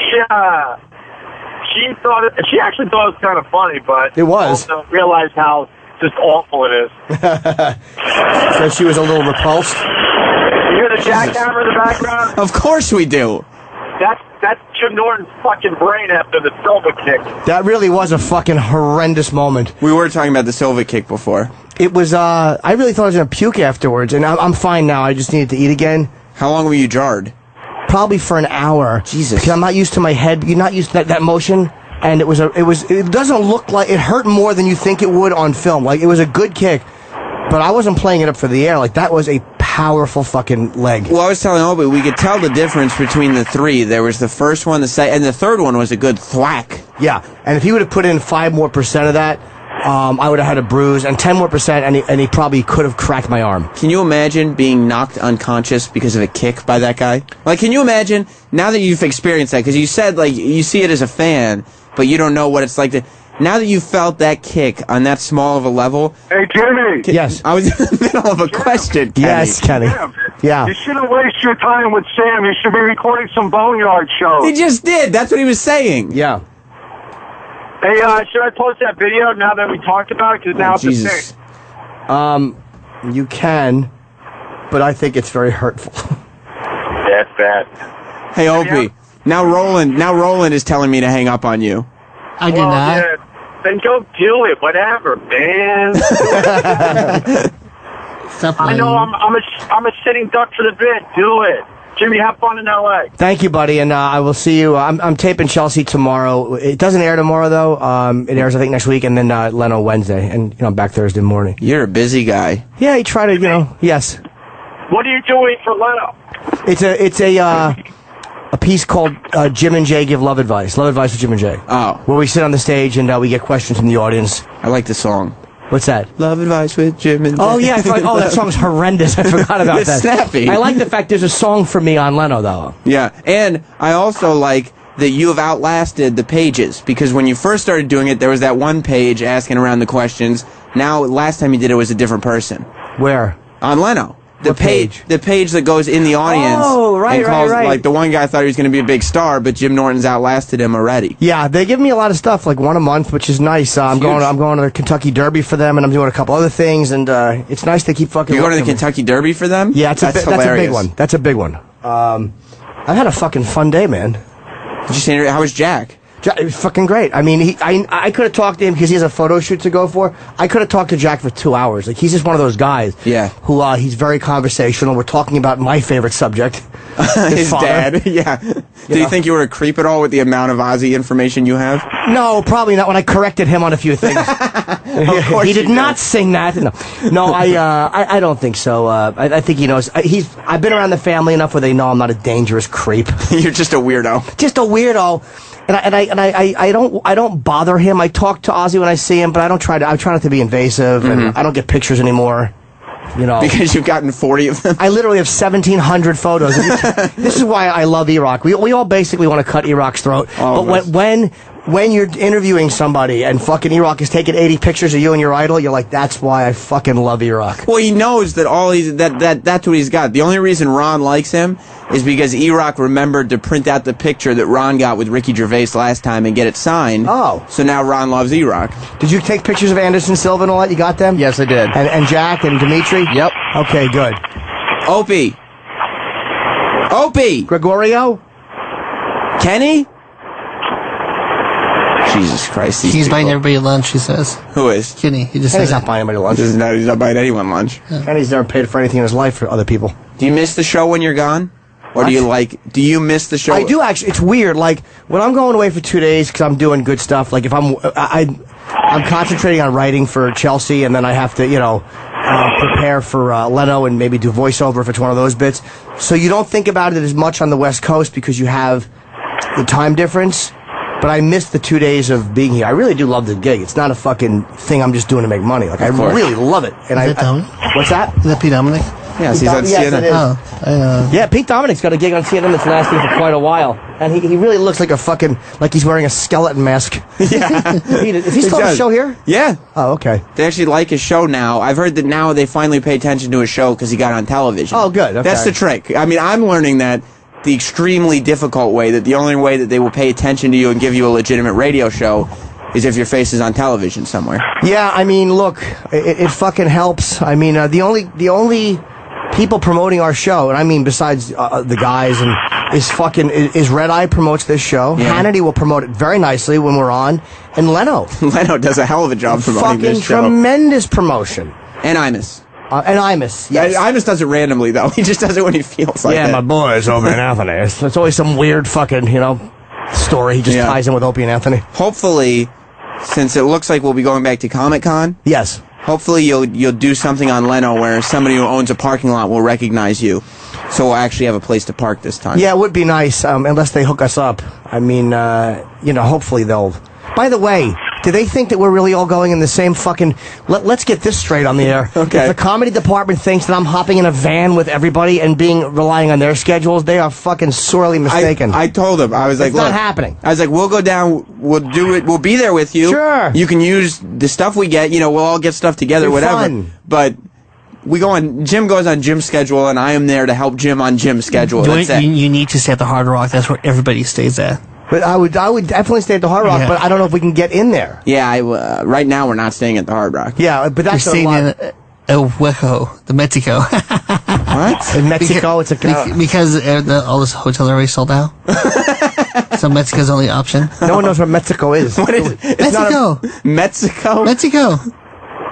Kenny, Opie, are you there? Maybe. Kenny, do you miss Jim when he's gone? Do you not like... Because you're his road manager. You're there with him when he travels. When he travels without you, do you get nervous that the things aren't to his liking? I won't sleep a wink till I see him again. Kenny says the creepiest shit on the road. Like, we all do gay jokes to each other, like, hey, let's go hold hands. Yeah. But he just has a way of saying, like, what did you say to me last time that really gave me the fucking creeps, Kenny? I don't know. I just love you so much. That right there.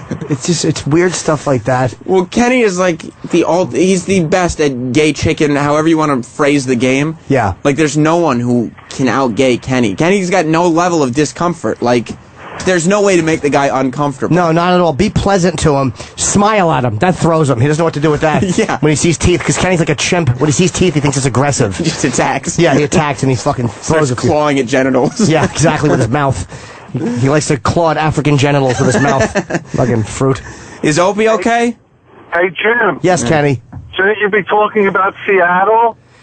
Kenny, always the fucking consummate professional. Yes. I mentioned it once during the Dimitri interview. I'm going to be in Seattle, the Antisocial Network, with myself and Burr and Brewer and Attell. It's a great show. July the 1st. Tickets go on sale this fucking Friday morning.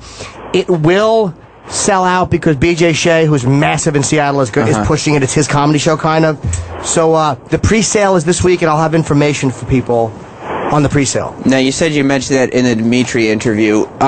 When you see a guy like Dimitri, now that he's not in the room... What, Kenny? What? Hey, Jim, how about we hook up an ISDN line with O&A and BJ for Friday? I'm all for that. I would have to see how Opie and Anthony and BJ feel about that. There's other people to consider. All right, I'll You mean check it out. it's not just up to you and Kenny? No, not at all. I mean, it's a good idea, but we have to ask Anthony. We have to talk to Steve Blatter. Yeah. And believe me, we always say have to. Nobody ever says, I want to go talk to Steve Blatter. It's I have to talk to I'd be Blatter. forced to. Yes, I've been bitten by a snake, and he has anti-venom. When you see Dimitri Martin, who you... Jim. Yeah, Kenny. We'll set up a pre-sale too for Seattle, and I'll get you the password. I appreciate it. I would love the password to Seattle. I really do need it, too. Yeah, there'll be a pre-sale for all your fans, because the show's going to sell out so fast. Okay, no, I think it will. Can I go now, Kenny? Can I talk? What? You know where I am right now? Where? The Lincoln Tunnel. When did you drop Opie off? 10 minutes ago. So you've just been sitting on the phone? Yeah, I'm listening. It's very compelling. You know, you could just turn your radio on. Yeah, but I'm on the phone. No, I know. Do you lose service in the Lincoln Tunnel? I don't know. Did I? I'm talking to you. Oh, you're past the... I hope you do at some point lose service before you get home. Now, what I was trying to ask Jim... I'm right inside the Lincoln Tunnel. It's not impressive. Anybody can go in. I'm behind a box truck.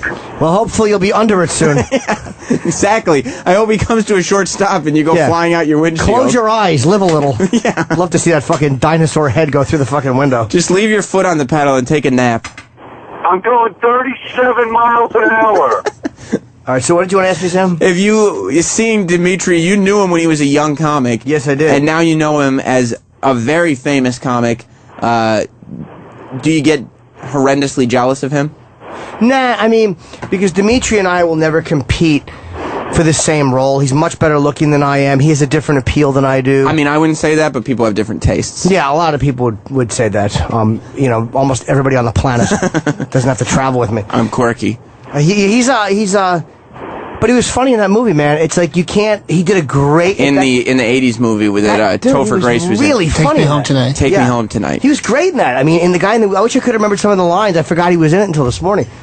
It was refreshing to hear that his goal in fame was just to get more people to go to his stand-up shows, as opposed to a lot of the guys who stop doing stand-up as soon as they get their first movie role and are just trying to be famous for the sake of being famous. Paul Reiser.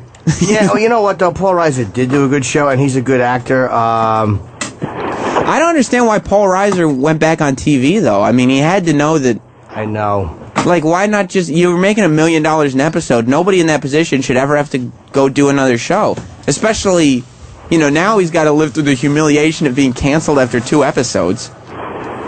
It really... I'm yawning, sorry. It's okay. Opie was very tired. Oh, is that what it was? No, but it really is a tough sell to tell a guy, you know, we're only going to give you fucking 2 weeks. We should hang up on this. Fucking noise is horrendous. You don't like it? Kenny, we have to hang up. We're leaving you. All right. Drive safe. Goodbye, Kenny. All right, have a good trip, Kenny. Thank you, buddy. Bye. What was I saying? About Paul Reiser and... yeah, 2 weeks. I mean, it was a really low rating, but I felt bad for him in the sense that he's an 80s guy, and I don't think he's done a lot of radio recently, and he wasn't being a dick when he came in. I think he was just a little thrown by the atmosphere. And by the fact that Jay Moore was sitting there giggling for no apparent reason. Right. Jay wasn't laughing at him, but it seemed like he was. Yeah, I mean, honestly, he, you know... He thought he was being laughed at. He just didn't know what exactly it was. Yeah. So, you know. Have you thought any more about moving out to L.A.? No. Because you were, I mean, for a minute, I think you were pissed off about other stuff, but you were saying... Yes, I was very pissed off about other stuff. But you wouldn't go out there? You know what? If I'm pitching something and it happened to get picked up and I had to shoot it out there, I would, because the contracts are up in... I'm not giving phony. We're leaving, you know. Yeah, of course. Contract is up to, I have another year from October, so, but another year and a half on the contract. So, and moving to LA wouldn't be possible until then anyway. You lived out there pretty much when you were doing Lucky Louie. I lived out there, but it was like I would go out there, I die out there. I get very fat, I get fucking very lazy creatively. You don't do the clubs? Occasionally, but when you're on the set, like, every day for like 8, 9, 10 hours, I just relax and would get hookers on the weekends. I really would. I would just get prostitutes. So I would fucking shoot for 1 or 2 weeks, and then we'd have a week off. We shoot on Friday nights. First flight Saturday. I'm back in New York doing 4 sets on a Saturday. Wow. I'm in town all week doing radio, and then I would fly out the following Sunday to be at the Monday morning table read. So what do you, if you got a series, do you think that would keep up, or do you think you would end up getting lazy? Or No, I would keep coming back and forth. I would rather shoot it in New York anyway. Yeah. I would rather shoot it in New York because I feel funnier here. I'm more creative here. I would much rather shoot it here. And the type of show I want to do should be shot here. Why do you feel funnier here? Because there's more stimulus, there's more stimulation, there's more outside stuff coming in at you. LA is, everybody's in show business. It's the whole business is the city and the town. Here it's not like that. And I look at LA like a vacation. Like I'm going to be in a nice hotel tonight and relaxing and I eat bad. I don't treat it like home. I treat this place like home. What's the atmosphere in the LA clubs like? Improv is very good for me. The Comedy Store is like Dangerfield. It's like a dark, dingy, but kind of history-having club. I love the store. The Laugh Factory is a good club. It's an aesthetically nice room, but they don't they like Joe Coy there a lot. They love Dane. They don't love my energy there. I do okay, but they don't fucking love me. Well, it seems like the New York crowd's like a more negative, sort of pessimistic, your face, whatever. I don't want to in your face because that's what Jim Norton is, in your face. Yeah, that's what's the name of my new album. It's called Edgy as I Wanna Be. Nice. But yeah, they tend to like it a bit more honest about, not that LA comics are liars, but I mean, I just don't think they concentrate as much on the negative, which people say, well, the life's so nice out there, the weather's beautiful, but it's like the depression out there with show business being the big statue in the city. There really should be a lot more talk about fucking suicide attempts from LA. In LA? Yeah. Just have Did you say something? No, those are the television sets. Oh, okay. What about the young comics that start in LA? Like in New York, it seems like when young comics start, it's because they want to be comics. That's what they're doing. Right. But I feel like in LA there's a lot more people that start in comedy because they're not getting acting gigs. Maybe, but I don't think there's a lot of guys that start in LA. I think they wind up in LA. I think there's a lot of boy, the phone lines are lit. There's a lot of guys that people don't know whether I take calls or not. Oh, okay. So I've never taken a call other than from Kenny or whoever. Why are they putting up these? Oh, because Ron and Fez. Okay. Ron and Fez come on, yeah, and then I leave the mics on so people get the organic sounds of the studio being set up. It's a whole. This is more of an experience than a show. Sure. But I think a lot of guys wind up in LA because that's where the business is. So that's why you have people. That's why I think the comedians aren't as cliquish in Los Angeles, because in New York, you're from New York or Jersey, you're from this area. But LA, you wind up there. So you already have a bunch of guys with a few years under their belt who kind of wind up there with a goal in mind, which is to get a series. Yeah. I just think it's a little bit different out there for that reason. If you got a show, a series, whatever, and it was your show, would he means when, Roland. Of course. Power of positive thinking here. Attaboy, Sam. Do you think you, at that point, would feel like, okay, this I can make my mark here, this is what I'm doing, or would you still be, like, trying to move to the next thing like you do? I don't know, man. It's like you can never be, to me, you stagnate. It scares me to be stagnant. Like, I know I've had a 10-year radio career. I mean, 8 years if you want to count the time off, I mean, but it's very successful. Yeah. And I wrote the books and stand-up. It's all good. Very minimal amount of film work. I've been on it didn't do more than one season, but I loved being on Lucky Louie. So I've been on a series. I was on Tough Crowd. You liked being on the series? Loved that. But I've done that, and I felt like I was good on that. Some people would disagree. But I would like to do my own series. Like, Louie is doing a great job with his show, but I haven't watched his show because I'm writing something. And you don't want to don't want to be influenced. I don't want to be Louis C.K. Jr. because and he's so fucking funny. It will influence you. Of course it will. I saw 5 minutes of the pilot because there was a scene I wanted to see that I'd heard about, and then I watched part of the scene I was in. I didn't watch the whole thing. And I love Louis. I think his work is amazing. So instead, that's why I don't watch it, though. You're going to have a comedy version of The Wire. It's all going to be set in exactly. You're going to be completely influenced by that. Yeah, exactly. It's just going to be me, me and fucking Michael K. Williams fooling around. Well, look who's here. Yes. Ron Bennington has now walked in. Yes. You really walked into a fucking this is cavalcade of snores. This is actually, I'm auditioning as the new host for Unmasked. Oh, is that right? Yeah, I'm going for it. You and Jimmy are doing a one-on-one here. Yeah. So far, they're preferring your Unmasked. So far, That's but this is my hard for me to believe because you're coming on straight. But there is a show before Unmasked that maybe you could link through Best Of. That would be great. Actually, we made it this show, and it's been my goal since I took over the 10 o'clock show. Yeah. Not one O&A clip was played on this after O&A show. And the reason why is like you're hoping to phase those guys out? Exactly. Is that just what you're push after? them out, and eventually rooting for a good fucking tumor. on one of the fucking brains of Oprah Ant. Exactly. Myself. I'm just taking this hour to try to push around me to get more. Not with you, of course, Ron. You can have all you want. I am willing to come in later every day. Jim, I've been talking about this since last week. Did you get to hear the cat show? The Ron and Fez cat show? I did not. Oh, my God. It was... We had a talking Fez's cat talks. Really? No, he thought it talked. We went in here for 2.5 hours to try to get it to talk, but it never happened. It was 2.5 hours. It was brilliant. Because, and like you said, Ron, it was up and down. Like, at first you're like, is it? No. Yeah. This is great. This is horrible. This is amazing. It was 2.5 hours live on the radio of Fez trying to get his cat to say the word cookie. It was like watching someone drive with a flat tire where you're like, hey, that's bad. Hey, this is hysterical. All right, now you've destroyed the rim. Yeah. You know, you're just going further and further. How far would you have gone if the show... I'd still be doing it. I'd still be doing it. I wouldn't stop. How are you liking Unmasked, dude? You that fucking thing has been going for years now. Yeah, it is. Well, we only, it comes up to the point now. You did it very early on. Yes. You did it very, very early on. So now we're at a point where we're like, well, just how great should the people be? So the real people that we want, we can't get. Right. And then the people that we don't want constantly want to be on our show. So you're at the phase in Unmasked where you may have to start bringing in some people that... No.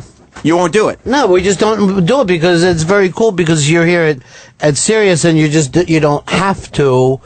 like Raw Dog, they don't give a shit what's on there. People, and they're just like, well, we'll play clips. Doesn't matter. Anybody who says they're a comedian, yeah, sure, we'll talk to you, whatever. Yeah, but whatever. But they never put any pressure on us at all. Oh, I see. So if you don't have an episode, they'll say, okay, we'll play albums. But see, the last one I did was with Lisa Lampanelli. And I thought she was brilliant. I really thought that she was. And then afterwards, she was saying to me, wow, I never get to do anything like that. So that was like really fun for me. And I'm like, yeah, that's exactly where I want it to be. I want it to be like as good. But, Jimmy was one of the first ones, I think, to really come in and be like totally honest about the whole thing. So that kind of set a high water mark. Well, now, who do you want that you can't get? Everyone that's on Broadway right now. All the comedians that are on Broadway at this... Chris Robin, Dane's not going to be on Broadway. Even Trey and Matt would be good, right? All these people would be good. But, we're at the point now, like, if I think we're going to do one with Bill Burr very, very soon, your buddy, who I think is absolutely brilliant. But, most of the time now you're thinking, why can't we have Robin Williams? And because hard to get. It is very hard to get, and because we've established this thing of it's an hour. You would be surprised how many people are just frightened by the thought of sitting down and talking for an hour. Yeah. And Chris is busy though. I went and saw his play. I loved it, and he said the next day he was flying to do Oprah, and I forget the level of media he does, and someone told me he's done the second most Oprahs in history. I mean, there's one more person that has more Oprahs than Chris Rock. I mean, and it's like that's the level of press he does. But aren't the guys that do Unmasked, don't most of them realize that once they get in there, it's kind of your responsibility? Like, they don't need to be afraid of... No, I mean, I don't like being interviewed by anybody, so I totally get it. No, to sit down and say... Most people are like really, really bad at it and have prepared questions. So like, it's not shocking to me that people are like, and then it's an awful name. So a lot of people who's ever, had any kind of scandal are thinking, okay, now I got to relive. Oh yeah, we're just trying to get some sound bites and you got to get it on TV. You got a bunch of episodes. Yeah, I think we've got 50 hours of it now. Wow. But, the weird thing is this, we've been offered TV a couple times, but at the time, Sirius did not want to share their content. They had this whole, our content.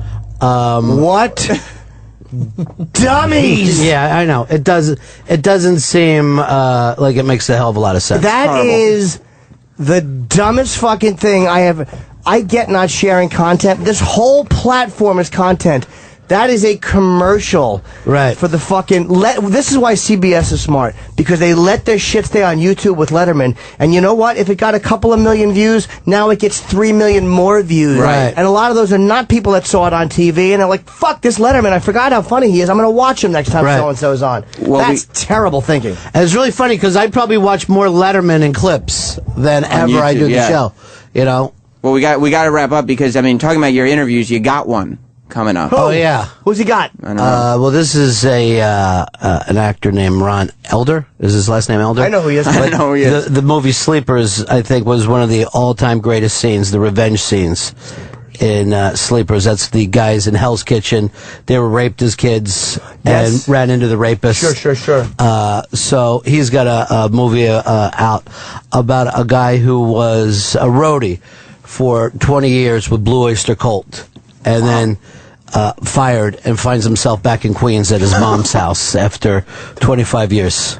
Hey, who was a tough interview that you did? Who was I'm not saying you should bash anybody, but who was tougher to get info out of than you would have liked? Oh, that's a good question. Are you talking about in the realm of the Unmasked show? Because comedians kind of, our thing is to talk about ourselves, so you figure we'd be more forthcoming. I always think Saget, if you go back and watch the one with Saget, he was just so scrambly and weird and attempting to go off into that, Saget world. And it was very funny. Mm-hmm. It was great, but I definitely think, and you know what, maybe that's just who he is. Yeah. I don't know. I never take it like personal with what, I always think it's a reflection of them. This is why I can always feel good about myself. I feel like, well, that fucking guy. That's his deal. Fucked up. Robert Klein was another guy who I felt like, he stayed very close to his act. You know what I mean? Like, I got to hear material rather than a real conversation. And I love Klein so much. So do I. I'm a gigantic fan. But here's what, maybe I over-prepped him because I watched all of his HBO specials and there's like a fucking ton of them. Yeah. And then I kept going, all right, here he is. All right, this is the 83 bit. This is the fucking 87 bit. You know, so now anybody who listened to it that probably didn't do the prep they did, they're probably like, hey, this is really funny. Sure. And it was. But I was just hoping to hear more realistic stuff. Well, we gotta. I mean, I would like this conversation to continue all day long. I don't know why Jimmy isn't here every day. This could be another show that he and I could do. Well, I could be here too. Sammy Sweethearts, right? I don't know if we need you around, Sam. That's not a personal thing. I mean, I would like to stay, if that's okay. All right. But I gotta let you go back to, you got an interview coming up. Ron and Fez is coming up next. Jim, fly safe. And yes. And thank you for coming by. Tickets in Seattle on Friday. On sale Friday for July the 1st, Anti-Social Network, and it's always good seeing the great Ron Bennington. All right, fabulous. We will see you tomorrow. Stay tuned. Ron and Fez is coming up next. The Opie and Anthony Show is now over. For real this time. Check out the O&A Show on Facebook at facebook.com/Opie and Anthony. And catch Opie and Anthony live Monday through Friday from 6 to 10 a.m. Eastern. Ron and Fez are next. Hey! On The Virus.